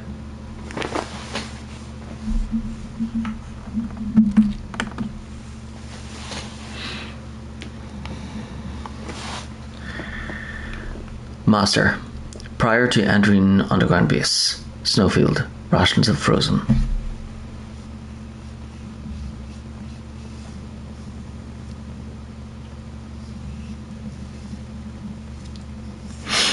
First time only. Your sea rations are frozen? Never eat frozen sea rations. It'll cause a temperature imbalance that'll drain your strength. Make sure you warm those seas before you eat them. After defeating Wolf. So you beat Wolf, huh? She was a fool to use the same tactics that failed her in your first meeting. But remember, don't let down your guard until you've got a confirmed kill. After Wolf's final moments, cutscene. First time only. Master, you and I, we're nothing more than dogs, are we? That's not like you, Snake. Don't let what Sniper Wolf said bother you. Snake says nothing. Listen, there's not a soldier alive that doesn't question himself, and if there is one, he's nothing more than a murderer. But someone like Wolf, a soldier who's looking for nothing more than her own death, is no good to anyone either. Once she started to look for death, it was all over. That's how you'll end up too, Snake. Otacon, prior to torture skip. Medical room after torture sequence. First time only. Otacon, are you still okay? Yeah, thanks to the stealth camouflage, that is. I have a favor to ask. I need your help. I was wondering when you'd ask, what should I do? I've been captured. I'm locked up in here, in this cell. What cell? There's a big torture machine nearby. Oh, I know it. It's close. I'll be there right away. Thanks. Second time. Otacon, I'm headed your way now. Can't you just relax? I am relaxed. I just don't know how to kill time here. Okay, I'll be there as soon as I can. From third time until Otacon arrives at the cell. I'm headed your way now. Can't you just relax? Medical room. Otacon is already standing in front of the door. Incredulously. What are you using the codec for? I'm right here. Medical room. After obtaining ketchup. Did you use the ketchup? It took me a long time to find that. It's exactly the right color and consistency too. Use it wisely, okay? If ketchup, escape field. That's all I can do for you, Snake. After taking out Johnny, the player can now escape. What are you doing? Now's your chance to get out of there, Snake. After the ninja appears, the player can now escape. First time money. Otacon, are you there? What is it? Was that you who opened the door just now? What are you talking about? So it wasn't you, which means that second of subsequent times, the door is open, right? You've got to get out of there now. You're right. Otacon, prior to Hind D bottle, after escaping medical room before recovering equipment. If you're looking for your items, they're near where you're being tortured. Why didn't you go get them? First time only. If the player met Otacon at the cell, if you knew that, why didn't you just bring them to me? The guard was scary. Caught a cold. Is there any cold medicine on this base? What's wrong, Snake? You caught a cold? I think there's some in the commander's room. There's a pharmaceutical storage room in the southwest of the first floor basement of the warhead storage building. There are other types of drugs there too. I gave directions to another soldier who had caught a cold. Well, it looks like he gave the cold to me. Medical room after disposing of time bomb. First time only. If the player used the catch-up to escape. So, you figured out what I had in mind, huh? I can't believe it actually worked. Fleur escaped via another method, despite having received the ketchup. It looks like you escaped. I'm glad. No thanks to you. Too bad. I thought you'd be able to figure out what my plan was. What are you talking about? I was just lucky that security was careless. Between the medical room and the communications tower, If you go straight down the underground passageway north of the cave, you'll arrive at the communication tower. You should be able to go over the glacier by using the communication tower walkway. Head for the towers. Communication tower A from entrance to 4F. Snake, it's dark inside the communication tower. You should use your night vision or thermal goggles. If Fleur doesn't have the thermal goggles. If you want thermal goggles, there's a pair on the same floor as my lab. If Fleur doesn't have the night vision goggles, there's a pair of night vision goggles near my lab. First time only. Be careful. There are always a lot of soldiers guarding the communication tower. Second and subsequent times. The walkway is directly between the communication tower. Head for there. Communication tower A9F in front of the walkway. Incoming call. Beforehand encounter. First time only. Snake, that's the door to the walkway. It won't open, even if I use the card. Suddenly realized. Huh? Oh, that's right. I totally forgot. Do you know something? That door sometimes gets frozen shut because it's so cold outside. Next time, tell me beforehand. So what should I do? It's impossible to open from the inside. They always use C4 or something from the outside.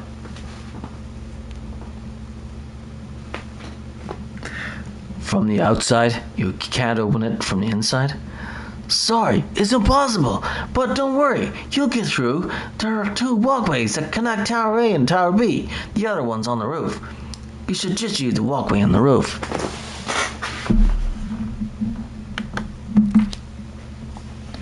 After hand encounter, tensely. It's no good, Snake. It looks like that door is frozen shut. The only way to open it is to blow it open from the outside. And since the walkway is on the roof is destroyed, to get to Tower B, you'll have to take the walkway on the other side of that door. If you had a rope, maybe you could lower yourself from the roof of Tower A to the other side. Communication tower. After learning that the door won't open. Snake, there's a walkway up on the roof too. You should use that one.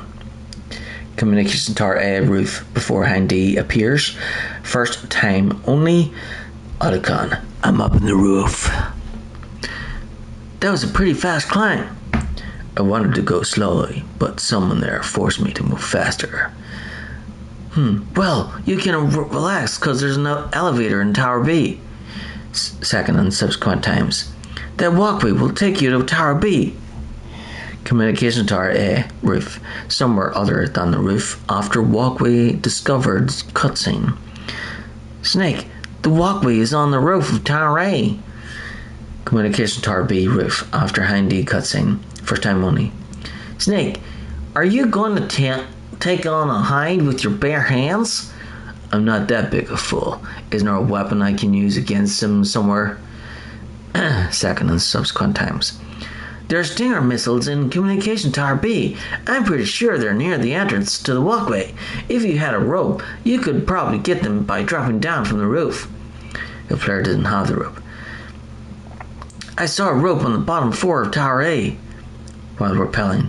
First time only. Impressed. Wow, Snake, you're like an action movie star. Totally different. Huh? This is real, not some prearranged stunt. If I screw up, there are no retakes. Yeah, I guess you're right. Second and subsequent times. Snake, there's some places on the wall where steam from the heating system is spurting out, so be careful. It'll give you a nasty burn. After completing the rappel. Great job, you made it down.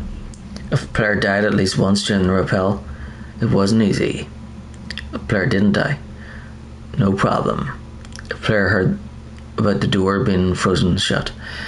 Maybe now would be a good time to blow that door open with some C4 so you can get through later. If a player hasn't heard about the door being frozen shut. Snake, the doorway that leads from the walkway to Tower A is frozen shut. If you use some C4, you should be able to get through. Communication tower's walkway. Snipe that. You're getting shot at? But to get where the Stinger missiles are, you have to make it down that walkway.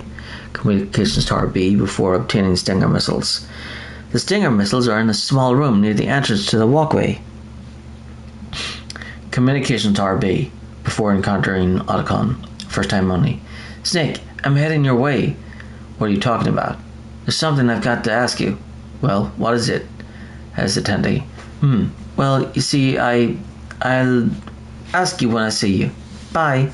Wait a minute. Second and subsequent times. Snake, I'm coming out there. Just hold on, okay? Communication Tower B spiraled staircase before time B battle. First time only. You're gonna go after that hind now? Yeah. Worried. I can still hear the sound of its rotors. It's just circling the tower. He must be waiting for you. Yeah, well, you won't hear it for much longer. Good. In the meantime, I'll fix the elevator so you can use it later. Second and subsequent times. I'll repair the elevator while you're fighting that hind. It might take some time, so don't worry. So don't hurry. Otacon, prior to Wolf battle, second. Communications Tower B, roof. Hind D battle. Snake, are you okay? So far. How are you doing? Sorry, the elevator's not working yet. It's strange. There's no problem with the motor, and the power is on. I need a little more time. Communication Tower B roof after Hind D crash. I don't know why, but the elevator just started working again. If you take it all the way to the bottom of the roof of Tower B and go outside, you'll be in the snowfield. The entrance to the underground maintenance base is in the north of the snowfield. Communications Tower B elevator. Stealth soldiers ambush. First time money. Otacon, I can't see them. What should I do? Stealth camouflage works by bending the light around an object. That's how it makes them invisible. But it doesn't have the ability to mask heat. Second and subsequent times. Use your thermal goggles, Snake. You'll be able to see their heat signatures. If player doesn't have the thermal goggles. Huh? You don't have any thermal goggles? Well, with your eyesight, you might be able to spot them if you look really hard. Snowfield entrance. Otacon. Which direction is the underground base? It's in the snowfield to the north of Tower B. The door is security level 6. Snowfield, first time only. The weather is terrible. Make sure you don't get lost out there. Snake. I don't have to tell you, but it's bitter cold out there. It'd be dangerous to stay out in the snowfield too long.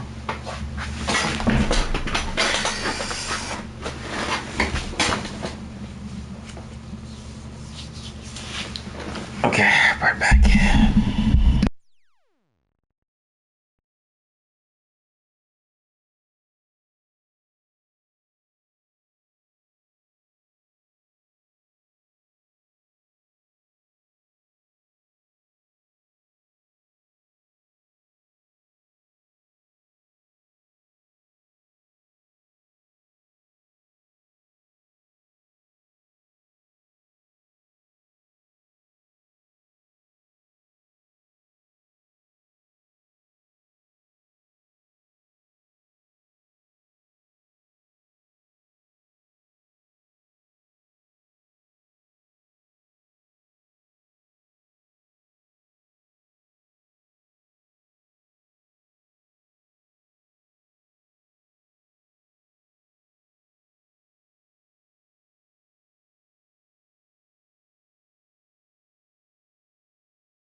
Okay, I'm back.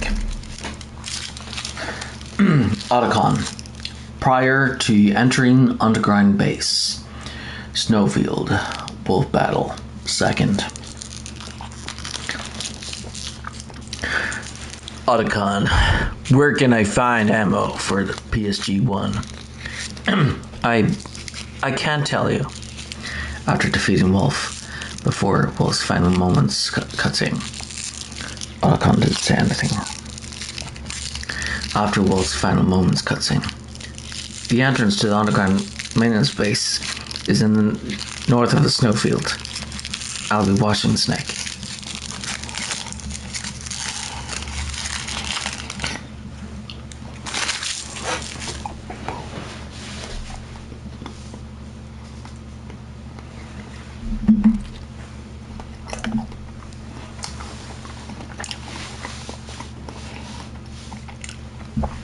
Section 4, Underground Base to Jeep Battle.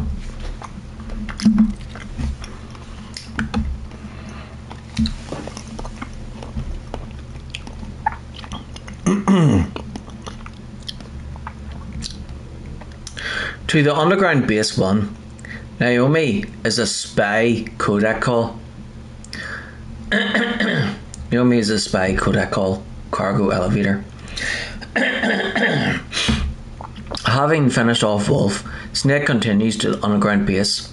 Beyond the snowfield, he proceeds through a blast furnace and boards an incline cargo elevator. The air gets colder and colder the deeper it goes. Even its pipes have frozen.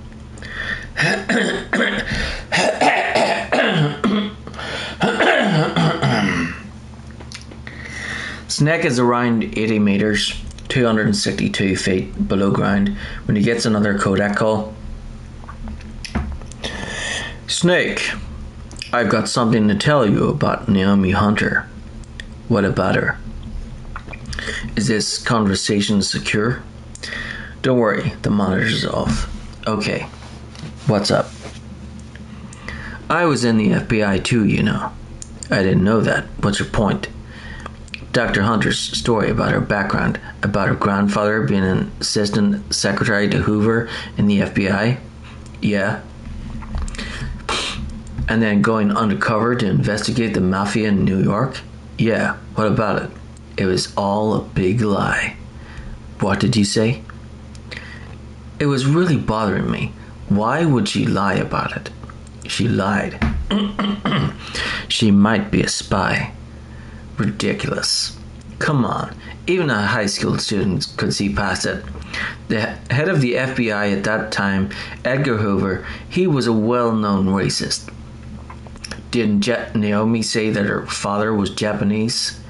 Yeah. Well, back then, there wasn't a single Asian investigator.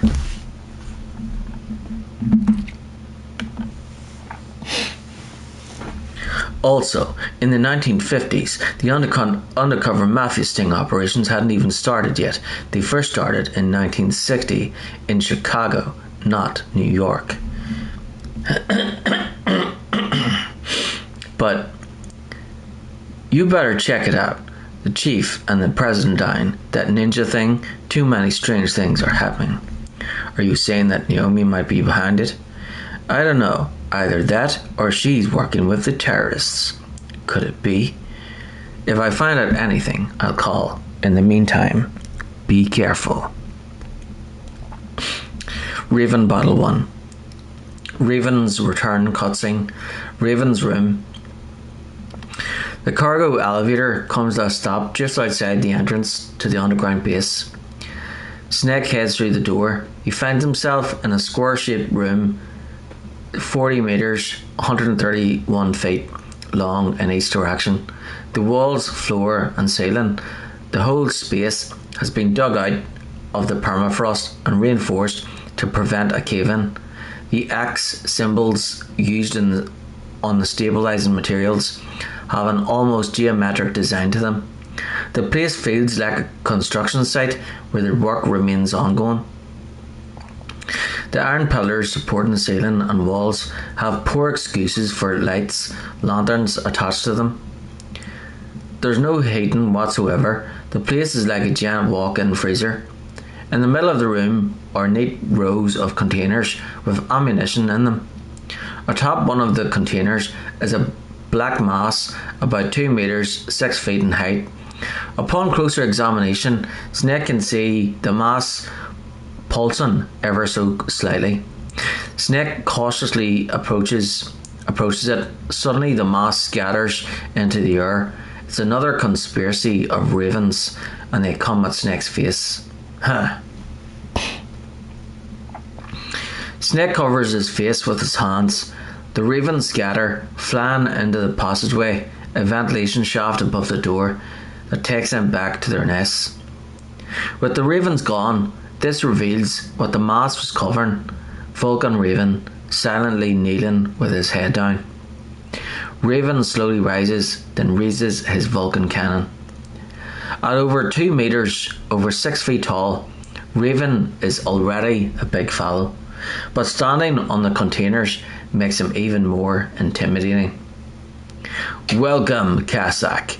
This is the end of the road for you, right, my friends?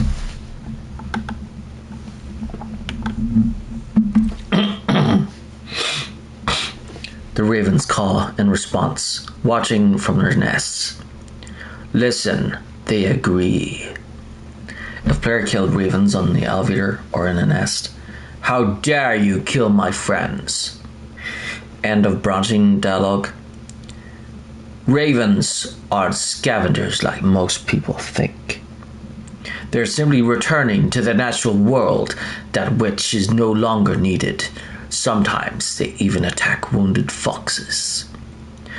You were the one in the M1 tank. Must have been a tight fit for a big boy like you.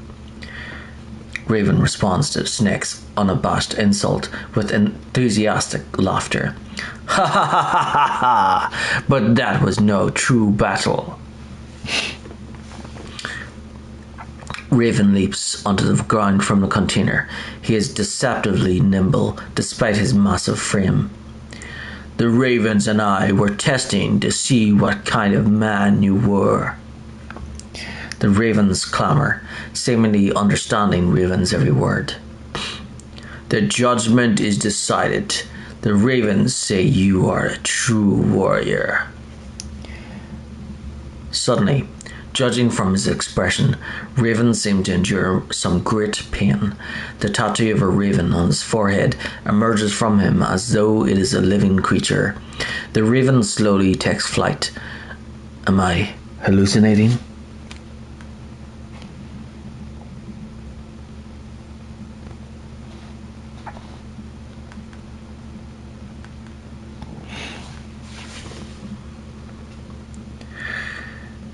It lands on Snake's shoulder, then folds its impressive wings. I can't move. The raven has put the mark of death upon you. Snake has no control over his body. Blood from the east flows within your veins. Raven peers deep into Raven's soul, into Snake's soul.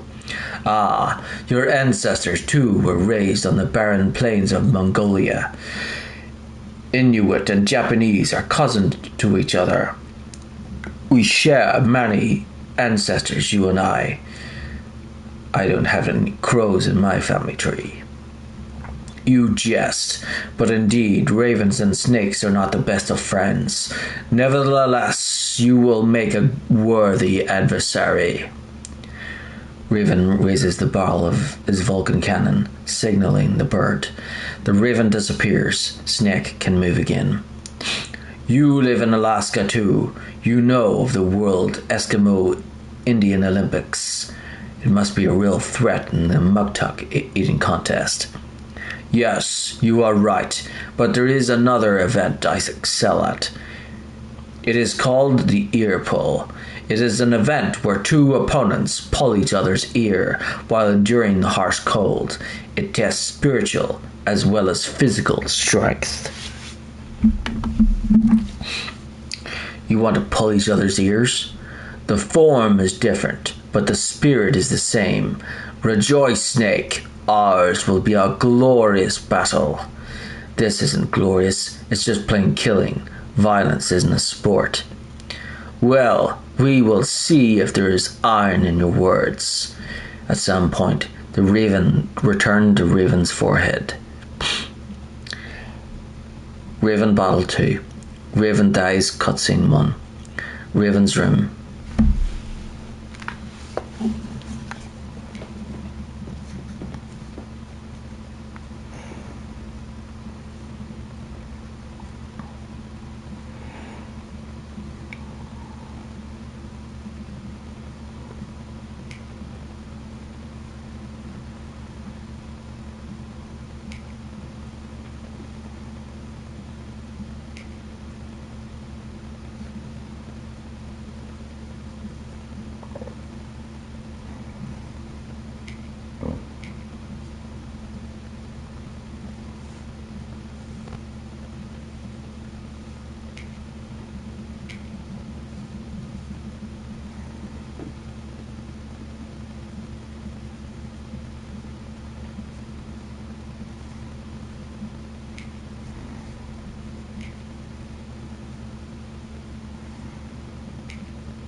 Raven Battle 2.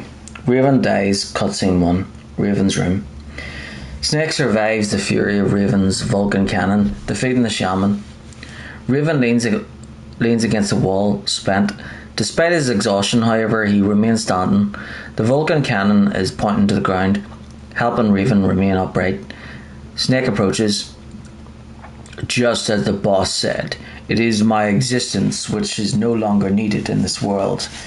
A raven lands on his shoulder.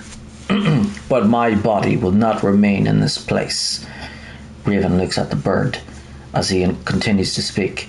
My spirit and my flesh will become one with the ravens. In that way, I will return to Mother Earth who bore me. The raven responds by stirring and cawing. Snake, I will be watching you. Understand? His strength fading, Raven reaches into his pocket and takes out a card. Snake, take this security card. It will open that door. Raven holds out the card. Snake accepts it. Why? You are a snake which was not created by nature. You and the boss, you are from another world, a world that I do not wish to know. Go ahead, go and do battle with him. I will be watching from above. First, I'll give you a hint. The man who you saw die before your eyes. Raven Battle 3. Darber Chief's death flashback cutscene. Chief cell. Raven talks over visuals of Snake listening to Anderson. That was not the Darber Chief.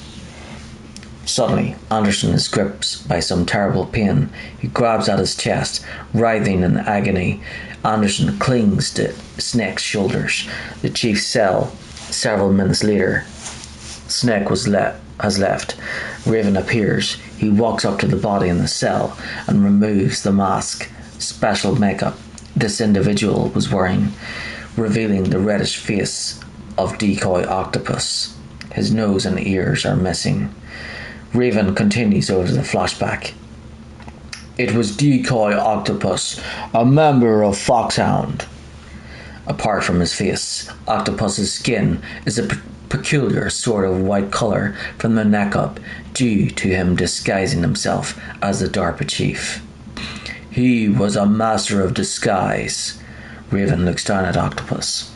He copied his subjects down to the blood. So he drained the chief's blood and took it into himself. Raven places Octopus's body on his shoulder and walks away. But he wasn't able to deceive the Angel of Death, referring to Foxeye. The Angel of Death? Shot of Octopus's face bouncing up and down as Raven leaves. Raven Battle 4. Raven dies. Cutscene 2. Raven's room. Back in Raven's room, he and Snake face one another. But why go to so much trouble? Why impersonate the chief? Raven chuckles. That is the end of my hint. You must solve the rest of the riddle yourself. The ravens take off from their nests and fly toward Raven. Snake looks up at the ventilation shaft. The birds come pouring into the room and swarm the motionless Raven at the wall. They cover every inch of his body, looking just like the large black mass at the start of the encounter. The ravens peck at and tear off his flesh. The commotion they make, which could be interpreted either as one of joy or of sadness, reverberates through the cave. From beneath the black mass, Raven speaks his final words. Snake, in the natural world there is no such thing as boundless slaughter. There is always an end to it, but you are different. Snake asks a question as he turns and walks away. What are you trying to say? The path you walk on has no end. Each step you take is paved with the corpses of your enemies. Snake heads for the door. The raven's chatter gradually dies down. Their souls will haunt you forever. You shall have no peace. Hear me, Snake. My spirit will be watching you. Snake turns back around. The birds all scatter once. There isn't a trace of Raven left. Snake's Kodak rings. He answers it. Raven Battle 5. Post Raven's death. Kodak call. Snake, it's me. Master. It's about Naomi. Turn your monitor off. What about Naomi? Damn. Colonel, is Naomi there? No, she's away. She's taking a short nap. So, what is this about Naomi? Okay, maybe we'd better let the Colonel hear this too. Yeah, go on, Master. Well, basically, Dr. Naomi Hunter is not Dr. Naomi Hunter at all. What? I thought her story of her background sounded kind of fishy, so I checked it out. And? There is an actual Dr. Naomi Hunter, or I should say, there was one. But she's not the woman we know. The real Naomi Hunter disappeared somewhere in the Middle East. Our Naomi must have somehow obtained her identification papers. So then, who is she really? She must be some kind of spy. A spy? Yes. Maybe she's been sent to sabotage this operation. Are you saying she's with the terrorists? I don't want to believe it either, but she is working for Foxhound. So, you think she had a part in the uprising? Or she could be working with some different group altogether. Master is hinting at the DIA. Different group. It couldn't be. Campbell is indecisive. Master makes a stony declaration. Place her under arrest. What? She's betrayed us. She needs to be arrested and interrogated to find out who she's with.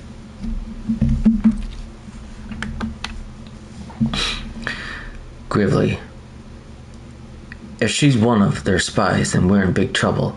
Colonel is referring to Foxeye. What do you mean? Oh, nothing. Have you let her in on some kind of vital secret or something? Campbell says nothing. Does this have anything to do with the mysterious deaths of the DARPA chief and the Armstack president? Master is fishing for information about Foxdie. I have no idea. Anyway, we cannot allow her to participate any further in this mission. Wait a minute. Without her, we can't complete this mission. I knew it. You're hiding something. Give me some time. I'll try to get it out of her. Hurry then. We've got to figure out who she is and what she's doing here. I understand. Snake, give me some time. I don't have any time left for you. Metal Gear's Hangar 1, Otacon Codec Call 1, Metal Gear Hangar 1F. After defeating Raven, Snake infiltrates the hangar where Metal Gear is stored. The hangar is like a massive vault, with the ceiling at least 20 meters, 66 feet or higher. A 4-story office building could fit inside. The Metal Gear stands over 10 meters, 33 feet tall, and sits secured to a platform in the middle. Running all across it is a network of maintenance pipes, cables, and the catwalks workers used to access its various sections. The space is divided into 3 floors, which includes the catwalks, and they're connected by ladders rather than stairways. The ladders' widths are such that only one person can go up or down at a time. There's an additional lower floor beneath the platform Metal Gear rests on. Drainage flows into the sides of this area. It consists of stagnant nuclear disposal process. It consists of stagnant liquid with a pallid glow to it, including wastewater created during the nuclear disposal process. The reason for its presence here is contaminants from the decommissioned nuclear weapons stored on the base, as well as other radioactive materials, have gotten into the base's drainage system. Snake is about to climb the ladder to the 2nd floor when his Kodak rings. It's Otacon. Snake, it's me! What's wrong? Did you find a good place to hide? Yeah, thanks to the stealth gear. It looks like they've finished getting Metal Gear ready. How do you know that? I overheard them talking. Where are you now? Right in front of Metal Gear. Right in front of Metal Gear, but it's strange. What is? There's nobody here. No guards. Nobody patrolling. It's too quiet. Maybe because they're all ready. They said they even input the PAL codes. What should I do? All we can do is use the override system that President Baker told you about. But I've only got one of the 3 keys, and besides that, like Ocelot said, there's some trick to using the keys. Leave it to me. You got some kind of plan? Well, I'm in the computer room right now. I'm trying to access Baker's private files. Baker's files? Don't you need a password? Of course, but there are ways. Slightly surprised. Are you a hacker? Yep, that describes me pretty well. Does it look like you can get in? I don't know yet. I'll give it a try. I'm counting on you. Metal Gear's Hangar 2. Otacon Kodak Call 2. Metal Gear Hangar 2F.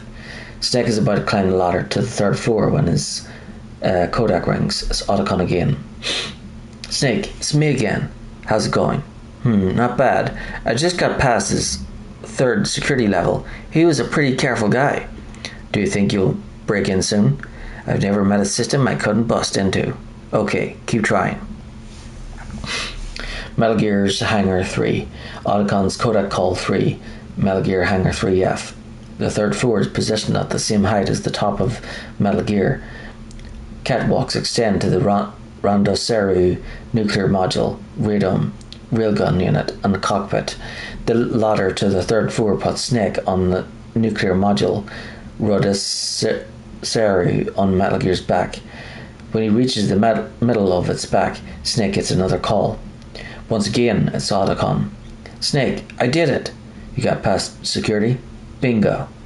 Great, so what do you got? I accessed the confidential Metal Gear file. So what about the PAL override system that Baker talked about? I haven't found it yet. That's what I need to know. But Snake, I found something else. What?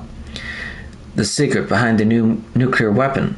Just as I thought, the nuclear warhead is designed to be fired from the railgun like a projectile.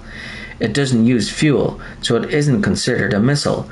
That way, it can get around all sorts of international treaties. Pretty sneaky. Yes, but effective. And that's not even the scariest thing about this weapon. I can't wait to hear this. Spitting out. It's a stealth weapon. You mean it won't show up on radar? Yeah, the truth is, they've been working on the stealth missile since the late 70s. Why weren't they able to develop one until now? Because of the missile's rocket propulsion system, it will be picked up by enemy satellites. Oh yeah, that makes sense. But unlike a missile, the railgun doesn't burn any propellant, so it can't be detected on any current ballistic missile detection systems. An invisible nuclear warhead. Angry. Totally impossible to intercept. And on top of that, it's got a surface-piercing warhead designed to penetrate hardened underground bases. We learned that lesson in the Gulf War. This thing could mean the end of the world. It's the ultimate weapon, and from a political point of view, it avoids the problem of nuclear reduction and nuclear inspections. Colonel, is this true? Are you listening? I'm listening. If word of this got out, it could delay the signing of the START III treaty and cause a huge international incident. Yeah, it would be nasty. The United States would be denounced by the UN. It could even bring the president down. That's a good idea, the United States being denounced. Did you know this, Colonel?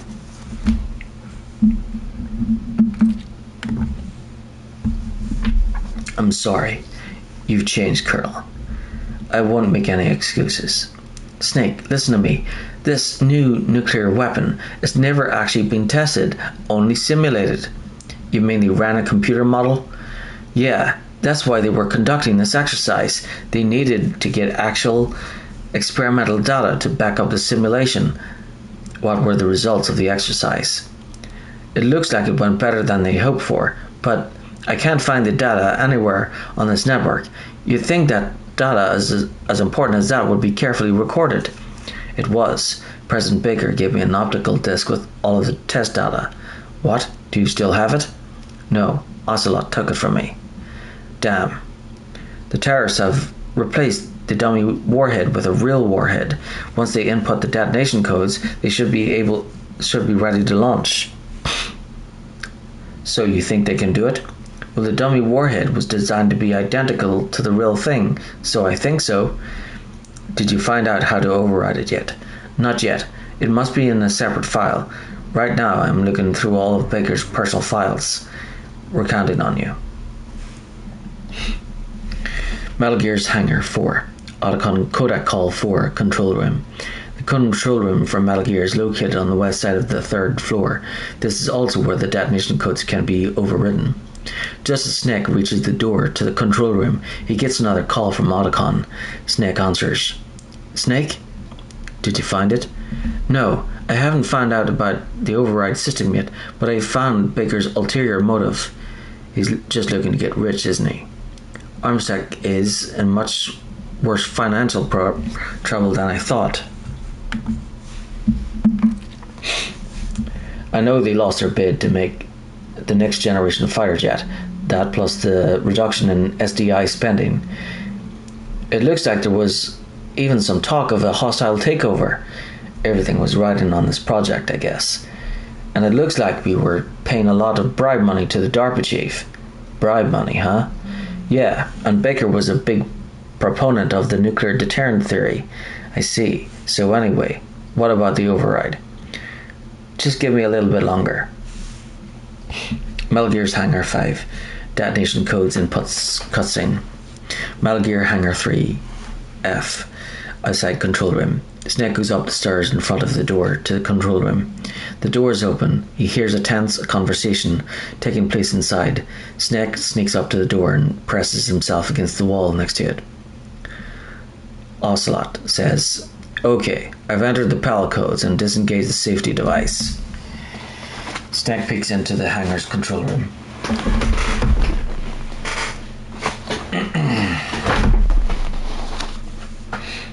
There are two men inside. One is Revolver Ocelot.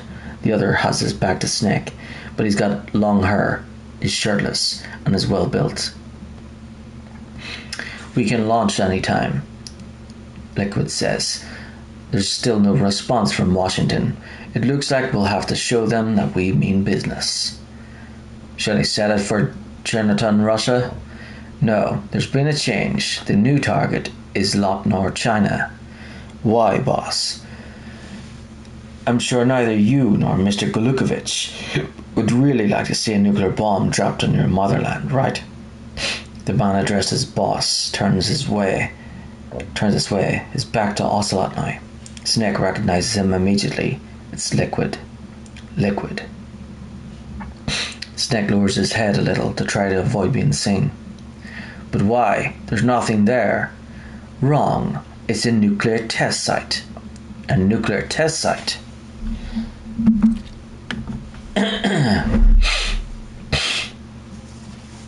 "If we nuke a major population center, the game's over. But a nuclear explosion at a test site can still be concealed from the public. Meanwhile, Washington will be worried about the retaliatory strike from China. That'll probably mean top-secret talks between both countries' leaders. Of course, and in the process, the president will be forced to divulge the existence of a new and highly destabilizing nuclear weapon to the Chinese. What do you think that will do to the US's reputation, or the president's? And with the CTBT, that means that China and India..." "I see." Ocelot gives Liquid's tough approach a nod of approval. "Yes, when the other countries hear about this new weapon, they'll all want to contact us. Washington won't be very happy when we start selling their own system to the highest bidders." Liquid goes up to Ocelot. "Yes, the president will break. He will give in to our demands. Big Boss's DNA and $1 billion. $1 billion. That money will be used to cure our genome soldiers as well. I'm also including the Foxdie vaccine in our demands." "Foxdie, it killed Octopus and the Armstack president, so it's true that it affects older people first. Mantis might not have been affected because he wore a mask. Wolf wasn't infected either, perhaps due to those tranquilizers she always took. Something to do with the adrenaline level in the blood? Or maybe it's just because this Foxdie was still experimental and they haven't worked out all the bugs yet.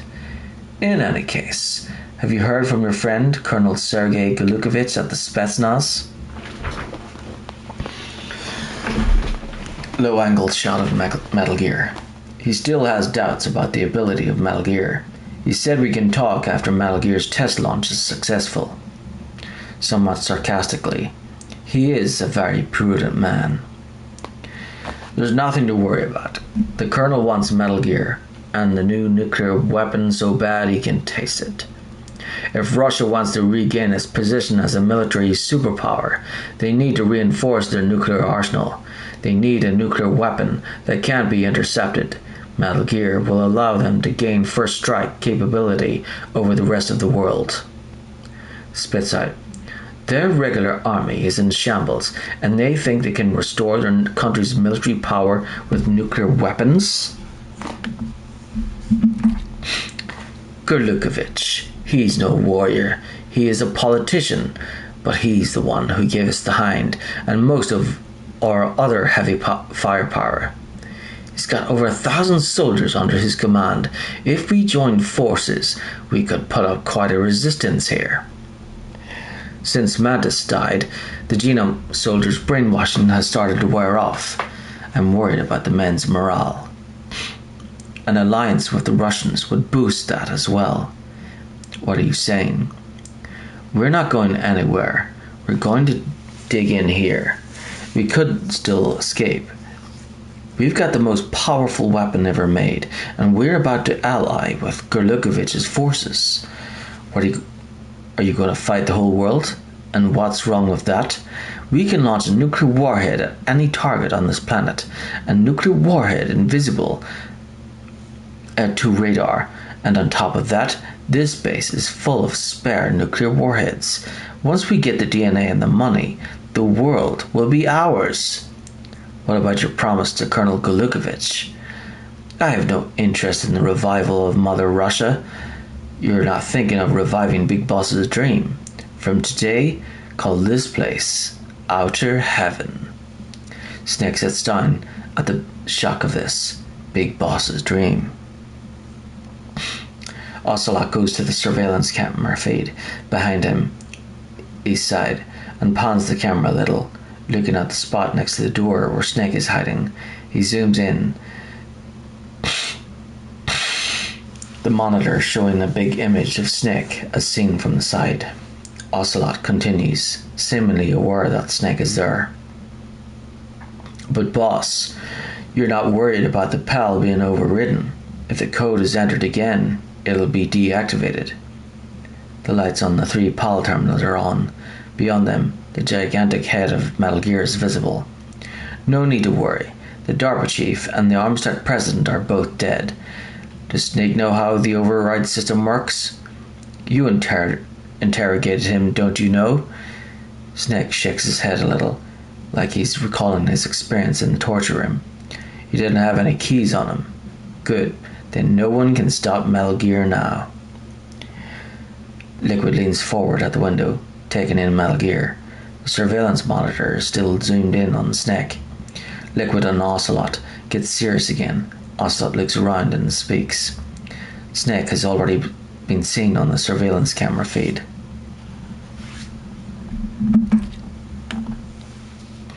By the way, what should we do with that woman? Want me to kill her? Let her live. She's Campbell's niece and Snake cares for her. We'll keep her as our ace in the hole. Snake's ears prick up at the mention of Meryl. Meryl, she's alive. At that moment, the Kodak rings. Only Snake can hear it. He answers it. Metal Gear's Hangar 6. How to override detonation codes. Kodak call. Snake, I found Baker's top secret files. Great job. How's it going there? They finished inputting the PAL codes. So, how do we deactivate them? Okay, you see the override system that the president was talking about, it can also be used to input the detonation codes. You see, if you insert the keys when the warhead is active, you deactivate it, and if you insert them when it's inactive, it becomes activated, and you can only use the keys once. Only once, huh? Yeah, you'd better get started. We don't have much time. But it takes 3 keys, right? I've only got 1 of them. Hold on a minute. You see, that's the trick. You already have all 3 keys. What are you talking about? The card key is made of a shape memory alloy. Shape memory alloy? Yes, it's a material that changes shape at different temperatures. The key is made out of it. This card key? Yeah, the card key changes shape at different temperatures. So this key is actually 3 keys in 1. Clever. Metal Gear's Hangar 7. The Lost the Key cutscene. Metal Gear Hangar 3F, outside control room. Snake hides next to the door to the control room. He takes out the shape memory alloy key Otacon has described. Snake holds it up and studies it, turning it around. Otacon continues to explain over the Kodak. Can you see the input terminals in the center of the control room? Snake sticks his head out to peer into the control room. Liquid and Ocelot stand facing the monitors, making some kind of adjustments. Snake sees the 3 terminals in the middle of the room. I see them. Those 3 laptop terminals are for the emergency input. Snake takes out his binoculars and zooms in on them. There should be a symbol on each screen. Snake looks under the terminals. There are symbols on the desk.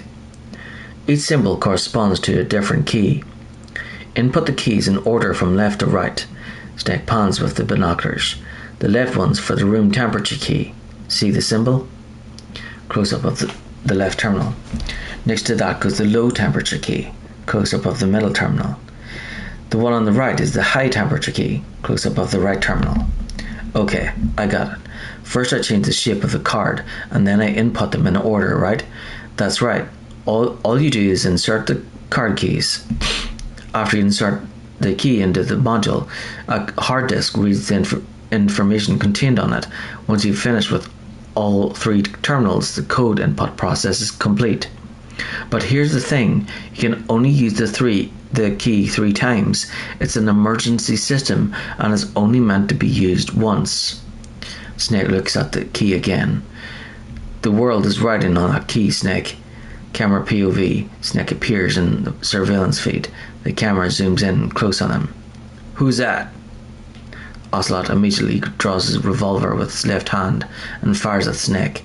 The bullet ricochets right in front of Snake, causing him to drop the key.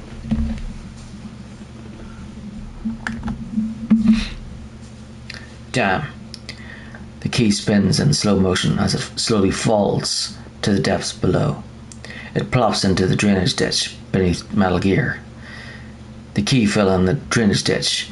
Snake reaches out, looking to the bottom of the hangar with frustration. Then an alarm goes off. Snake! Snake looks up at Liquid. The solid door to the control room slams shut. This is bulletproof glass. There's no way in. I'll enjoy watching you die. Liquid stands there, smiling, his shoulders up high. Ocelot holsters his revolver. The two don't seem that concerned about Snake's presence there. They need Snake to enter the detonation codes. Snake gets a call from Campbell. Snake, you've got to get that key. Ship memory alloy key 1. First code entered cutscene. Metal Gear Hangar 3F control room. Snake must now override the detonation codes. He recovers the shape memory alloy key that fell into the drainage ditch, then returns to the control room. Snake inserts the key into the terminal. A confirmation message appears on the screen, and the tower-shaped device slowly sinks into the desk. Tens of thousands of lines of code run across the monitor at a blistering speed. Snake studies the screen. A computer voice blurs out into the control room. PAL code number 1 confirmed. The terminal spits the key back out. Awaiting PAL code number 2.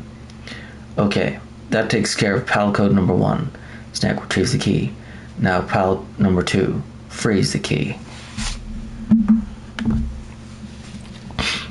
Shape memory alloy key 2. Second code entered cutscene. Metal Gear Hangar 3F control room. Snake returns to the room where he fought Raven, freezing the key and thus changing its shape. He then heads back to the control room to override the second detonation code. Snake inserts the key into the terminal. A confirmation message appears on the screen, and the tower-shaped device slowly sinks into the desk. Tens of thousands of lines of code run across the monitor at a blistering speed. Snake studies the screen. A computer voice blurs out into the control room. PAL code number 2 confirmed. The terminal spits the key back out. Awaiting PAL code number 3. Okay, there goes PAL code number 2. Snake retrieves the key. Next comes PAL number 3. Warm the key.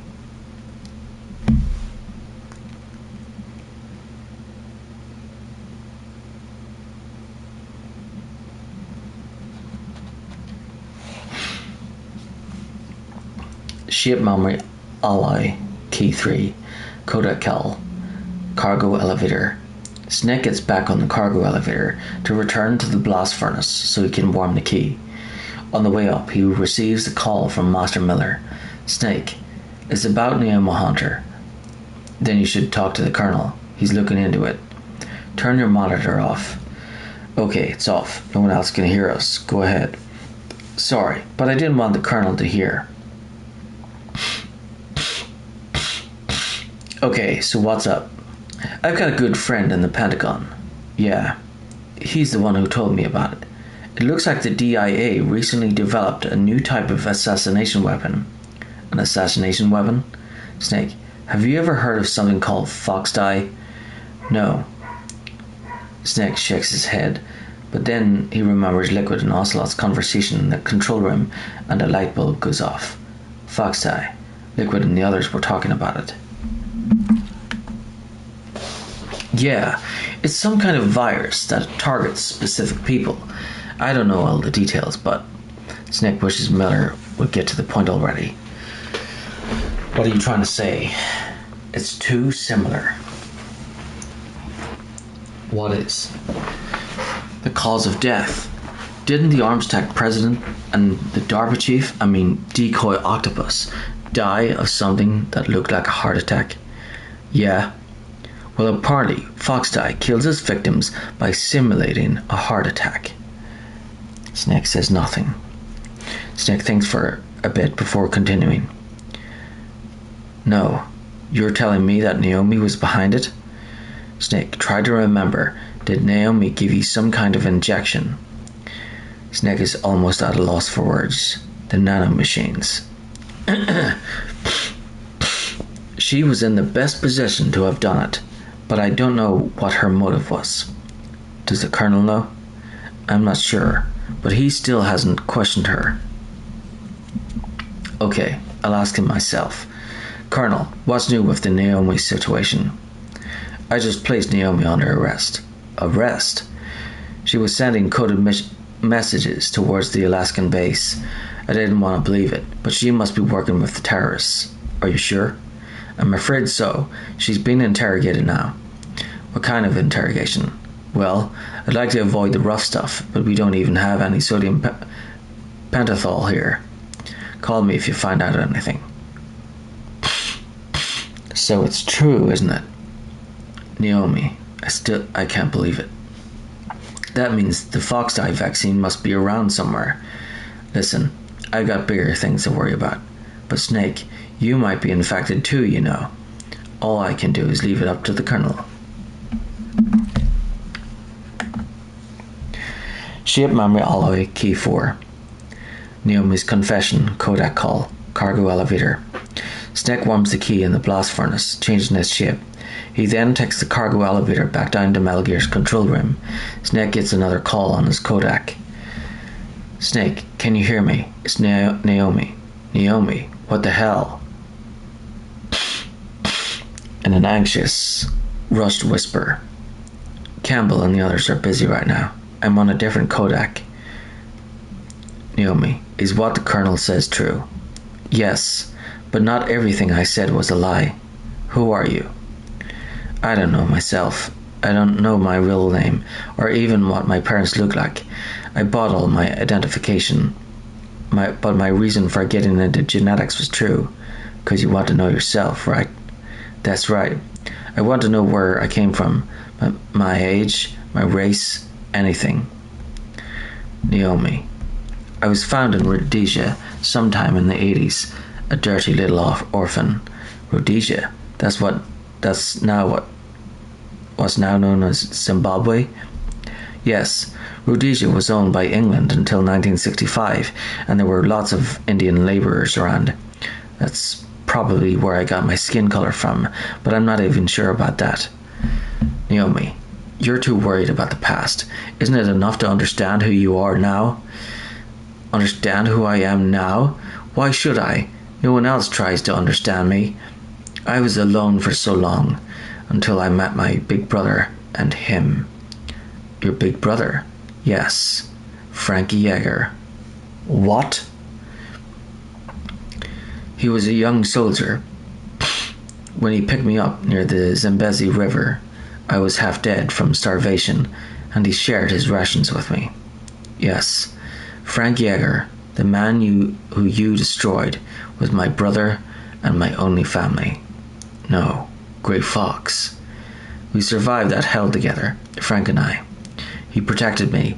He's my one connection, the only connection that I have to my past. And he brought you back to America? No, I was in Mozambique when he came. Who is he? You mean Big Boss? Yes, he brought us to this land of freedom, this America. But then he and my brother went back to Africa to continue the war, and that's when it happened.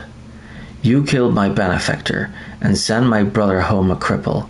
I vowed revenge and joined Foxhound. I knew it was my best chance to meet you, and I prayed for the day that I would. So, were your prayers answered? Yes. I waited 2 long years. To kill me? Is that all you cared about? Yes, that's right. 2 years. You were all I thought about for 2 long years, like some kind of twisted obsession. Do you still hate me? Not exactly. I was partly wrong about you. What about Liquid and the others? Intensely. No, I'll have my revenge on them too. Naomi, you didn't kill that doctor too, did you? The one that used Grey Fox for his genome experiments? Dr. Clark? No. That was my brother. Afterwards, I covered it up and helped him hide out. A brief, awkward silence.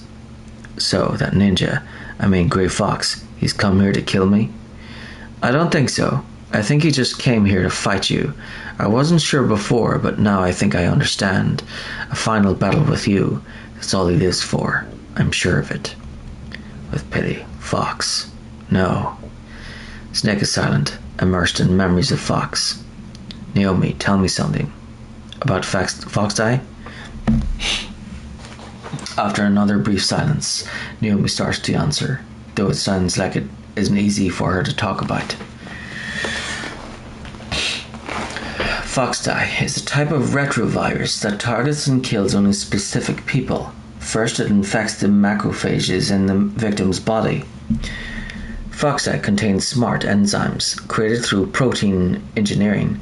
They are programmed to respond to specific genetic patterns in cells. Those enzymes recognize the target's DNA. Right. They respond by becoming active and using the macrophages. They begin creating TNF epsilon. Huh? It's a type of cytokine, a peptide which causes cells to die. The TNF epsilon is carried along with the bloodstream to the heart, where they attach to the TNF receptors in the heart cells, and then they cause a heart attack. The heart cells suffer a shock and undergo an extreme apoptosis. Then the victim dies. Apoptosis? You mean the heart cells commit suicide? Another awkward silence. Naomi. What? You must have programmed that thing to kill me too, right? She doesn't say anything. Do I still have time? Naomi doesn't say anything. Naomi. I don't blame you for wanting me dead, but I can't go yet. I still have a job to do. Listen, Snake. I'm not the one who made the decision to use Foxdie. Huh? You weren't? No. You were injected with Foxdie as part of this operation. I just wanted to let you know that. A brief silence. Naomi decides to make another confession. No, that's not the whole truth. Huh? The real thing that I wanted to tell you was, Snake, Hey, what are you doing? Eek! Sounds of a struggle on the other end. A face being slapped. A punch being thrown. A scream. Ugh, Snake. The line cuts to static. Naomi. Snake, I can't allow Naomi to make any more unauthorized transmissions. What? Naomi's been removed from this operation. What happened to Naomi? What did she mean when she said that Foxdie was part of this operation? Colonel, let me talk to her. I won't. She's under arrest. Angry. Colonel, you double-crossed me. Feeling guilty. Snake, there's no time for that. Right now your job is to stop Metal Gear. Okay, Snake? Master's True Identity 1. Third code entered cutscene. Metal Gear Hangar 3F control room. After returning to the blast furnace to warm the key, Snake goes back to the control room and enters the third override key. Snake inserts the key into the terminal on the right. A confirmation message appears on the screen. The tower-shaped device slowly sinks into the desk. Tens of thousands of lines of code run across the monitor at a blistering speed. Snake studies the screen. PAL code number 3 confirmed. A computer voice blurs out into the control room. This time, the terminal doesn't return the key. PAL code entry complete. All three terminals monitors flash red. Detonation code activated. A notification that the system is ready for launch rings out. This is not what Snake was expecting to hear. No. Why? Through the window, he can see the lights on Metal Gear turning on. Power is being supplied to it. It is like a creature coming to life. Ready for launch. I deactivated it. Snake is rattled. He then gets a call from Master Miller. Master's true identity, too. Master was Liquid all along. Codec call. Thank you, Snake. Now the detonation code is completed. Nothing can stop Metal Gear now. Master, what's going on? You found the key and even activated the warhead for us too. I really must express my gratitude. Sorry to have involved you in that silly shape memory alloy business. What are you talking about? We weren't able to learn the DARPA chief's code. Even with Mantis's psychic powers, he couldn't read his mind. Then Ocelot accidentally killed him during the interrogation. In other words, we weren't able to launch the nuclear device, and we were all getting a little worried. Without the threat of a nuclear strike, our demands would never be met. What do you mean? Unconcerned. Without the detonation codes, we had to find some other way. That's when we decided you might prove useful, Snake. What? First I thought we might get the information from you, Snake, so I had Decoy Octopus disguise himself as the DARPA chief. Unfortunately, Octopus didn't survive the encounter, thanks to Foxdie. Angry. You mean you had this plan from the beginning, just to get me to input the detonation code? Huh? You didn't think you made it this far by yourself, did you? Angry. Who the hell are you? Ignores. In any case, the launch preparations are complete. Once the world glimpses the power of this weapon, the White House will have no choice but to surrender the Foxdie vaccine to me. Their ace in the hole is useless now. Ace in the hole? What the? Las Machinae. The Pentagon's plan to use you was already successful in the torture room. Snake, you're the only one who doesn't know. Poor fool. Who are you anyway? I'll tell you everything you want to know. If you come to where I am, that is. Where are you? Very close by. Campbell cuts in. Snake, that's not Master Miller. Campbell, you're too late. Master Miller's body was just discovered at his home. He's been dead for at least 3 days. I didn't know because my codec link with Master was cut off, but Mailing said his transmission signal was coming from inside the base. So who is it? Snake, you've been talking to... Me, dear brother. Master takes off his sunglasses. Liquid, how the... He then lets his hair down. It is indeed Liquid. You've served your purpose. You may die now. Master's Tree Identity 3. Contacting Otacon, Codec Call 1. With the door sealed shut and the control room flooded with toxic gas, Snake calls Otacon for help. Snake, that's bulletproof glass. You can't break it with an ordinary weapon. Can't you open the security lock here?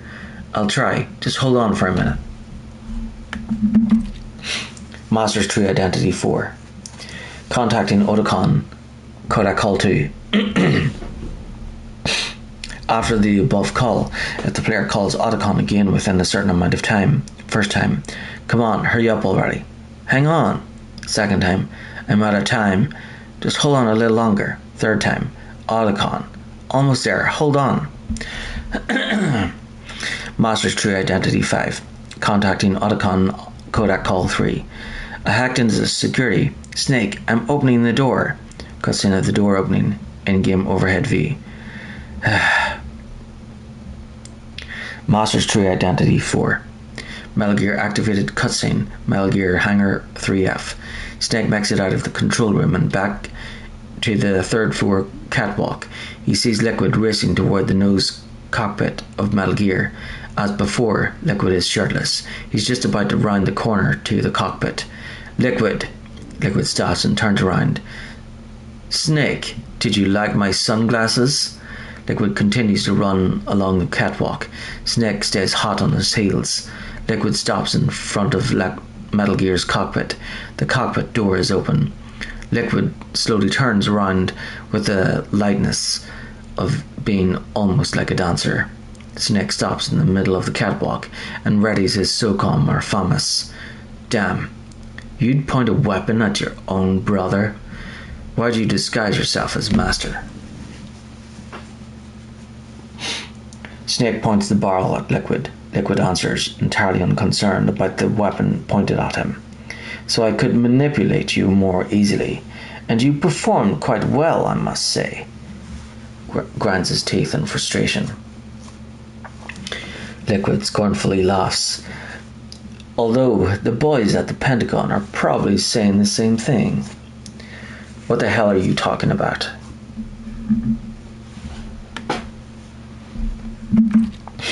Following orders blindly with no questions asked. You've lost your warrior's pride and become nothing more than a pawn, Snake. What? Stopping the nuclear launch, rescuing the hostages, it was all just a diversion. A diversion? The Pentagon only needed for you to come into contact with us. That's what killed the Armstack president and Decoy Octopus. You don't mean... Arrogantly, that's right. You were sent in here to kill us so they could retrieve Metal Gear undamaged, along with the bodies of the Genome soldiers. From the beginning, the Pentagon was just using you as a vector to spread Foxdie. Foxdie? Can't be. Are you telling me Naomi was working with the Pentagon? They thought she was, but it seems that Dr. Naomi Hunter couldn't be controlled so easily. What? We've got a spy working in the Pentagon. He reported that Dr. Hunter altered Foxdie's program just before the operation, but no one knows how or why. I wonder, maybe they arrested her so they could find out the answer to that. No doubt, but I have no idea she was motivated by such petty revenge. We still don't know what changes she made to Foxdie's program. Oh well, it doesn't matter. I've already added the Foxdie vaccine to my list of White House demands. There's a vaccine. Snake lowers his weapon a little after Liquid gives him an answer he wasn't expecting. There must be. But that woman is the only one who really knows. Liquid shakes his head. Anyway, it might prove to be unnecessary. Why is that? Snake trains his gun on Liquid again. Liquid starts to move back and forth across the narrow catwalk. You were successful in coming into contact with all of us, so we must have all been exposed to the virus. It's true that the Armstack president and Decoy Octopus were killed by Foxdie, but Ocelot, myself, and you, the carrier, were apparently unaffected. A bug in the virus's programming? Could be. In any case, if it doesn't kill you, then I'm not worried either. After all, our genetic code is identical. So it's true, you and I are... Yes, twins. But we're not ordinary twins. We're twins linked by cursed genes. Les enfants terribles. You're fine. You got all the old man's dominant genes. I got all the flawed, recessive genes.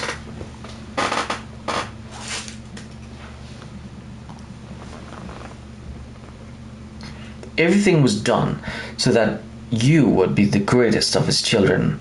The only reason I exist is so they could create you. I was the favorite, huh? That's right. I'm just the leftovers of what they used to make you. Can you understand what it's like to know that you're garbage since the day you were born? Liquid keeps an eye on Snake as he inches back. He plants one foot on the cockpit. But I'm the one Father chose. So, that's why you're so obsessed with Big Boss. Some warped kind of love. Love? It's hate. He always told me I was inferior, and now I'll have my revenge. Snake stands there speechless. He has no idea what Liquid is going on about. Scornfully laughs. You should understand me, brother. You killed our father with your own hands. You stole my chance for revenge. Now I'll finish the work that father began. I will surpass him. I will destroy him. You're just like Naomi. You're obsessed with genes.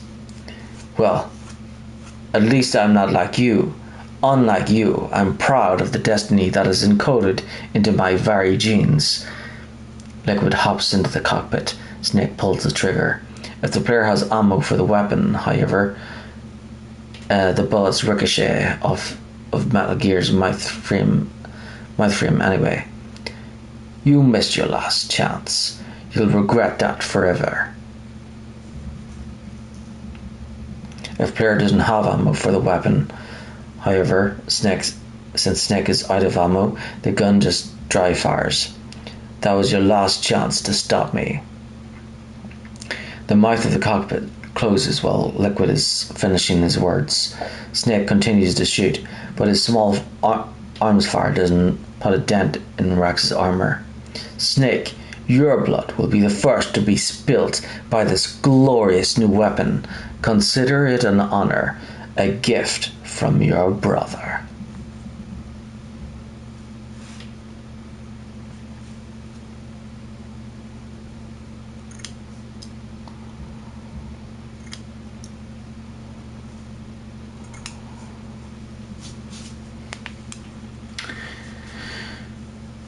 Metal Gear stirs. It starts to emit a shrill noise, like that of a turbocharged engine, like the prehistoric creature that gave it its name. Metal Gear Rex looks up and lets out a thunderous roar. Then, the platform it stands on begins to slowly rise.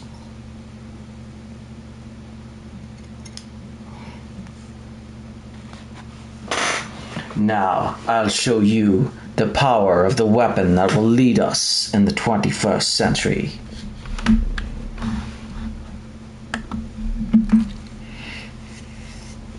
Snake is thrown off balance by the violent tremors. He looks over the catwalk, down into the depths of the hangar. He can see the platform coming up toward him.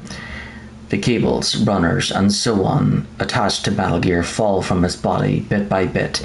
Sounds of grinding metal and sparks and many explosions bright enough to burn retinas. Snake watches the meaty frame of the war machine get closer and closer. Debris and parts of all sorts drop from the ceiling. Snake hangs onto the handrail tight as he avoids getting crushed. As seen from the cockpit, Snake shrinks to the size of a kidney bean. The platform is now level with the third floor catwalk. Snake jumps onto the rising platform right before it tears the catwalk apart. The platform continues its climb. Low-angle shot of Snake and Metal Gear on the platform. Metal Gear's pylons and even the claws on his feet are the size of oak trees. It's moving. How do I stop it? Metal Gear ascends through the hole that's opened in the hangar ceiling. Metal Gear Rex Battle 1. Grey Fox's final moments cutscene. Metal Gear hangar door. The radome is in flames, visible beyond Snake's Stinger missile Stinger missile launcher he still has readied. Rex has fallen to his knees and remains motionless. The radome looks burnt to a crisp. Did that do it? Snake takes the Stinger off his shoulder and approaches Metal Gear, staring into the cockpit, but then the radome comes back to life with a flurry of activity. Damn. Rex gets back up, almost like it heard Snake. It stands tall and lets out another terrible roar. Snake, overwhelmed by the sheer size of the thing, takes a few steps back. Rex leans forward, its head shaking at an odd angle as it brings its head towards Snake. He backs up some more. only to discover he's already at the wall. He's got nowhere to run, and Rex's mouth is closing in. Liquid's voice booms from the cockpit. Nice try, Snake. Die! Metal Gear's mouth moves for Snake like a dinosaur hunting its prey. Out of options, Snake braces himself for what seems like the end, but then, from out of nowhere, a figure appears in front of Snake. It's the ninja.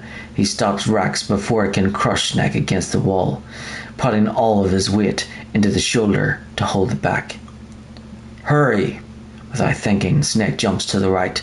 Rex tries to turns its head towards Snake, but the ninja holds it firmly in place. As he continues to keep it back, the ninja turns and looks at Snake. His helmet is open, revealing the face of Grey Fox from so long ago. His eyes still shine with the same sparks of intelligence and reason from when he and Snake worked together. In contrast with their earlier encounters, the ninja now has a laser gun attached to his right arm.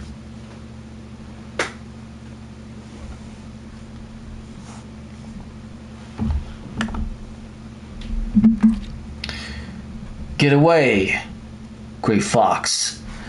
A name from long ago. It sounds better than Deep Throat. So it is you. You look terrible, Snake. You haven't aged well. I'll send you back to hell.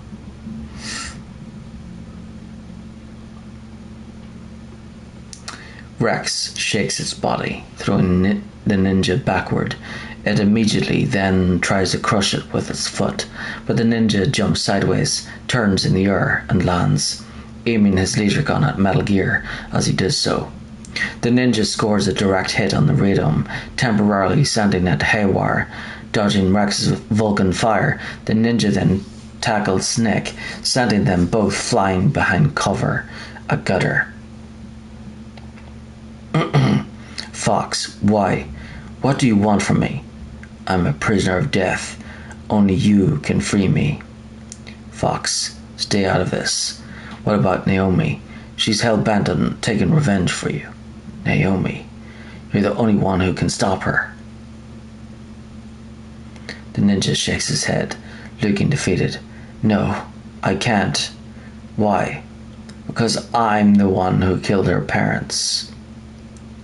I was young then, and couldn't bring myself to kill her too. I felt so bad that I decided to take her with me. I raised her like she was my own blood, to soothe my guilty conscience. Even now she thinks of me as her brother. Fox. From the outside we might have seemed like a happy brother and sister, but every time I looked at her, I saw her parents' eyes staring back at me. Tell her for me. Tell her that I was the one who did it. Metal Gear discovers their hiding place. There you are. A line of Vulcan fire booms as Rex mows down any lost place the two of them could hide. Snake and the ninja are lit up by sparks from all the ricochets.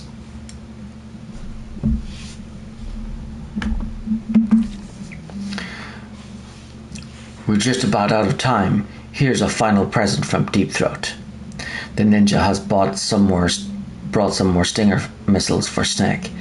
Not too far away from the gutter, an item box full of them spins in the air.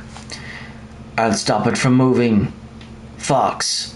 Before Snake can stop him, the ninja rushes toward Metal Gear.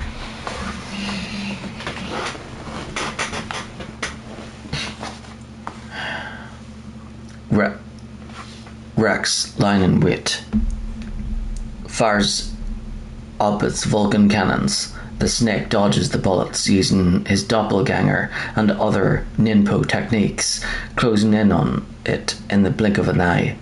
However, he's unable to avoid the barrage completely and is hit by a few rounds. Sparks shoot out of his body, but he presses on, managing to slide under Rex into the blind spot of its Vulcans. The ninja raises his gun, confident victory is at hand, until Rax's jaw pins the ninja against the wall with the swiftness of an apex predator. In the Middle East, we don't hunt foxes, we hunt jackals. Instead of foxhounds, we use royal harriers. Rax's operating noise increases as its strength increases and presses the ninja against the wall. Even more sparks shoot out of the ninja. Fox. Tauntingly. How strong is that exoskeleton of yours? Snake, are you just going to sit by and watch him die? The ninja fires a barrage of laser gun blasts at the radome.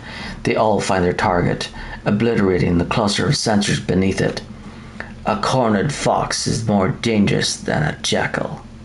Having fired all the rounds in his current energy pack, the ninja ejects it.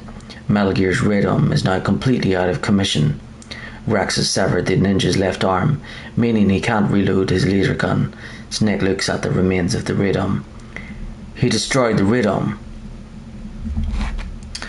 Impressive. You are indeed worthy of the code name Fox. But now you're finished.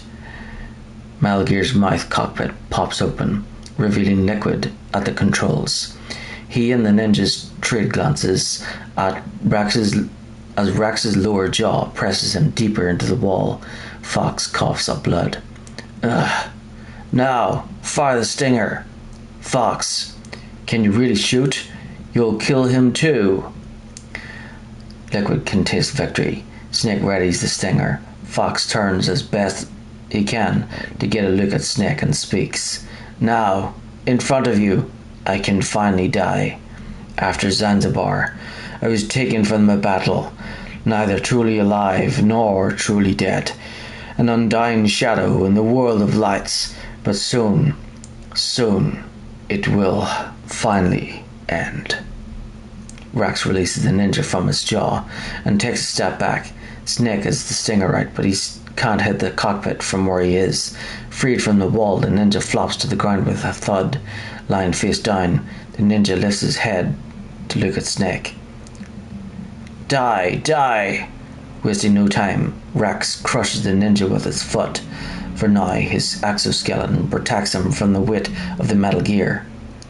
He delivers his final words to Snake as the massive limb presses down on him. Snake, we're not tools of the government or anyone else. Fighting was the only thing I was good at. But at least I always fought for what I believed in. A pool of blood spreads from Rax's foot. Snake, farewell. Liquid applies additional power to the leg. Fox is squashed like an insect. Fox! Foolish man. Rax twists his foot to make doubly sure that the ninja is dead. From underneath it comes a small explosion and a spatter of blood. Spits out. He prayed for death, and it found him. After another booming roar, Rax shakes his head and looks squarely at Snake. Liquid can still be seen in the cockpit. You see? You can't protect anyone, not even yourself. Die! Rax opens fire with its Vulcan cannons. Metal Gear Rax Battle 2 versus Metal Gear Hangar Door. Snake unleashes stinger missiles into Metal Gear's open cockpit. Liquid in full view. Liquid groans every time he is hit. Ah, nice try. Metal Gear Rax Battle 3. Metal Gear explodes cutscene. Metal Gear Hangar Door. Snake's attacks and sends sparks shooting out of the cockpit. Liquid has lost control of Metal Gear. The machine stumbles like a drunken animal. Snake watches it carefully as he moves closer to it. Snake, I'll crush you into dust. Liquid desperately tries to control Rax, but the shower of sparks from the cockpit grows even more intense. Metal Gear staggers a few more steps, then stops, and stretches up as far as it can go, almost like it's having a spasm. before falling, still outstretched against the wall of the passageway. The impact sends more sparks everywhere, followed by an explosion. The blast wave hurls Snake back against the hangar door wall. He hits his head hard. Ugh. Snake's POV with blur effect. Metal Gear has collapsed against the west wall. Black smoke rises from the cockpit, while steel beams and other fallen debris lies scattered about the ground. A vague image of Liquid leaping from Metal Gear's cockpit onto the ground. He walks towards Snake. Snake loses consciousness. Fade out.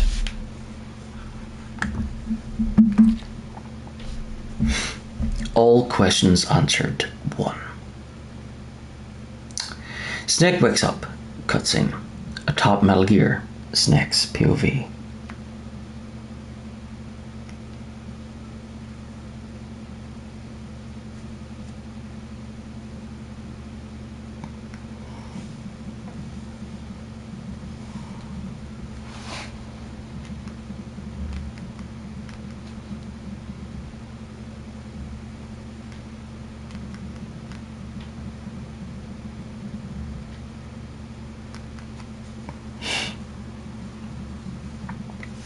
Mandatory POV mode, just like during the torture event. Snake regains consciousness. Fade in. Liquid, still shirtless, is standing to Snake's right. He walks back and forth across the top of Metal Gear as he speaks to Snake. Sleeping late as usual, eh, Snake? Liquid, you're still alive. I won't die as long as you still live. Too bad. It looks like your revolution was a failure. With fighting spirit. Just because you've destroyed Metal Gear doesn't mean I'm done fighting. Fighting? What are you really after? A world where warriors like us are honored as we once were, as we should be. That was Big Boss's fantasy. It was his dying wish. When he was young, during the Cold War, the world needed men like us. We were valued then. We were desired. But things are different now. With all the liars and hypocrites running the world, war isn't what it used to be. We're losing our place in a world that no longer needs us. A world that now spurns our very existence. You should know that as well as I do. After I launch this weapon and get our $1 billion, we'll be able to bring chaos and honor back to this world gone soft. Conflict will breed conflict. New hatreds will arise. Then we'll steadily expand our sphere of influence. But as long as there are people, there will always be war. But the problem is balance. Father knew what type of a balance was best. Is that the only reason? Isn't it reason enough for warriors such as us? I don't want to live. I don't want that kind of world. Ha! You lie. So why are you here then? Why do you continue to follow your orders while your superiors betray you? Why did you come here? Well, I'll tell you then. You enjoy all the killing. That's why. What? Cuts off Snake. Are you denying it? Haven't you already killed most of my comrades? That was... Liquid laughs. I watched your face when you did it. It was filled with the joy of battle. Worked up. You're wrong. There's a killer inside you. You don't have to deny it. We were created to be that way. Created? All questions answered, too. Snake wakes up, cutscene, atop Metal Gear, third person. Liquid continues his speech in front of a handcuffed Snake. A wide overhead shot where he gives the player their first idea of where Snake is in relation to his surroundings. Emphasis on the size and height of Metal Gear. Snake is shirtless. Les enfants terribles, the terrible children. That's what the project was called. It started in the 1970s. Their plan was to artificially create the most powerful soldier possible. The person that they chose as the model was the man known then as the greatest living soldier in the world, Big Boss. But father was wounded in combat and already in a coma when they brought him in, so they created us from his cells. With a combination of 20th century analog cloning and the super baby method. Super baby method?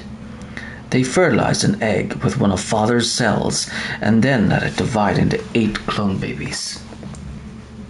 Then they transferred the clones to someone's uterus and later intentionally aborted 6 of their fetuses to encourage strong fetal growth. You and I were originally octuplets. Octuplets. Yes, the other 6 of our brothers were sacrificed to make us. We were accomplices in murder before the day we were even born. Snake is shocked. Liquid continues, enjoying being the one to reveal all this to him.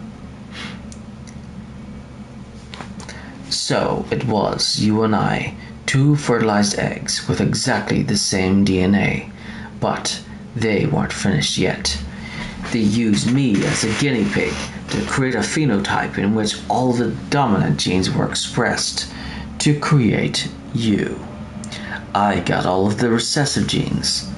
You took everything from me before I was even born. Snake can't believe what he's hearing. Seeing that the look on Snake's face, Liquid grins from ear to ear as he continues. But you and I aren't his only children. What? The genome soldiers, they too are his progeny, carrying on his genetic legacy, but they're different. They're digital.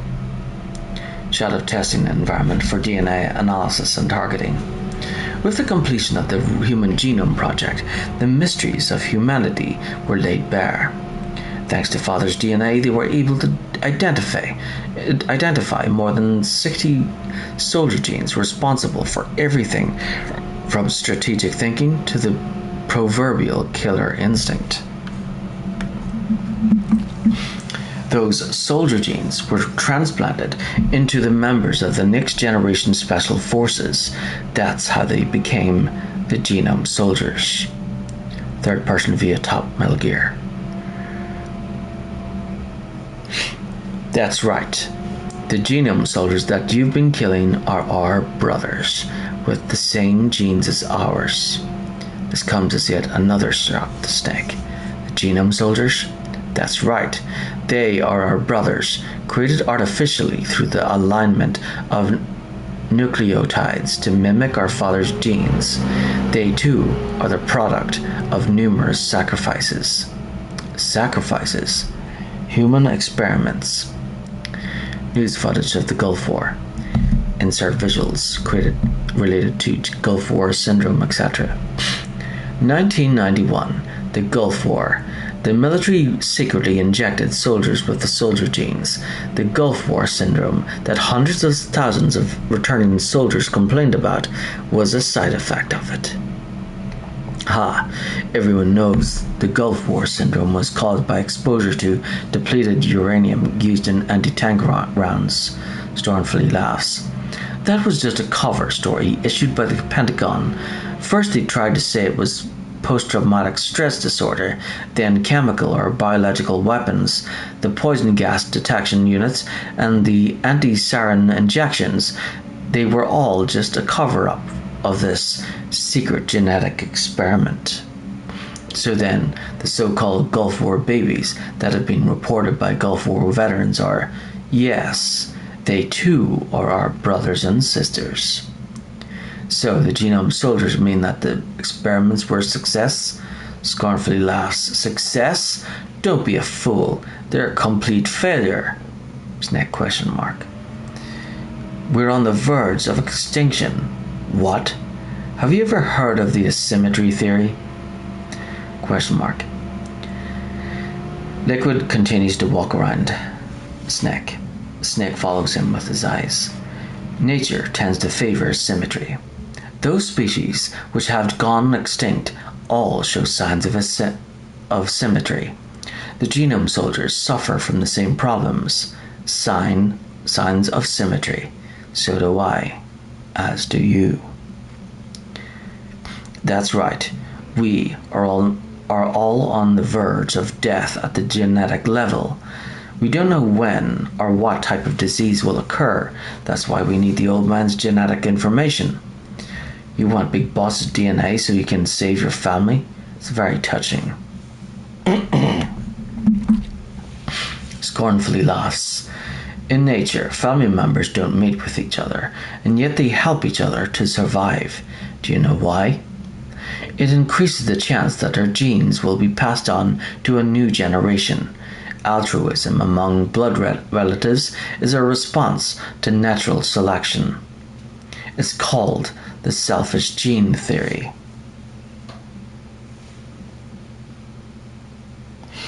You're telling me that your genes are ordering you to save the genome soldiers? You can't fight your genes. It's fate. All living things are born for the sole purpose of passing on their parents' genes. That's why I'll follow what my genes tell me. Then I'm going to go beyond in order to break the curse of my heritage. With a calm intent to kill. And to do that, first I will kill you. Liquid bends down in front of Snake. The brothers glare at one another. All questions answered 3. Meryl revealed cutscene. Liquid takes 2 or 3 steps back, then indicates behind Snake. Look behind you. Snake turns his head toward the nuclear module. Meryl? Meryl is slumped over at the edge of the tiled nuclear module. She's been bound and isn't moving. From the look of her, she could be dead. She could be alive. Is she alive? I'm not sure. She was alive a few hours ago. Poor girl kept calling your name. If the player submitted during the torture event, Meryl is already dead. Meryl. Stupid woman. Falling in love with a man who doesn't even have a name. I have a name. No, we have no past, no future. And even if we did, it wouldn't be truly ours. You and I are just copies of our father, Big Boss. Let Meryl go. As soon as we finished our business, we're almost out of time. You're talking about Fox Day? No. It seems now that the Pentagon knows that Metal Gear is destroyed. They've arrived at a decision. They won't even need a BDA, Battle Damage Assessment. If you want the details, why don't you ask your precious Colonel Campbell? All questions answered 4. Campbell dismissed Kodak call. Colonel, can you hear me? Yes, I'm listening. What is the Pentagon trying to do? Colonel, answer me. The Secretary of Defense has taken over active control of this operation. He's on his way there by AWACS. What for? To bomb the place. What? Not only that, B-2 bombers just lifted off from Galena Air Force Base. They're carrying B-61-13 surface-piercing tactical nuclear bombs. What? Metal Gear's destroyed. Tell the Secretary of Defense. The Secretary of Defense heard that Naomi double-crossed us, and he's worried about Fox Die. Now that there's no more danger of a nuclear strike from Metal Gear, he's going to do whatever's necessary to cover up the truth of what really happened here. He's going to drop a nuclear bomb to vaporize all the evidence along with anyone else who knows anything? Don't worry, Snake. I'll stop the nuclear strike. How? I may only be a figurehead here, but I'm still officially in command of this mission. If I issue an order to delay the strike, it'll confuse the chain of command and at least buy you some time. It'll give you a chance to escape. But Colonel, if you do that... It's okay, Snake.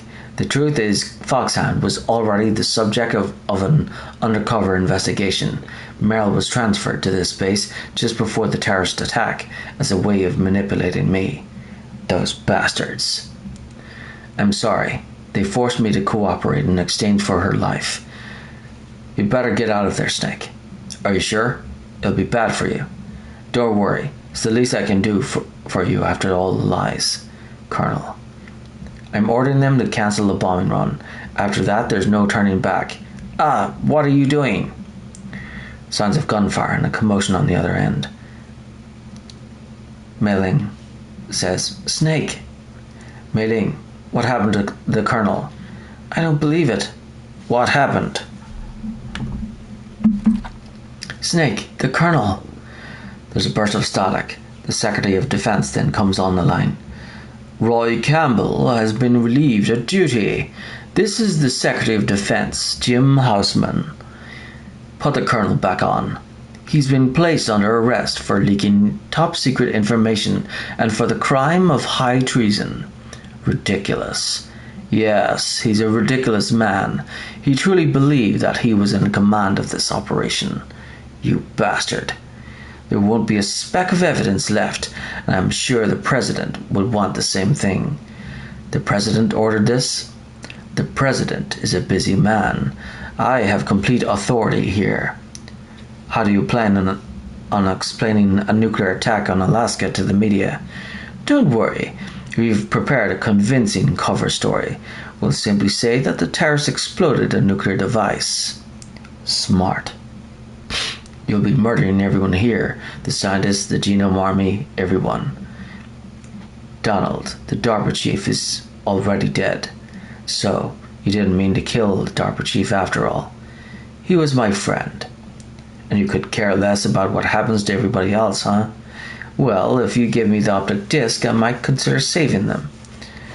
What are you talking about? Metal Gear's test data. Donald was supposed to bring it back. I don't have it. I see. Oh well, that's okay. You two are an embarrassment from the 1970s. Our country's dirty little secret. You can't be allowed to live. Well, the bombs will be dropping soon, and you two have a lot of catching up to do. Collins. All questions answered. 5. Pre versus Liquid cutscene. Atop Metal Gear.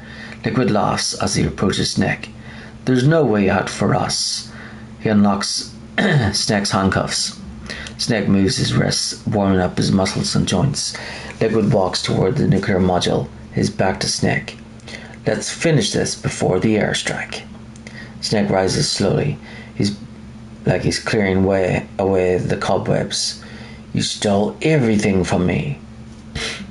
Liquid moves briskly toward the tied-up Meryl.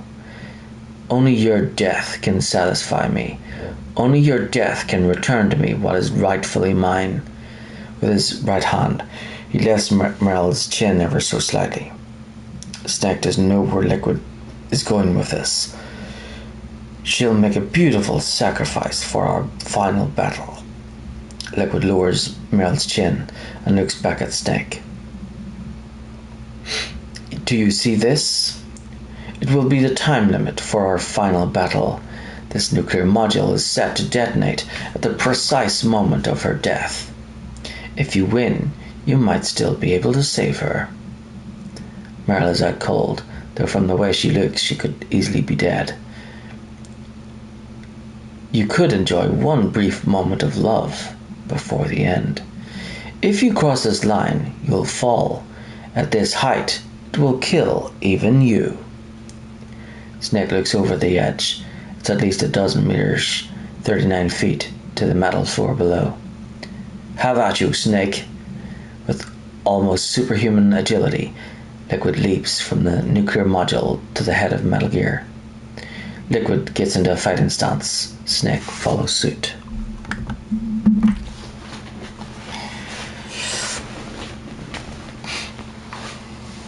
The final battle.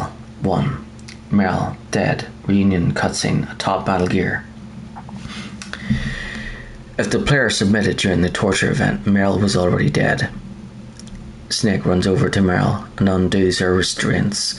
He catches her as she falls to the ground, her body cold. Meryl? Snake places his hand on Meryl's cheek. He nervously runs his fingers down to her neck.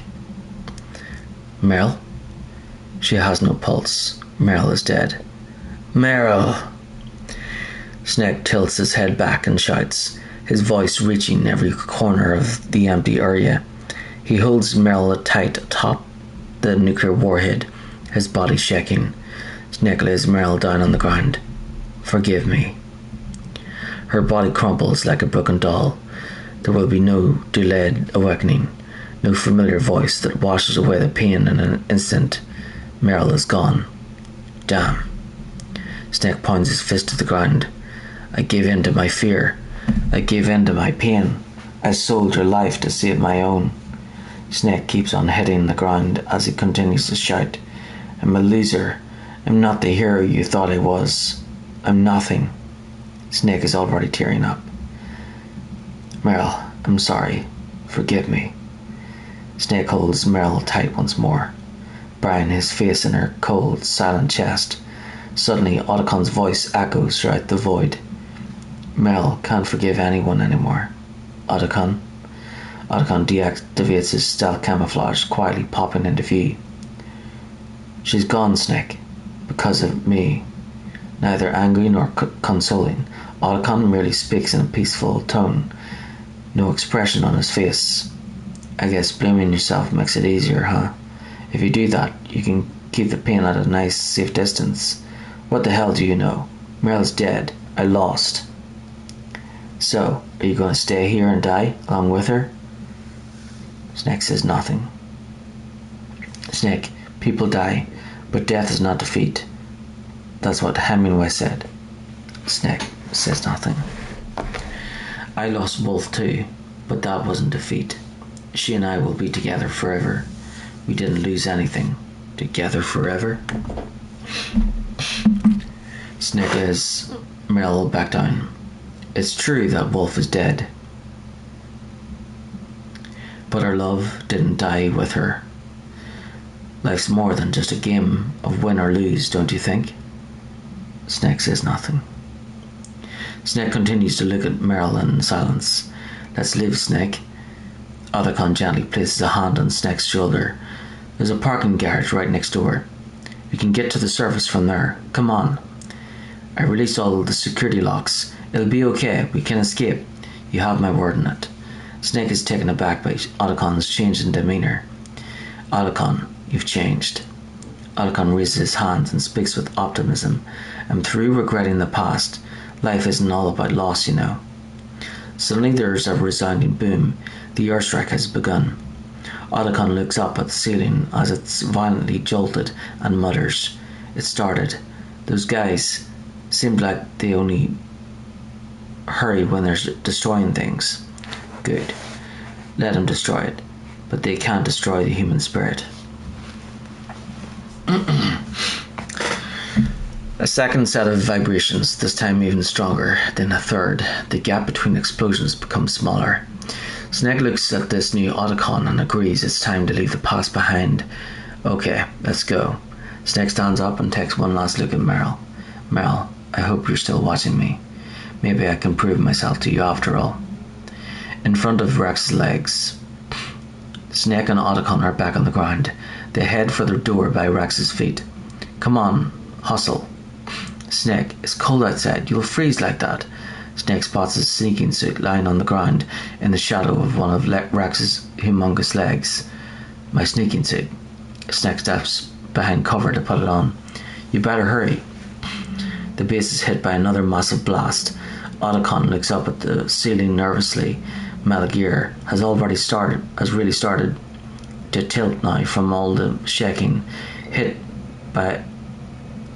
by bit, it slides down the wall, keeping it up. Hurry! Snake reappears. He's back in his sneaking suit. Now you look like yourself again. They move through the small passageway door. A moment later, Metal Gear collapses in front of it.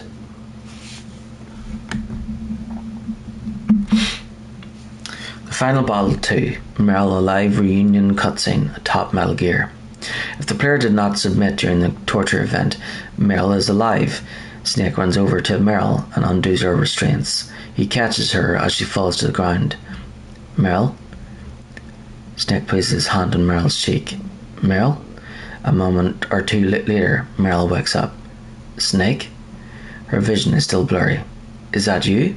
Seeing it really is Snake, Meryl gives him a big hug. Snake, you're alive! She stays like this for a bit, her arms wrapped around Snake, overjoyed to be with him again. Thank God! Meryl wears her heart on her sleeve. She's like a completely different person. Snake is perplexed by this hug. Meryl? With Snake expressing confusion, Meryl lets go of him. Meryl, are you okay? Are you okay? Is that all you can say? Meryl, it must have been terrible. Meryl slowly shakes her head, wanting to show Snake that she's a survivor. It wasn't that bad. I didn't give in to the torture. Torture? And things even worse than that. Realizing the full scale of what Meryl was subjected to, Snake is lost for words. I was fighting too, just like you. Snake is impressed. His tone is one of recognition. You're a strong woman.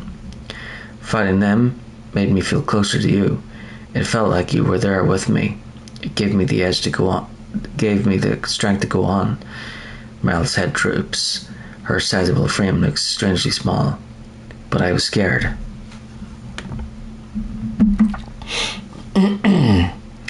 Snake realizes that Meryl isn't a warrior like himself. She's just a scared girl trying to look tough.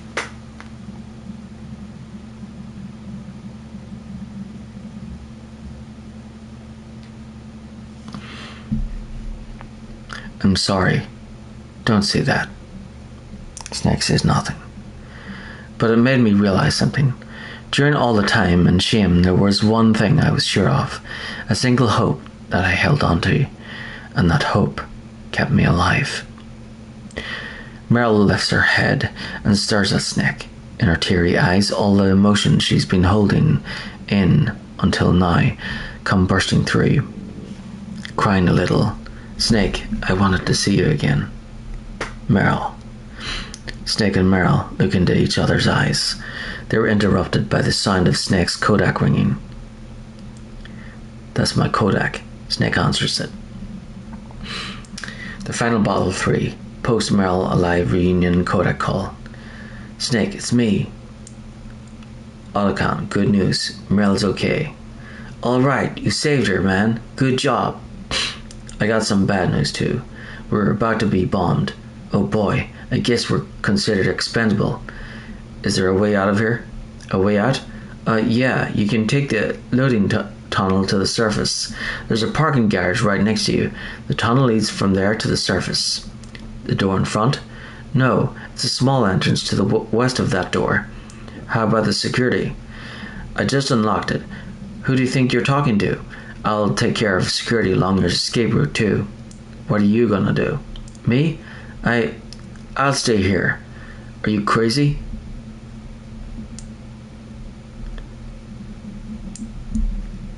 I need a little more time to take care of your escape route. But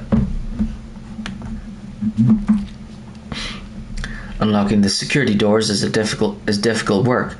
Only I can do it. Otacon. Don't worry, I'm staying here. It's my own decision. Otacon, this is a hardened shelter, but they're going to use this surface-piercing nuclear bomb. It won't hold. I'm through regretting the past. Life isn't all about loss, you know. Snake didn't say a word. Snake, I'm a complete person now. I've found a reason to live. Good. Don't die on me. Same to you. Take care of Meryl, okay? I will. Okay, I gotta go. I promise I'll do something about your escape route. Thanks. Thanks? Oh, that sounds nice. I believe in you. Thanks, Snake. Snake ends the call. The final bottle 4. Escape with Meryl cutscene. Meryl pretends she didn't listen to the conversation, but she's worried. After a bit of silence, Snake is the first to speak. Let's get the hell out of here. What about him? Snake quietly shakes his head. Where's Otacon? He's fighting right now. With his old self. To be the man he wants to be. He's fighting for us too? Yeah. And I don't want it to be in vain. Me too. Snake takes Meryl by the hand, and they come down from the nuclear module in front of Rex's legs. Meryl jumps down from Rex's leg. Snake catches her and keeps holding her in his arms. Meryl places her hands around Snake's neck. They look at each other. Snake's arms come under strain. Meryl, Snake. This is the first time things have gotten romantic between them. Their faces close in on each other's. Suddenly, there is a resounding boom. The airstrike has begun. Snake looks up at the ceiling as it's violently jolted and mutters, "Meryl, started." The shaking spreads to the underground base. Snake almost loses his balance. "I must be heavy. It looks like we're not going to have a love scene after all." Snake puts Meryl down. "Looks that way. Too bad." Meryl pokes Snake in the chest and smiles. A second set of vibrations. This one is even stronger. Then a third. The gap between explosions becomes smaller. "Let's get out of here." "Snake, it's freezing outside. You need some clothes." Snake spots a sneaking suit lying on the ground in the shadow of one of Rex's humongous legs. "There's my sneaking suit." Snake steps behind the cover to put it on. "Hurry up." The base is hit by another massive blast. Meryl looks up at the ceiling nervously. Metal Gear has already started to tilt now from all the shaking. Bit by bit, it slides down the wall, keeping it up. "Hurry!" Snake reappears. He's back in his sneaking suit. Looking good, Snake." "Hurry." They move through the small passageway, a door.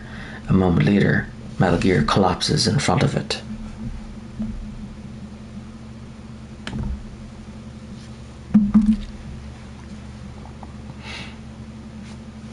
Escape 1, taking off in the Jeep parking lot. On the other side of the door, next to Metal Gear's wreckage, is a parking lot with two Jeeps. It's a small, square space about 10 meters, 33 feet, long in each direction. The escape route extends to the north of the parking lot. It's just wide enough for two vehicles to drive side by side. There's no sign of anyone in the parking lot. A simple barricade is positioned between the parking spaces and the escape route. If Meryl is dead, Otacon drives and Snake shoots. If Meryl is alive, Meryl drives and Snake shoots. Otacon/Meryl jumps in the Jeep. "I'll drive." Snake and his companion take the Jeep on the left, but first, Otacon or Meryl checks the driver's side of the Jeep on the right. Darn, no keys. Next, Otacon or Meryl runs over to check the Jeep on the left. "I got him. Let's go." "All right, keys." Otacon or Meryl tries to start it up, but the engine won't turn over. Hearing the noise, several soldiers pour into the parking lot and open fire. Snake battles the enemies until his companion can get the Jeep started. "I got it, Snake. Jump in." When Snake approaches the Jeep, he automatically jumps into the back, where there's a mounted gun. The player can use this gun to mow down enemies. If the player doesn't get into the Jeep after the engine has been started, either of the following lines is spoken. "Snake, hurry, get in." After the engine starts and Snake jumps into the back, the Jeep takes off, complete with a cinematic touch, its tires spinning as fast as they can and giving off smoke. Snake's companion floors it toward the barricade. "Snake, hold on." They bust through the barricade and begin their escape. For a while, it looks like no one's following them. The road continues in a straight line, and there are no enemies, traps, or anything else in fact. However, the explosions and shaking from the airstrike grow ever stronger.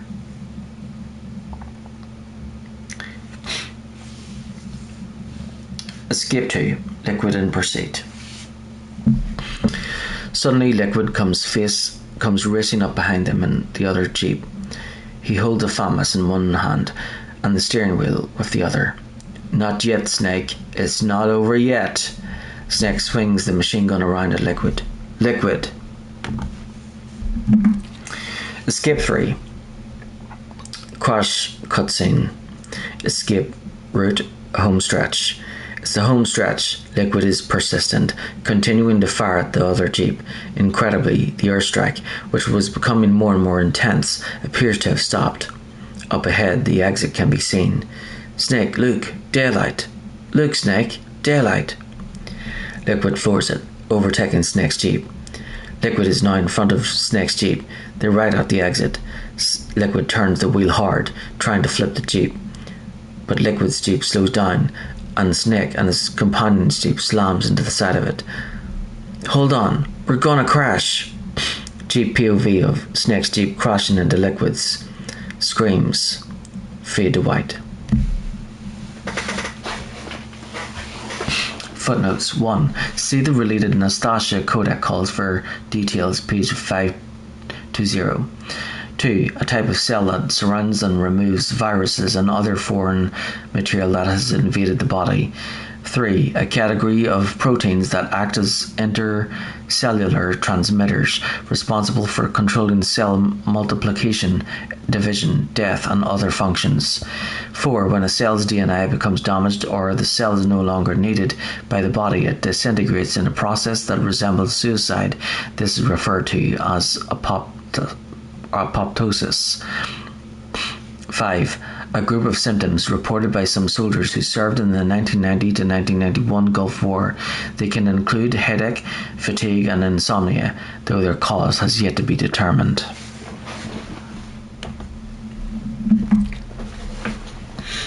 Kodak Conversations, Campbell, prior to Raven Battle, Blast Furnace Basics, first time only. Snake, that's a blast furnace. A blast furnace? What do they use that for? There's no airport at the base, so it's hard to bring in supplies.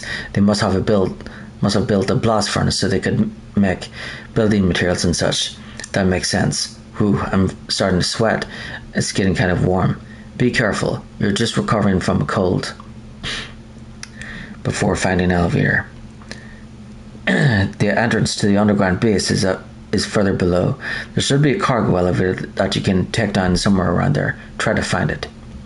After finding the elevator to the underground base was in the northeast of the bottom floor. Right, Snake? Blast furnace. Can't use elevator. Colonel, there's an elevator, but it's stuck on a floor below. That elevator can probably only be moved from below.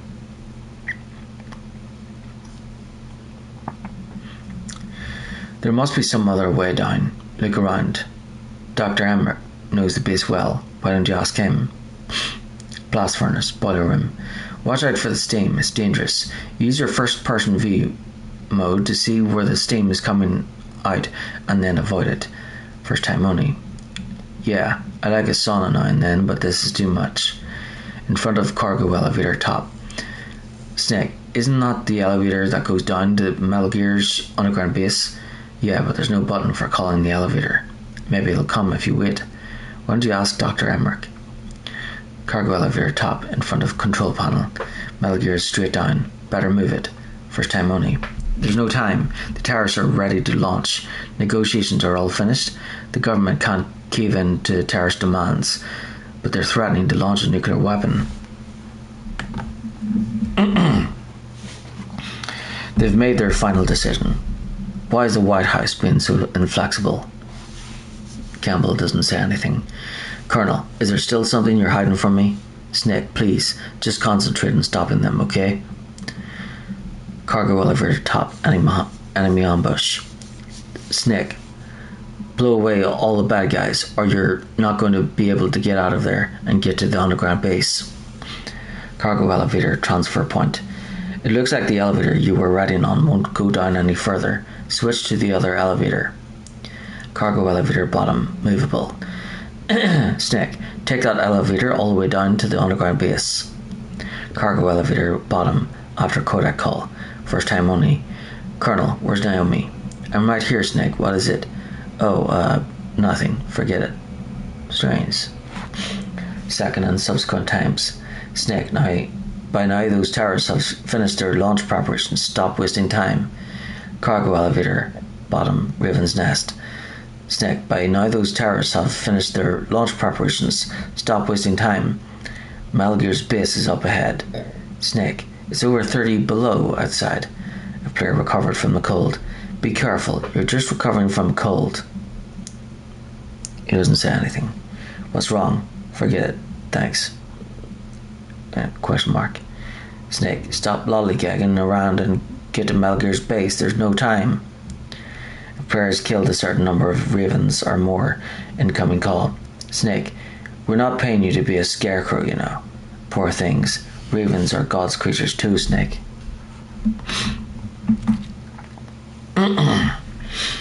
Campbell. Prior to entering Malgear Hangar, underground warehouse, Raven Battle. First time only. Vulcan Raven is half native Alaskan American and half Inuit.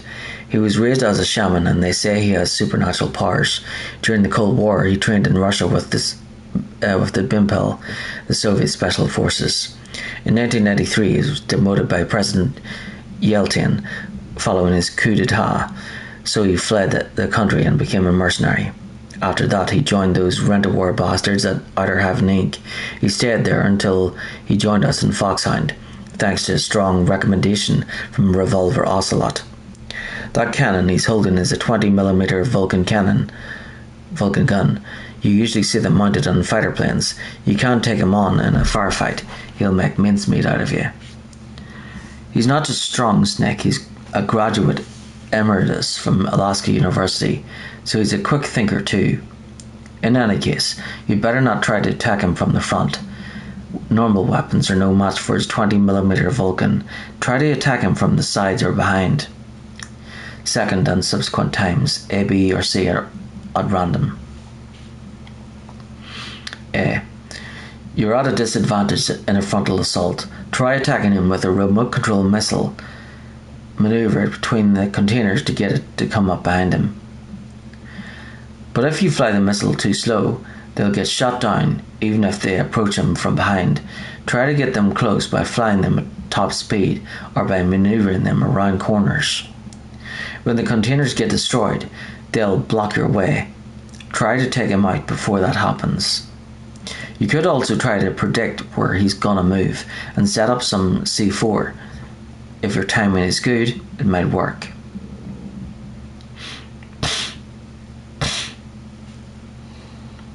Campbell. Prior to Malgear Battle. Underground base. Before Naomi's confession. First time only. Snake. If it's about Naomi, I'm looking into the matter right now. Give me a little more time. Where is she? She's still sleeping. I can't believe it. First the DARPA chief turned out to be an imposter, and now Naomi. What the hell is going on here? I suppose you're going to tell me you don't know anything, right? I'm sorry, Snake. A madman is threatening the world with a nuclear weapon.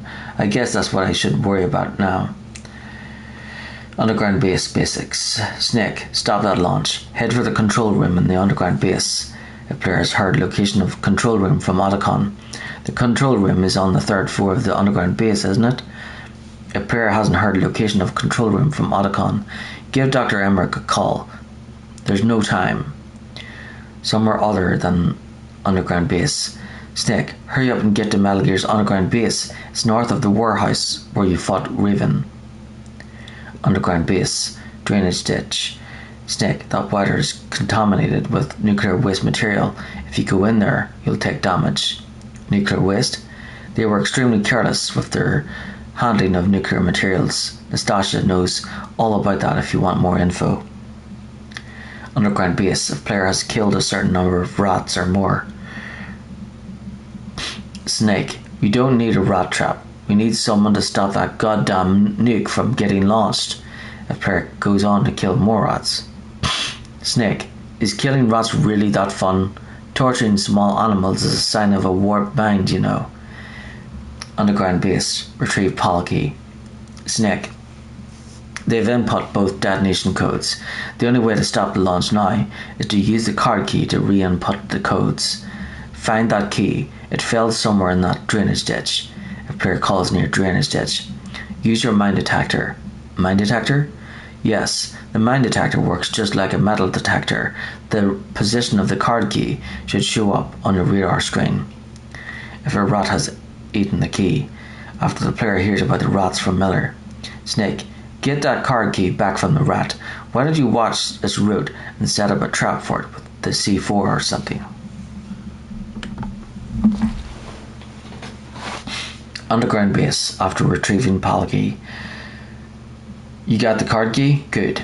Now get back to the control room and use that key to re-input the PAL codes. Stop that launch.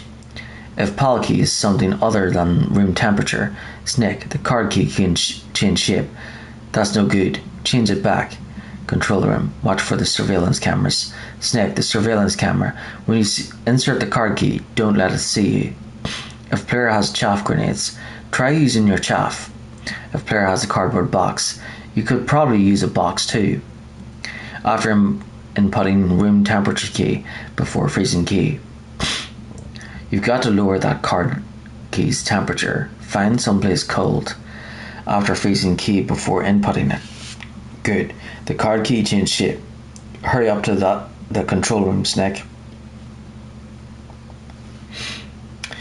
If frozen key returns to room temperature, Snake, look at the card key. It's changed to its original shape. You'll have to change it again. If the key gets warmed instead, Snake, don't warm that card key. Cool it down. Find someplace cool. After inputting frozen key before warming key, now you've got to warm the key up. Find someplace hot. After codec call where it's revealed Naomi is a spy, what about Naomi? Sorry, Snake, I'm still investigating. After warming key before inputting it, the key changed shape. Hurry to the control room and input it. If the key gets frozen instead, Snake, what are you doing? You're supposed to warm it, not cool it. Look for a warm place. After Naomi's confession codec call, first time only. Colonel, what's new with Naomi?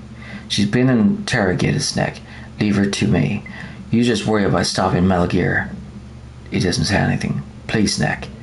I consider you my friend. Please believe that. He doesn't say anything. Snake, we're just about out of time. Get to the control room.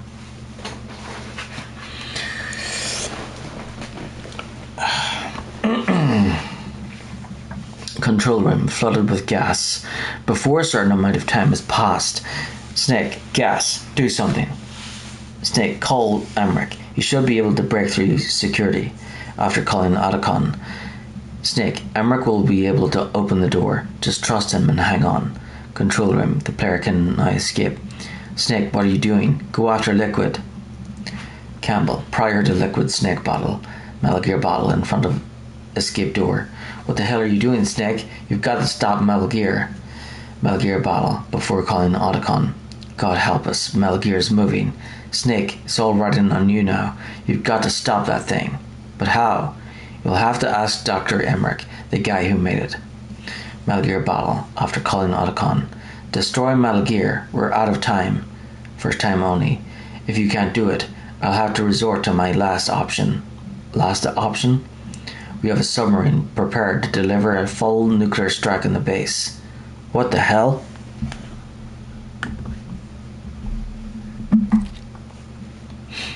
Metal Gear bottle, after Ninja cutscene.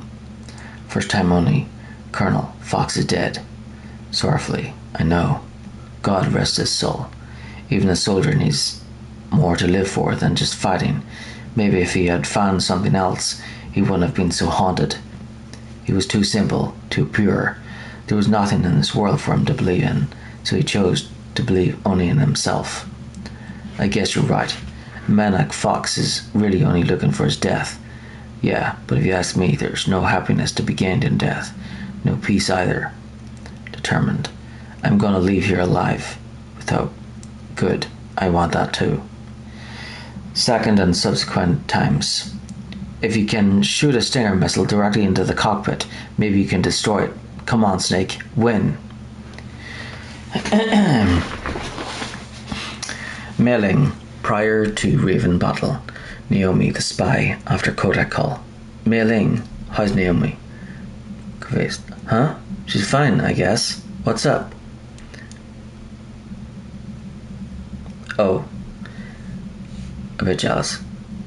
Well, what do you want, Snake? If you want to talk to Naomi, why don't you call her? Oh, it's nothing. Forget about it. Strange guy. Mailing prior to entering Metal Gear hangar after post-Raven's death codec call. Naomi wasn't acting strangely or anything. No, I just can't believe that Naomi's an enemy spy. I refuse to accept that. I don't want to believe it either, but with a refusal. Don't say it, Snake.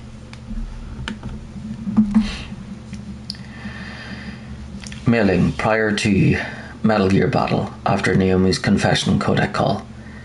Snake, Naomi's under arrest. What the hell is happening over there? What's the Colonel thinking? Campbell is... I'm sorry, I can't say any more. But please believe me, I'm here to help you until the end. Mailing prior to Liquid Snake battle. Liquid battle basics. Snake, there's nothing I can do to help you. All I can do is to cheer you on. Mailing prior to Jeep battle basics. First time only. Snake, they've placed the Colonel under arrest. I don't know what I should do. This will probably be your last save. I'm going to miss those proverbs of yours. Snake. Mailing, I have a favor to ask you. Make a hard copy of all the codec conversation data up to this point. I want some insurance. Okay, Snake. Leave it to me. Snake, please. Be safe. For me. Nastasia. Prior to Raven battle. Blast Furnace Basics. You have a good view, though your movement is limited. It might be a good place to take out your enemy with your PSG-1. Nastasia, prior to entering Metal Gear hangar, underground warehouse, Raven battle. First time only. It looks like Raven's holding an M61A1 20mm multi-turreted machine gun. They're usually mounted on F-16s. With its 6 rotating turrets, it can fire 4,020mm rounds per minute, and it's accurate too. If you come at him from the front, he will turn you into borscht. Second and subsequent times. Stay out of his way. You have to hide and attack. Try a remote controlled missile or your C4 explosives. Naomi the spy. After codec call. Nastasia, I'm going to ask you one more time. Do you know anything about Foxdie and the real nature of this operation? Sorry, I have not been told anything about that. That's funny. The Colonel said almost exactly the same thing. Nastasia and doesn't say a thing. Sorry, I didn't mean to sound sarcastic. I believe you. Nastasia, prior to Metal Gear battle. Control room flooded with gas. Before calling Otacon. Snake, you are in danger. Get out of there. Yeah, but how? Is there someone who knows this base? Dr. Emmerich. Maybe he can do something. After calling Otacon, all you can do is wait for Dr. Emmerich to open the door. Stay alive, Snake. Control room, the player can now escape. Snake, what are you doing? Go after Liquid. Nastasia, prior to Liquid Snake battle. Metal Gear battle, before calling Otacon. On odd-numbered calls. I'm a military analyst and an expert in high-tech weapons, but I do not know anything about Metal Gear. Why don't you ask Dr. Emmerich? On even-numbered calls. It probably uses those kind of electronic targeting equipment similar to a tank. If you use chaff, you should probably be able to confuse it for a little while. Metal Gear battle, after calling Otacon. First time. Radome stands for radar dome. It is a cover protecting a super-sensitive electronic scanning array. Almost all modern combat aircraft have them. It is not just a radar system in there. That radome probably contains infrared sensors, motion detectors, and other equipment too. It is like a combination of eyes, ears, and nose, all rolled into one. If you could destroy that, you might have a chance. Second time. Your Stinger missiles. Use your Stinger missiles carefully. If you run out, you'll have no chance to win. Nastasia. Prior to Jeep battle. Liquid battle. Snake.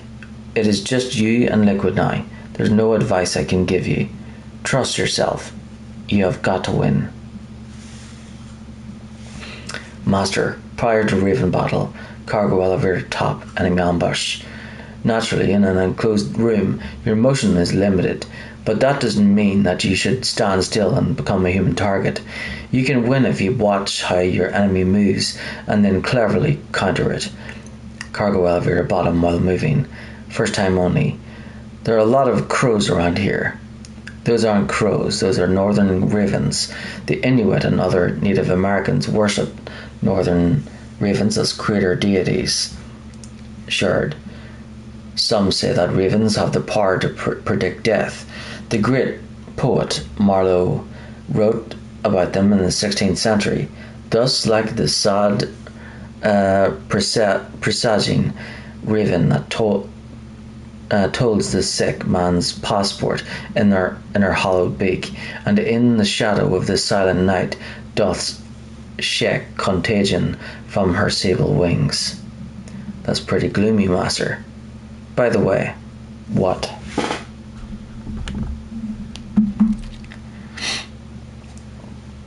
Second time only. Legends say that crows have 3 times the lifespan of a man, and that ravens have 3 times the lifespan of a crow. That's just an old wives' tale, but it's true that crows live longer than many types of birds. Northern ravens can live pretty close to 70 years. Third time only. Ravens will eat vegetables, meat, garbage, pretty much anything. It seems dirty to us, but that's what allows them to live even in a climate like this. Naomi the spy, after Kodak call. I want to ask you about Naomi. I'm looking into the details now, but it doesn't look good.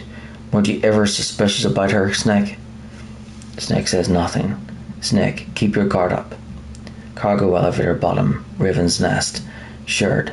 That place is right in the middle of this permafrost. Just like the name says, it never melts. I've heard over 85% of Alaska is permafrost. It's extremely cold there, Snake. If you don't hurry, your sea rations will freeze.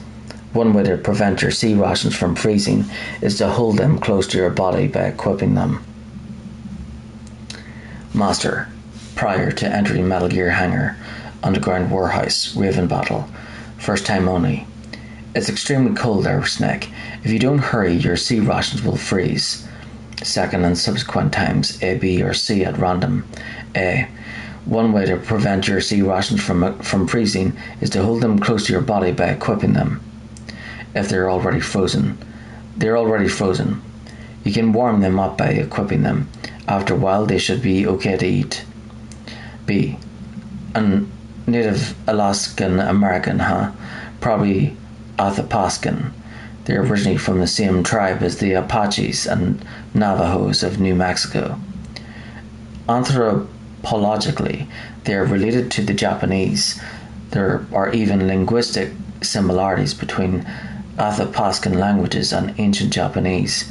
You and he probably share many of the same ancestors. Master, I don't remember telling you that I was part Japanese. Master doesn't say anything. C. The 4-man carry is a race where you have to run with 4 grown men hanging from a long stick that you carry on your back. Apparently Raven does it with 6 men. After post-Raven's death, Kodak call. First time only. Snake, I'm sure that woman calling herself Naomi is some type of spy, and now I'm starting to think that Campbell might be hiding something too. Don't trust him. Master, prior to Metal Gear Battle, underground base before dropping Pollocky. Snake, isn't the detonation code input system in the control room? Hurry up and get in there. Underground base before retrieving Pollocky. You lost the key? Hurry up and find it. They've already entered the detonation code. The only way to stop that launch is to lock the system by re-inputting the detonation codes. If player has the mine detector. If you use the mine detector, you should be able to find the key, even if it fell into the drainage ditch. Whatever you do, find that key. After picking up all items in the drainage ditch, incoming call. If player doesn't submit during the torture event, they receive a hint that a rat has eaten a key. First time only. Snake, did you find the key? No, it's not here. Don't be ridiculous. You saw it fall into the drainage ditch, didn't you? The drainage ditch. Isn't there something odd about it? No, there are a lot of big rats though. That's it, Snake. A rat must have eaten it. Now he's being ridiculous. No, I'm right. There's no other possibility. Rats eat all sorts of things. There's nothing unusual about that. Second and subsequent times. Snake, a rat at the key. You'll have to get it back. Follow the rat's route. Underground base after retrieving the PAL key. You've got the card key back. Good job. Now hurry to the control room. After inputting room temperature key before freezing key. Now freeze that key. Get somewhere cold. After freezing key before inputting it. The key change shape. Hurry to the control room and then input it. After inputting frozen key before warming key. Now you've got to warm it. You need to find someplace hot. After Fox Eye Kodak call. First time only. So, Naomi is a spy, just like I thought. Campbell is hiding something too. But that's okay. Fox Eye is a virus, a biological weapon. But there must be a vaccine. We can worry about getting that later, Snake. But right now, you've got to focus on re-inputting those detonation codes, okay? After warming key before inputting it. Gleefully. The key change shape. Hurry to the control room. That's the last key. First time only. Master, I've never heard you so excited. Master says nothing. After Naomi's confession, Kodak call. First time only. So, Naomi used Fox Eye to take her revenge on you. Yeah, but she said she wasn't the one who made the decision to use it. According to her, it was just a one part of this operation. If this goes all the way up to Campbell, it might not be so easy to get that vaccine. Oh well, forget about it. Second and subsequent times.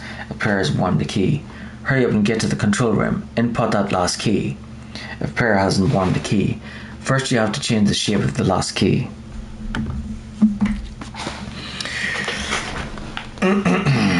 Otacon, prior to Raven Battle. Blast Furnace Basics.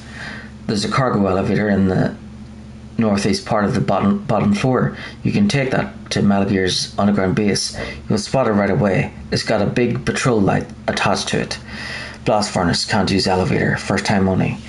The elevator is stopped at a lower floor and it won't come up. Is there some way to get to an elevator that will take me down further?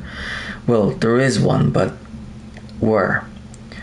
Can you see to the west of the blast furnace? You see that crane? I think if you go down those steps, you'll get to the other side. Did you ever see anyone actually go down there? No, but I've seen mice go there.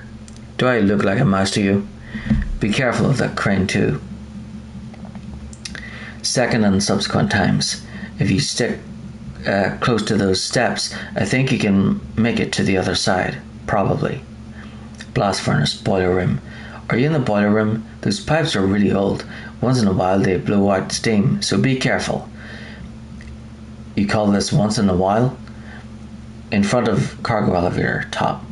If you take that cargo elevator down, you'll wind up in Metal Gear's underground maintenance base if the elevator hasn't arrived yet. It's automatically set to go back and forth between the blast furnace and the underground maintenance base. It's not there yet, so you'll just have to wait. Cargo elevator top before it's moving. Snake, the elevator won't move unless you press the switch. There's a control panel, right? Get closer and press the action button. Cargo elevator top, enemy ambush. Snake, there's nowhere to hide in that elevator. You'll have to fight. Before cargo elevator top battle. That elevator is for transporting vehicles and building materials to the underground maintenance base. First time only. So that's why it's so big. The elevator you're on right now is the number 1 elevator. That elevator won't take you down all the way, so you'll have to switch to the number 2 elevator at the relay point. Cargo elevator transfer point. First time only. Snake, that's the relay point between elevator number 1 and elevator number 2. Why was it set up this way? Well, for a long time it had been set up so that you could take one elevator all the way down, all the way to the bottom, but I heard that they changed it because of something to do with the structural integrity of the rock. Second and subsequent times. The number 2 elevator's next to you, right? Transfer to that one. Cargo elevator bottom basics. If you take that elevator down, you'll wind up in the warehouse. Metal Gear's underground maintenance base is just past there. Crows. What? There are a lot of crows here. There were crows around from before, but for some reason they started to really increase in number about the same time that Foxhound came to the base. It's really weird. I wonder what it could mean. Cargo elevator bottom, Raven's Nest. What the hell are all these crows doing around here? Crows? You got me. But for some reason they started to really increase in number about the same time that Foxhound came to the base. It's really weird. I wonder what it could mean. Otacon, prior to entering Metal Gear Hangar. Underground warehouse, Raven Battle. That room is still under construction because their main priority was to finish Metal Gear's underground base. But the good thing is, with all those containers, it should be easy to hide, right? After post-Raven's death, Kodak call. First time only. I don't know anything about Dr. Naomi, so there's not much I can say. Second and subsequent times. But Snake, I think you'd better leave that to Colonel Campbell. Don't you think you'd better just get to the control room?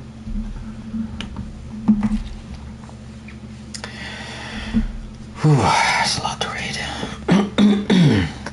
I need a drink.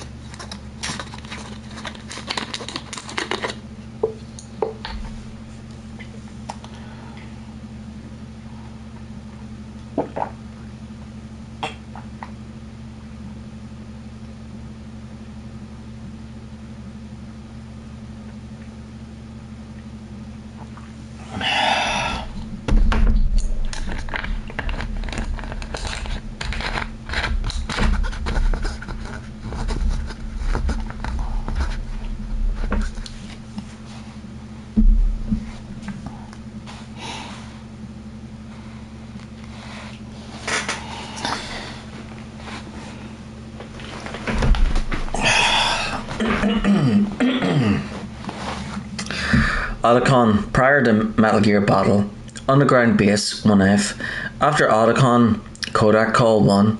In the meantime, you should head to the control room.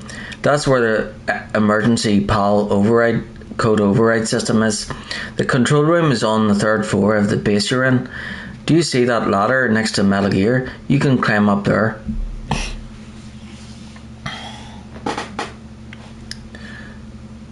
Underground base after Otacon Kodak Call 1. Otacon, how's it going? Not yet. Give me a little more time. Underground base after Otacon Kodak Call 2. Got it yet? Please, Snake, give me a little more time. Underground base after Otacon Kodak Call 3. How about it? Did you find the override system file? Not yet. I need a little more time. First time only. Well, I found lots of information about that new nuclear weapon. There are 4 stages involved in launching a ballistic missile. The first one is the boost stage. It starts at the point the missile is launched and ends after all the rocket fuel is burned and the missile is propelled into the exosphere.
Otacon.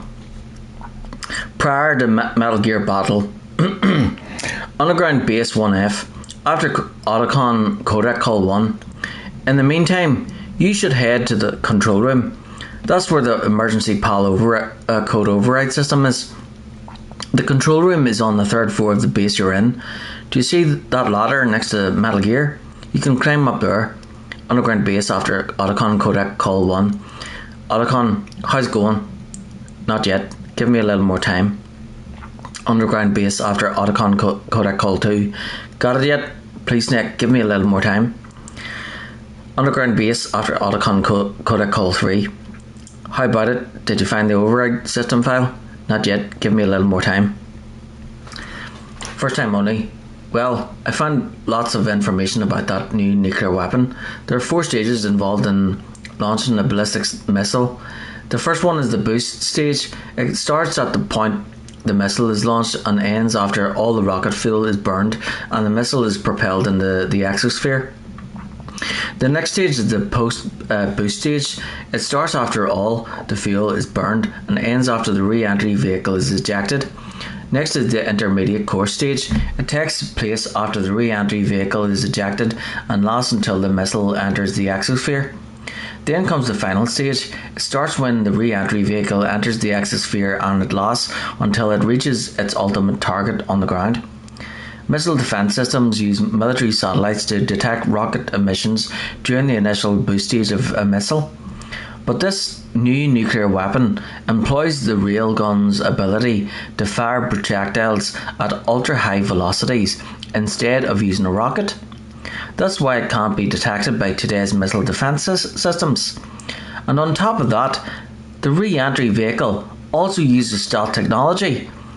It's so accurate that its 50% zone comes close to 50 meters. That's as good as the best ICBM.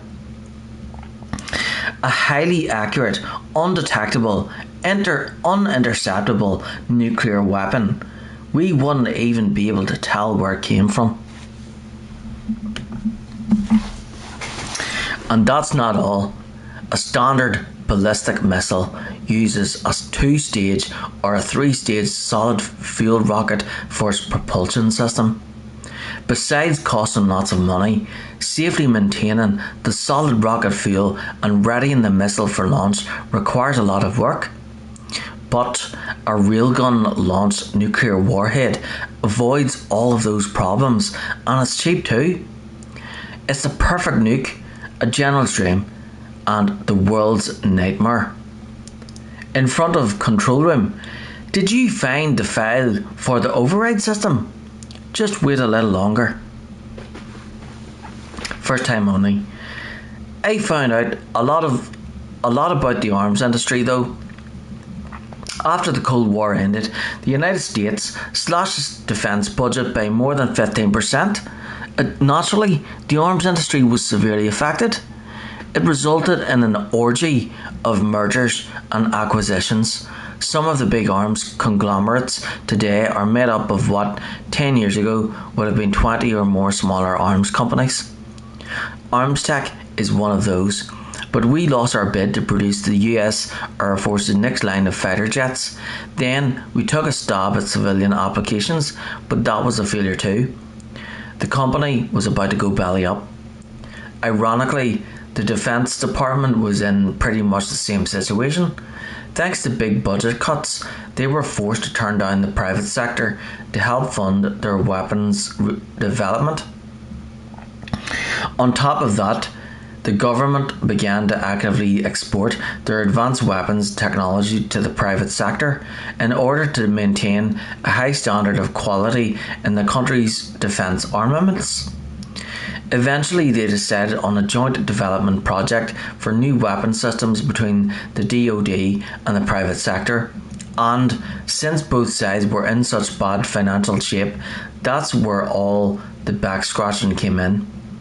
So there was another reason for the joint development of Metal Gear, huh? It wasn't just President Baker trying to keep Arms Tech afloat. Underground base basics. The towers are finished inputting the detonation codes. The only way to stop the launch now is to re-input the detonation codes to lock the detonation mechanism. You need that key to do it. Find that key, Snake. There's no other way. After retrieving the PAL key, you find the card key, right? First comes the room temperature key. Put it into the far left terminal in the control room.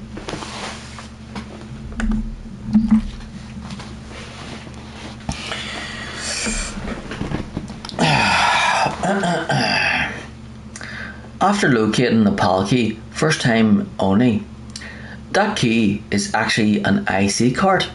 Its connector pins and main body are made of a shape memory alloy. It's designed so that unless it has been changed to the correct shape, it won't be recognised by the PAL code input terminal in the control room, and the detonation code won't be entered. If PAL key is something other than room temperature, Snake, the card key changed shape, you've got to change it back to room temperature.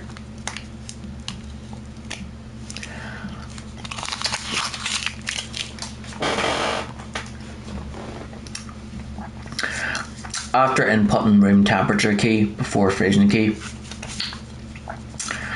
next you've got to cool the card key. Where should I do that? This is Alaska. Go outside, it's cold everywhere. You're close to the warehouse where you fought Raven, right? That place is right in the middle of the permafrost layer, and there's no heater either.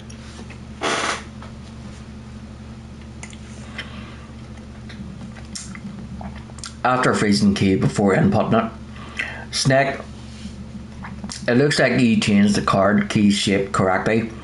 Go and put it into the middle terminal in the control room before it warms up and changes back to its original shape.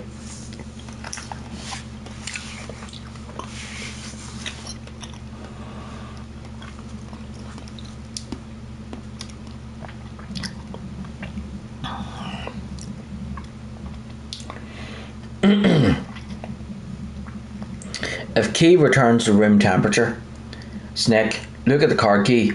It changed back. You have to change it again.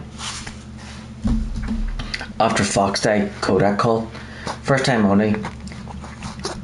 Naomi's an enemy spy? I can't believe it. I don't want to believe it either, but Snake, leave it to Colonel Campbell. You've got to concentrate and re-inputting that detonation code. You're right. After inputting frozen key before warming key, some are warm. What about the blast furnace? But the problem is, if you go through a cold place on the way back, the card key might change shape. You need to hurry on the way back. After warming key before inputting it, it looks like you changed the shape correctly. The last card key goes in the far right terminal in the control room. But be careful, if you're in a cold place for too long, it'll change back to its original shape. You need to hurry.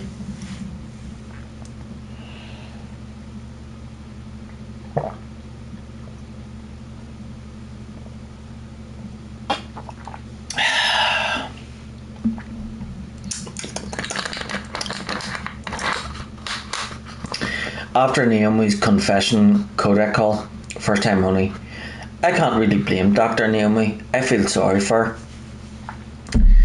Ever since I was a little kid, always hated my first name. Hal, isn't it? Yeah, but I'm not a computer. I'm a human. My grandfather taking part in the Manhattan Project. My father being born on the day of the Hiroshima bomb. I hated every part of that. My name, my father, my grandfather. It felt like all those things were a ball and chain around my legs, dragging me down. But now that I think about it, I realise that I was blessed. At least I know who I am, where I came from. But Dr. Naomi didn't even know who her parents were, what her real name was. She must have been a very lonely little girl. Otacon. Sorry, Snake. I guess right now you should focus on re-inputting those PAL codes. Second and subsequent times, if key has been warmed, you still haven't input the final card key, hurry to the control room. If the key hasn't been warmed, that's not the right shape, hurry and warm it up. The blast furnace is probably the best place after opening control room door. What are you doing? The door is open, Snake. Hurry up and go after liquid. Otacon prior to liquid Snake battle. Metal Gear battle, how to fight it. Snake, Rex's armour is impregnable. You can't do anything with the weapons you've got. Rex uses the latest advances in compound armour. The only way you can pierce it is with a high performance, heat, high explosive anti-tank round. So what do? Rex's pilot seat operates exactly like a VR system. It's got multiple sensors connected to a high-tech interface used for the controls.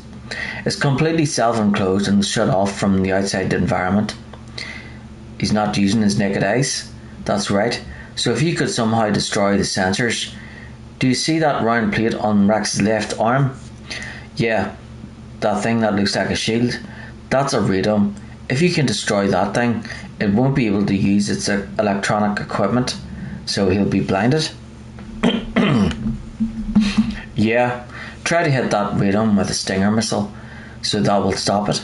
No, Rex was designed so it can be controlled manually too. Oh great. The part that looks like a beak is where the pilot seat is. In an emergency it will open up. Rex's armour is perfect. You can't destroy it. You told me that already. But the interior is a different story. I get it. First I destroy the radome. That will force him to open up the pilot seat. Right.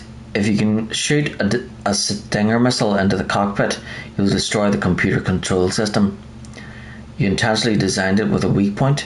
It's not a weak point. I like to think of it as a character flaw. People just aren't complete without some type of character flaw, don't you think? I guess so. I owe you one, Otacon. Metal Gear battle. After calling Otacon first time, first use a Stinger missile to destroy the radome and disable its electronics. Second time, I saw it in President Baker's top secret files. Rex has a free electron laser mounted on his belly. It's a laser weapon that discharges a laser beam into an electron beam that's been accelerated using giant magnets. It can generate an incredible amount of energy, pretty close to 100 megawatts. That's 10 times greater than any other laser out there. Third time, if Rex steps on you, it'll be all over. Be very careful when he gets close. Fourth time, Rex is equipped with anti-tank missiles on both of his knees. They're a laser semi-active homing type that doesn't use wires. The shooter uses a laser illuminator to bounce a laser beam off the target. After that, the missile uses the light reflected off the target to home in on it. Fortunately, the missiles are tipped with heat rounds and not anti-personnel warheads, but if they hit you directly, you'll be sorry. Be careful. Fifth time, the railgun uses magnetism to fire projectiles. By perfecting the process of shell acceleration, the railgun is able to fire a projectile with a muzzle velocity of over 100 kilometers per second. It was originally going to be used as part of SDI to shoot down enemy ICBMs outside the atmosphere. It's ironic that now it's going to be used to deliver a nuclear warhead. Sixth time, Rex is the first actual prototype model, but they've been doing virtual prototyping for a while now. They pop it into a VR simulation while it's still in the design phase. That way they can make improvements to the design while testing it under all sorts of simulated conditions. So even though it's a prototype, it's extremely well designed. Be careful. Otacon, prior to Jeep battle. Liquid battle, A or B at random. A. Snake, I don't know anything about fighting, but you've got to beat Liquid. B. If you look like you're about to fall off the back of racks, press any button rapidly. You'll be able to climb up more quickly. Section 5. Ending. Ending 1. Outside the base, the two jeeps crash by the exit, then flip and turn before finally coming to a stop off the road about a dozen metres, 39 feet away. Snake and his companion's jeep has toppled over, with the underside of the jeep facing the ocean and the backseat of the vehicle hanging over the edge of the cliff. The jeep isn't lying flat, however, it sits on an uneven patch of ice, meaning it's overturned but resting at an angle. After bouncing around, Liquid's jeep miraculously landed with all four tires on the ground, but there's no sign of Liquid in the driver's seat. His jeep stopped with its front bumper pushing Snake and his companion's jeep teetering over the edge of the cliff. The entrance/exit to the base, only one of them, is situated at a flat, square-shaped area 20 metres, 66 feet long in each direction. Like the rest of the building, its surfaces are concrete and metal, though steps have been taken to camouflage the area so that it looks like a natural landscape from the air. The sun is already up, the light from it blinding. Not a cloud can be seen in the brilliant blue sky. The bombing, which had been relentless up until a few moments ago, has stopped. In fact, there isn't a bomber in sight. Several metres, 10 feet below the top of the cliff, is frozen sea. The sun glitters off the water in places where there are cracks in the ice or where the ice has melted. There are also protuberances in the ice that were formed by glaciers colliding. The sun has started to dissolve these, and they sparkle like gemstones. From here, the mountains of the Fox Archipelago can be seen clearly beyond the horizon. It's hard to believe this place is its own island. Snake comes back to life. He lies face down beneath the jeep, which is tilting down, the mounted machine gun supporting the entire weight of the vehicle. Snake is trapped under the gun. A harness or strap is caught on it. To Snake's left is Otacon or Merrill, still strapped into the driver's seat and hanging upside down. Merrill, are you okay? Otacon, are you okay? I guess so. Yeah, just a little shook up. Snake tries to crawl out from under the jeep, but his harness or strap is caught on the machine gun. Merrill, can you move? Otacon, can you move? Otacon or Merrill slowly tries to pull the seatbelt away from them, but it won't budge. It's no use, I can't move. It's no good, I can't move. Snake does everything he can to try to get out from under the jeep and see what's going on with Liquid, whose jeep is still resting against theirs following the collision.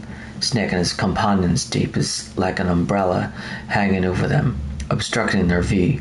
Snake can see Liquid's jeep, but not Liquid. What happened to Liquid? I don't know, but I hope he's dead.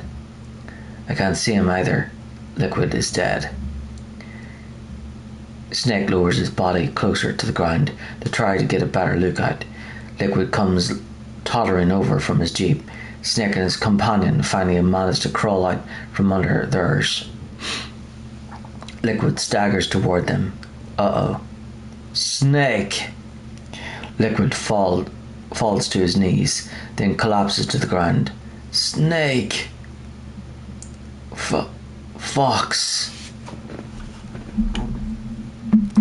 Snake follows this up with, die. Liquid twitches face down on the ground, staring at Snake. Merrill leans into Snake and looks away. Otacon remains where he is and covers his eyes with his arm. Liquid raises his hand, desperately trying to get some words out. Snake mutters, as though he can read Liquid's thoughts. If he's dead, that means... Meryl covers Snake's mouth with her hand to stop him from saying it. Otacon does nothing. Don't think about it, Snake. Don't say it, Snake. Liquid, still naked from the waist up, dies, smiling with his last ounce of strength. Wide shot of Snake and his companion staring at the body of Liquid, who has finally given up the ghost. Snake looks up at the sky, curious. What happened to the air raid? No stealth bombers in sight. Snake's Kodak rings. He answers it. Ending 2. Ending Kodak call. Snake, can you hear me? Colonel, are you okay? Colonel, what happened? The Secretary of Defense has been arrested. Early retirement. Arrested? I was able to get into contact with the President. Metal Gear, the training exercise, all of it. It was all the Secretary of Defense acting alone. Acting alone? What happened to the air raid and the nuclear strike? The orders were rescinded. The F-117s and the B-2 Spirits have returned to the base. Once again, I have complete authority over this operation. I see. Washington isn't stupid enough to use nukes to cover up a few secrets. I wonder about that. In any case, the danger's over. Thanks, Snake. If Meryl is alive, Colonel, you can rest easy. Meryl's fine. Really? Thanks. Thank you, Snake. If Meryl is dead, Colonel, about Meryl, with grief. I already know. Sinking into silence. Colonel, Meryl was my daughter. What? I didn't find out until recently. I got a letter from her mother, my dead brother's wife. I was going to tell her after this operation was over. Colonel, It's okay, Snake. Thanks anyway. Snake, I'm sorry. I kept a lot of things from me. It's okay, Colonel. Snake, I'm not a colonel. Oh, that's right. I've got a present for you. There's a snowmobile close to you. Mei Ling saw it on the satellite photos. This time of the year, the glaciers are pretty calm. You should be able to ride out of there. I bet the boys at the DIA and the NSA never expected you to come home alive. Me neither. I better not show my face around here. No danger of that. You two officially died after your jeep sank into the ocean. That's not too far from the truth. Also, there's a helicopter waiting for you on Fox Island. If Marla is alive, Dr. Hall Emmerich should be somewhere on the base. I want someone to bring him in. Understand? Leave it to me. Okay, Roy. Are you going to be okay? Don't worry. I've got an insurance policy, a hard copy of all of Mei Ling's data. As long as I've got that, you, me, and Mei Ling will be fine. The battery in these nano machines will run out soon. They won't be able to follow us. I guess we won't meet again. Don't worry. I'll pay you a visit sometime. Really? I look forward to that. Roy, just tell me one thing. What? About Fox Day. Only if Meryl is alive. Meryl will be fine. She wasn't included in its programming. What about me? It killed Liquid. Naomi said that she wants to talk to you face to face about that. How is she? Don't worry. Mei Ling's with her right now. I'm switching over to Naomi. Naomi comes on. Snake, it's me. Naomi. I heard about my brother. I'm sorry, but he had one last message he wanted to say to you. What? He told me to tell you that he killed your parents. No, it didn't tell her the truth. He told me to tell you to forget about him and to go on with your own life. Snake doesn't tell her what Fox actually said. Moved to tears. Frankie said that? Yeah, he also said he'll always love you. Naomi, your brother just saved you, me, and the whole world. He fought with every ounce of strength in his body. Maybe now he'll finally find some peace. He wasn't really my brother anymore. Ever since he fought with you in Zanzibar, he's been like a ghost looking for a place to die. Naomi cries for a little. Naomi, Liquid died from Fox Die too. What about me? When am I gonna go? That's up to you. What do you mean? Everybody dies when their time's up. Yeah, so when's mine up? It's up to you how you use the time left to you. Live, Snake. That's all I can say to you.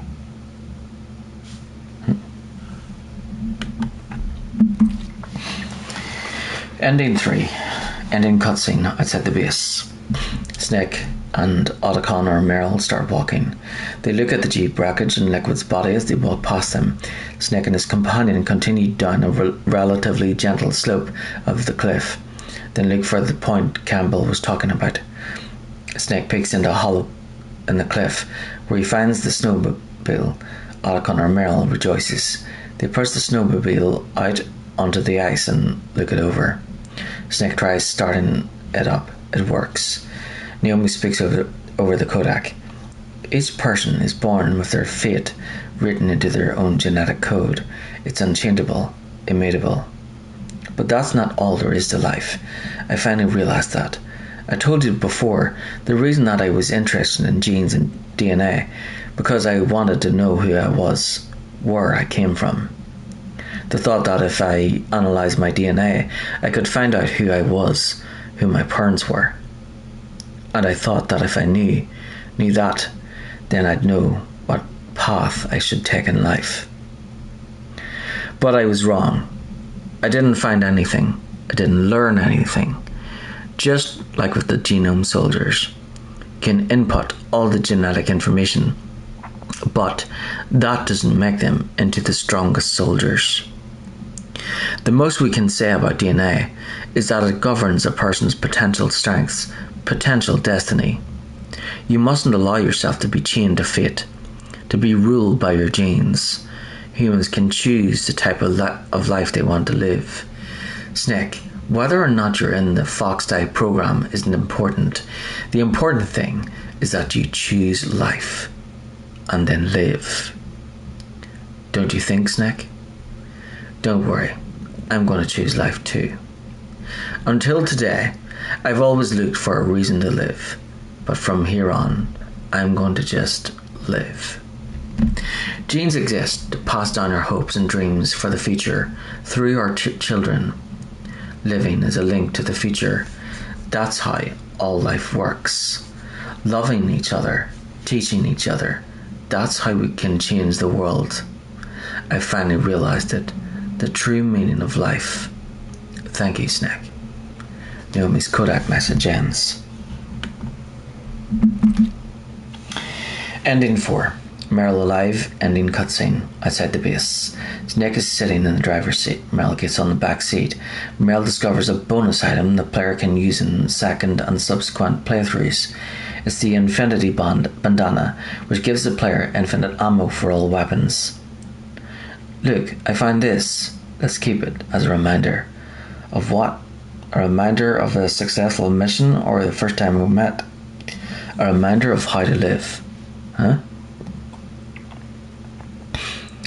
Until today, I've lived only for myself. Survival has been the only thing I cared about in my life. That's not just you, that's how everyone is. I only felt truly alive when I was staring death in the face. I don't know, maybe it's written into my genes. Meryl leans forward and comes out with some questions. What about now? What do your genes say about your future now? Snake stares off into the distance as he answers, maybe it's time I live for someone else. Someone else? Snake speaks, looking into Meryl's eyes. Yeah, someone like you. Maybe that's the real way to live. Snake finishes his final prep of the snowmobile. So, where to, Snake? David. My name is David. This wasn't the answer Meryl was expecting. After a moment of confusion, she smiles. Okay, where to, Dave? Snake looks across the field of ice, which extends as far as the eye can see. I think it's time we look for a new path in life. A new path? A new purpose. Will we find it? We'll find it. Snake repeats this for himself. I know we'll find it. Off in the horizon, they see a caribou mother and her calf. They stretch their necks, looking over at Snake and Merrill with curiosity. Merrill points at them and speaks. What are those? Caribou. To the Aleutians, the caribou is a symbol of life.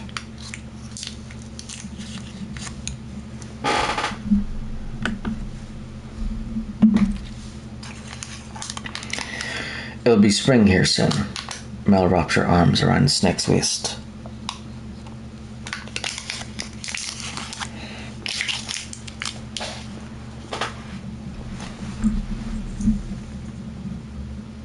For us too. Snake places a hand on her arm. Yeah. Spring brings new life to everything. It's a time for hope. Snake looks up at the big blue Alaskan sky and says with feeling, I've lived here a long time. But Alaska has never looked more beautiful. The sky, the sea, the caribou, and most of all, Snake looks back at Merrill. You.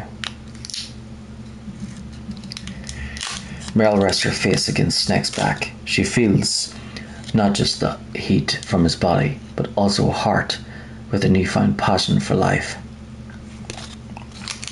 I think I'm gonna like this new life.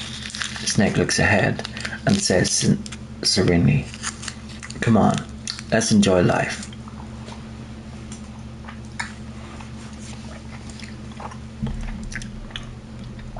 The snowmobile races off, taking the two of them across a field of ice without roads.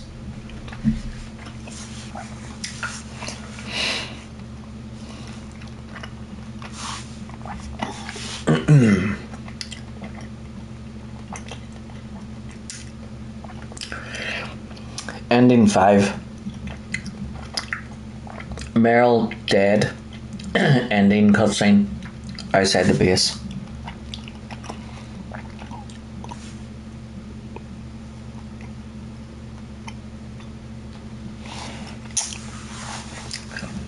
Snake is sitting in the driver's seat. Otacon gets in the back seat. Until today, I've lived only for myself. Survival has been the only thing I cared about in my life. That's not just you, that's how everyone is. I only felt truly alive when I was staring death in the face. I don't know, maybe it's written into my genes. Otacon leans forward and asks a question. What about now? I want to enjoy life. I really do. How about you, Otacon? Me? I feel like a new man. So, what are you going to do? Continue your research? No, I'm finished with science. I'm interested in human psychology now. Sounds good. The whole reason I got into science in the first place was because I was no good with people. I was scared of them. I was scared of life. I thought that I could never understand them because they're so illogical.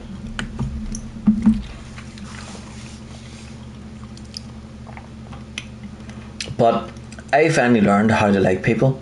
I'm not afraid anymore. You and I are more alike than I thought. I'm just tired of always being a spectator in life. I'm ready to live. I'm going to stand on my own 2 feet. I'm not going to hide anymore. You're giving up your stealth camo? Huh? Oh yeah, you can have it. They sure laugh, though it's tinged with a sadness over those they lost. The player receives a stealth camo bonus item for second and subsequent playthroughs. So this is where we say goodbye to our loves as well. Snake says nothing. Snake finishes his final prep of the snowmobile. Want me to drive? No thanks, I'd rather do it myself. No problem, where to, Snake? My real name is David, Otacon. This wasn't the answer Otacon was expecting. After a moment of confusion he smiles. I'm Hal, Dave. Oh, that's right. Hal and Dave. That's a good one. They enjoy a good laugh. Maybe we should take a trip to Jupiter. So, where are you going, Dave? Snake looks across the field of ice, which extends as far as the eye can see. I think it's time for me to look for a new path in life. A new path? A new purpose. Will you find it? I'll find it. Snake repeats this for himself. I know I'll find it. The snowmobile races off, taking the two of them across a field of ice without roads. Ending 6. Final ending cutscene. Music starts. Celtic song. The best is yet to come. Vocals. Aoife Nafura. Japanese subtitles of the lyrics appear in the upper right like they do in movies. News footage. Live action colour footage of the Alaskan wilderness.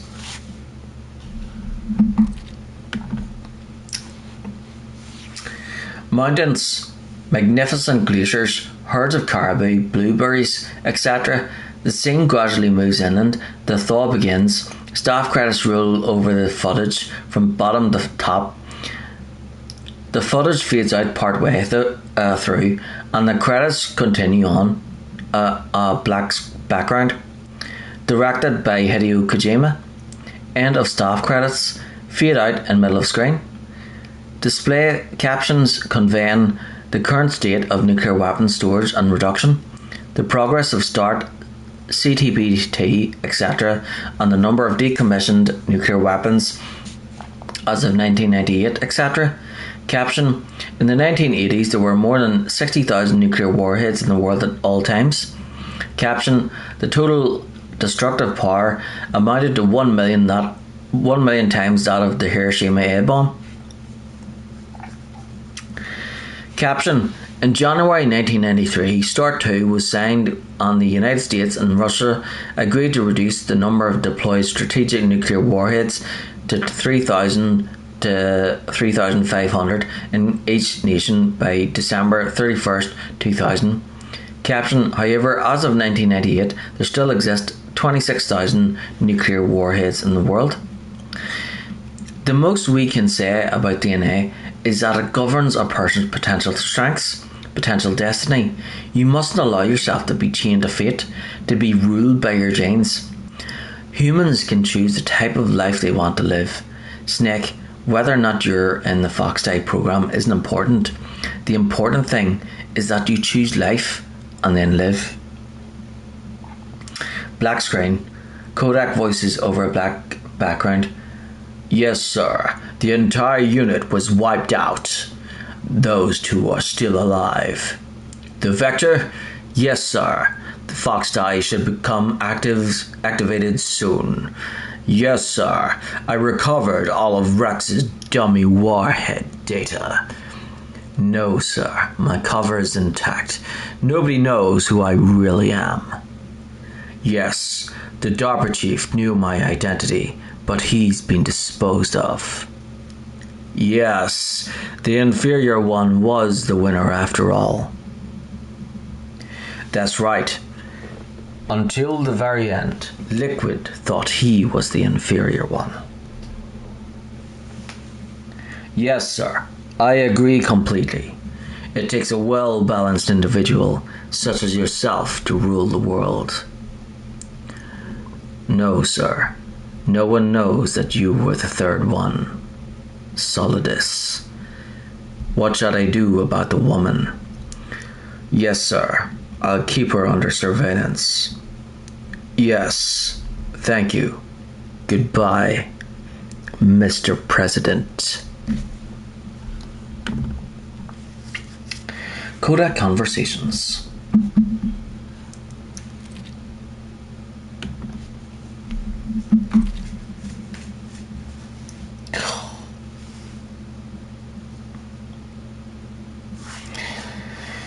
Okay, we got to the end there. I think this is good enough.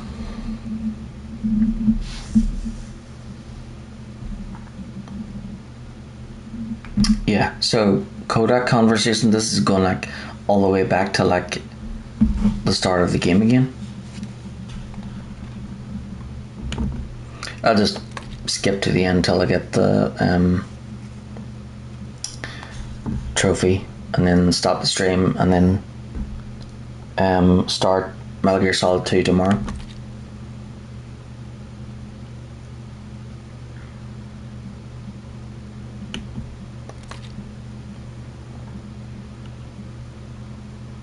Oh, mailing. Maybe we should do mailings. Mailing is pretty good. Mailing, post-save conversations, proverbs, early part of the game. Snake, remember what de Gaulle said. The graveyards are full of indispensable men. Snake, you're all alone and surrounded by bad guys. Try to be careful and avoid getting into a fight whenever you can. You're right. Wow, you know all sorts of great quotes, don't you? Well, both my parents are from Guangdong, China, but I was born and raised in America. I've always liked reading literature from both sides. Kinda keeps me in touch. I'll share some more quotes with you if you like. I'm looking forward to it, but to tell you the truth, I'd like to learn more about you. Well, I'll think about it. Snake, listen to what Lao Tzu said. He who knows that enough is enough will always have enough. Just because you see an item doesn't mean that you always have to get it. If you don't really need it, think twice before you stick your neck out. It might not be worth it.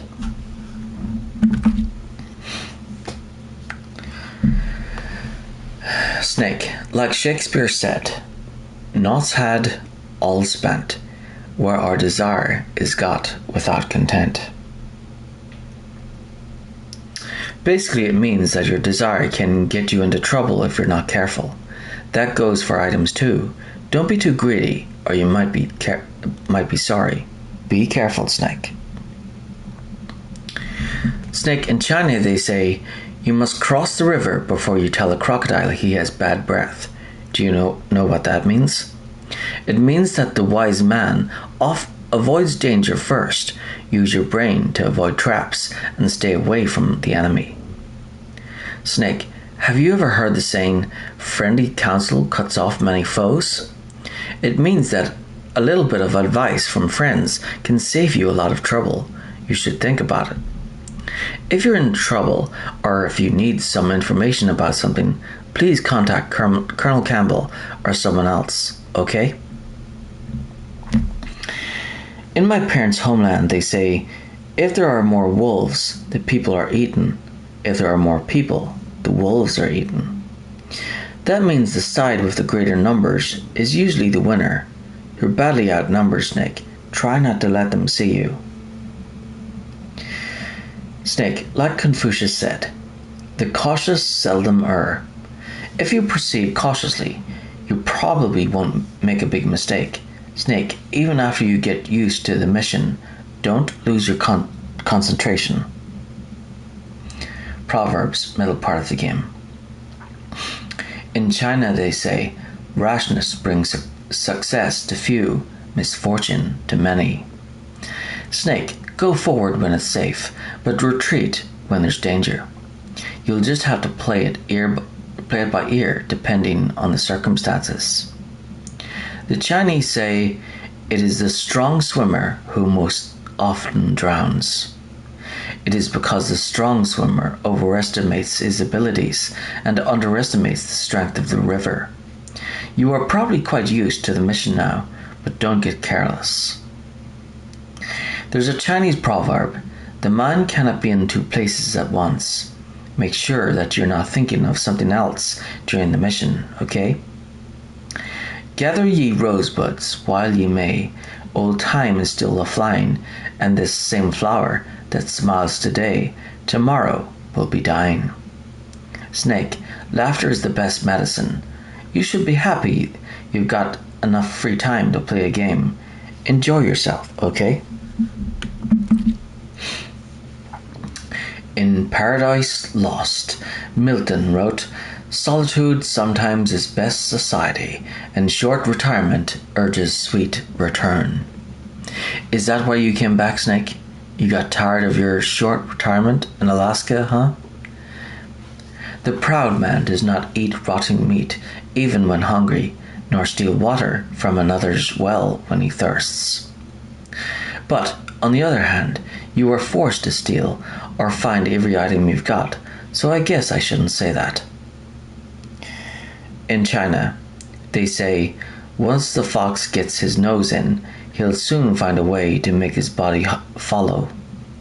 That's a perfect description of you.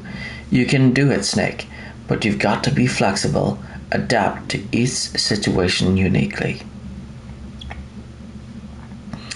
He who is firm in will molds the world to himself. Don't forget what you're here to do. You've got to seize any opportunities that present themselves, but I guess I don't have to tell you that, do I? Proverbs, final part of the game. Snake, in China they say, when walking through a melon patch, don't adjust your sandals. That means that when things get really bad, you have to try to remember what's important. Keep things in the proper perspective, okay? In China they say, the snake, knowing itself, strikes swiftly. It means that if you have confidence that what you are doing is part of your true nature, there should be no hesitation. I don't know whether your orders are in your true nature or not, but Snake, believe in yourself. Snake, Leo de Rocher said, win any way you can. Nice guys finish last. What about you, Snake? Is that what you would think? Is there anything that you wouldn't do to stay alive? You should think about that, Snake. Snake, don't give up. Remember Macbeth, Act 5, Scene 3. I'll fight till my bones, my flesh be hacketh. Give me my armor. Everyone is counting on you, Snake. You've got to do it.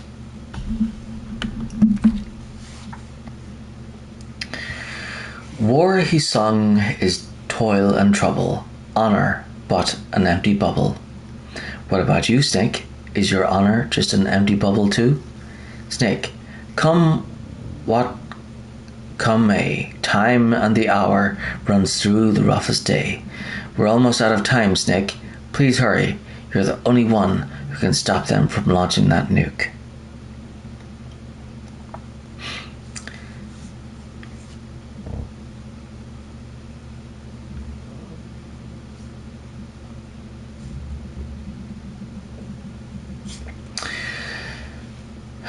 Cut a cold. Oh, he's a limb, but that has but a disease. Mortal, to cut it off, to cure it easy. Snake, you caught a cold, didn't you? Don't you think you'd better take some cold medicine at least? Snake, the sickness doth infect the very lifeblood of our enterprise. That's from Henry IV. Snake, you'd better take that cold medicine and start feeling better. The success of this mission may depend on it. After Mantis's or Raven's death, first time only. The tongues of dying men enforce attention like deep harmony. Snake, people don't normally lie with their dying breaths. I think he was telling the truth. Maybe you should believe him. After Wolf saw the ninja's death, first time only. In China they say, it's better to live ugly than to die beautiful. I think it's true. Once you're dead, you'll never have another chance to be happy. I can't understand people who want to die before their time. Please, Snake, promise me that you'll come back alive. While locked up, where life is more terrible than death, it is then the truest valor to dare to live. Snake, sometimes living is harder than dying. That's when you really have to be courageous. It must be terrible for you now. Please be brave. I know you'll make it. I believe in you.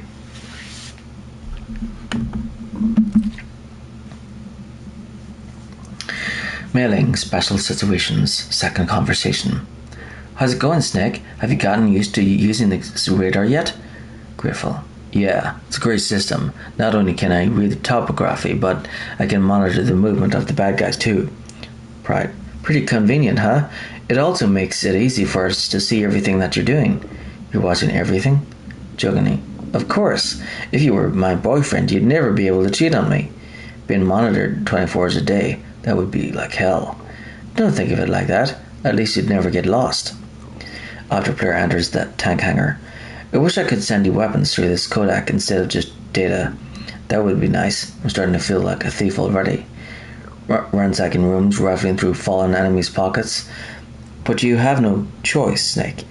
Maybe so, but I think I'm starting to develop kleptomania. I just keep putting things in my pocket. After rescuing the Armstack president. Snake, what does it feel like to fight? Why do you ask? I like to play fighting games. Games? Yeah, fighting games. Since I started this job, I've seen so many people kill each other, but I always see it on the monitor or in burst transmission. Not a very good job, huh? I'm not sure. When you watch it on the monitor, it starts to feel just like a video game. This is no game. There are no start overs if you make a mistake. I'm sorry. Killing's not fun. It's not pretty either, like it looks in those video games. Okay, Snake, I understand. War's not a game. Listen, Mei Ling, after this operation is over, I want you to go back to being a normal student. You should be having fun, playing real video games, instead of playing war. After rescuing Alcon, Mei Ling, how did you get into this line of work? The truth is, I always wanted to become a fighter pilot. I fell in love with jets, watching them in the movies. You'd be surprised how many people say the same thing. But I didn't want to kill people. That's when I heard that the US Air Force needed people to do BDS, Battle Damage Assessments. Those are the guys whose job it is to confirm how successful a bombing run was. Yeah, so I started to do research into aerial photography and air intelligence. I made it my major. There are no pilots who only do BDS. That's right. But by the time I learned that, I was already an expert in my field. Mei Ling's motivations. Mei Ling, you said that you wanted to become a pilot. Did you take an aptitude test? Well, I've got bad eyes. You probably didn't know it, but I'm wearing contact lenses. You failed your aptitude test, huh? Yeah, it's ridiculous. We're not flying around in biplanes anymore, you know? That's right. Today's pilots fly jets that go several times the speed of sound. Exactly. At those speeds, the naked eye isn't that useful. You need sophisticated electronics to see what's really going on. So is that why you developed your radar system? Yeah, I wanted to develop a radar system that would help soldiers make it better, more informed decisions. So your radar shows what's really going on, huh? It depends on how you interpret it. Like beauty, truth is in the eye of the beholder. You can say that again.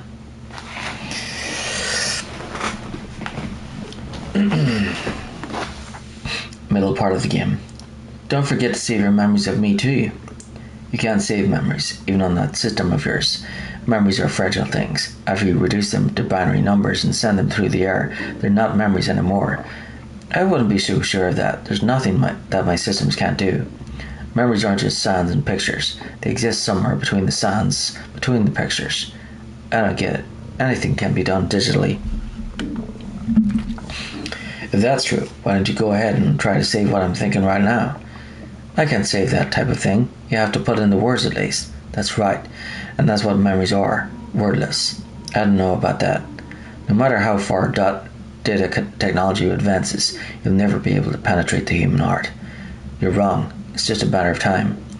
But first you have to try to understand human emotions, Mei Ling. And how do I do that? You have to allow yourself to fall in love with someone. After shooting down the Hind, if player has saved a certain number of times or more, how do I love thee? Let me count the ways. Have you ever heard that? It's Elizabeth Barrett Browning. Embarrassed and frantic. Don't think too deeply about that one. I'm not sure why I said it. A player is smoking despite having been warned by Naomi. Snake, are you smoking a cigarette? Reprimands. Cigarettes are poison. They kill people. Didn't you hear what Dr. Naomi said? He that cuts off 20 years of life cuts off so many years of fearing death. Is that why you smoke, Snake? You're too afraid of life? Billing, miscellaneous, when calling before save menu appears. From early to middle parts of the game, cheerful. What can I do for you, Snake? What is it? What is it, Snake? You call it, Snake? What's up, Snake? Tense when fighting a boss, for example. Snake, are you okay? Are you hurt, Snake? Is everything alright, Snake? Snake. Second half game whenever things are serious. For example, after it comes to light that Naomi has betrayed Snake and the others, or after it's suspected that Snake is infected with a viral weapon. How can I help, Snake? Snake, just tell me. I'll do anything to help. Snake, how are you holding up? Did you call, Snake? The player chose not to save. From opening the middle parts of game, cheerful. Talk to you later, Snake. Good luck, Snake. Be careful, Snake. Sulking. Come on, Snake. Don't call me for no reason. Tense when fighting a boss, for example. Don't give up, Snake. Come on, Snake. You can do it. Win, Snake. Win. Don't die, Snake. Do it for me, Snake. Second half of game, whenever things are serious. For example, after it comes to light that Naomi has betrayed Snake and the others, or after it's suspected that Snake is infected with a viral weapon. Please, Snake, don't give up. Come back alive, Snake. Do it for me, Snake. There's not much time left.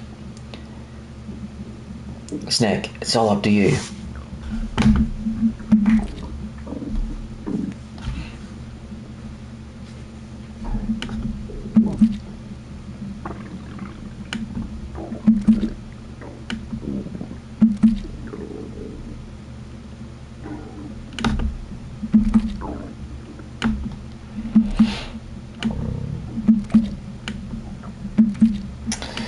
Yeah, I think that's enough.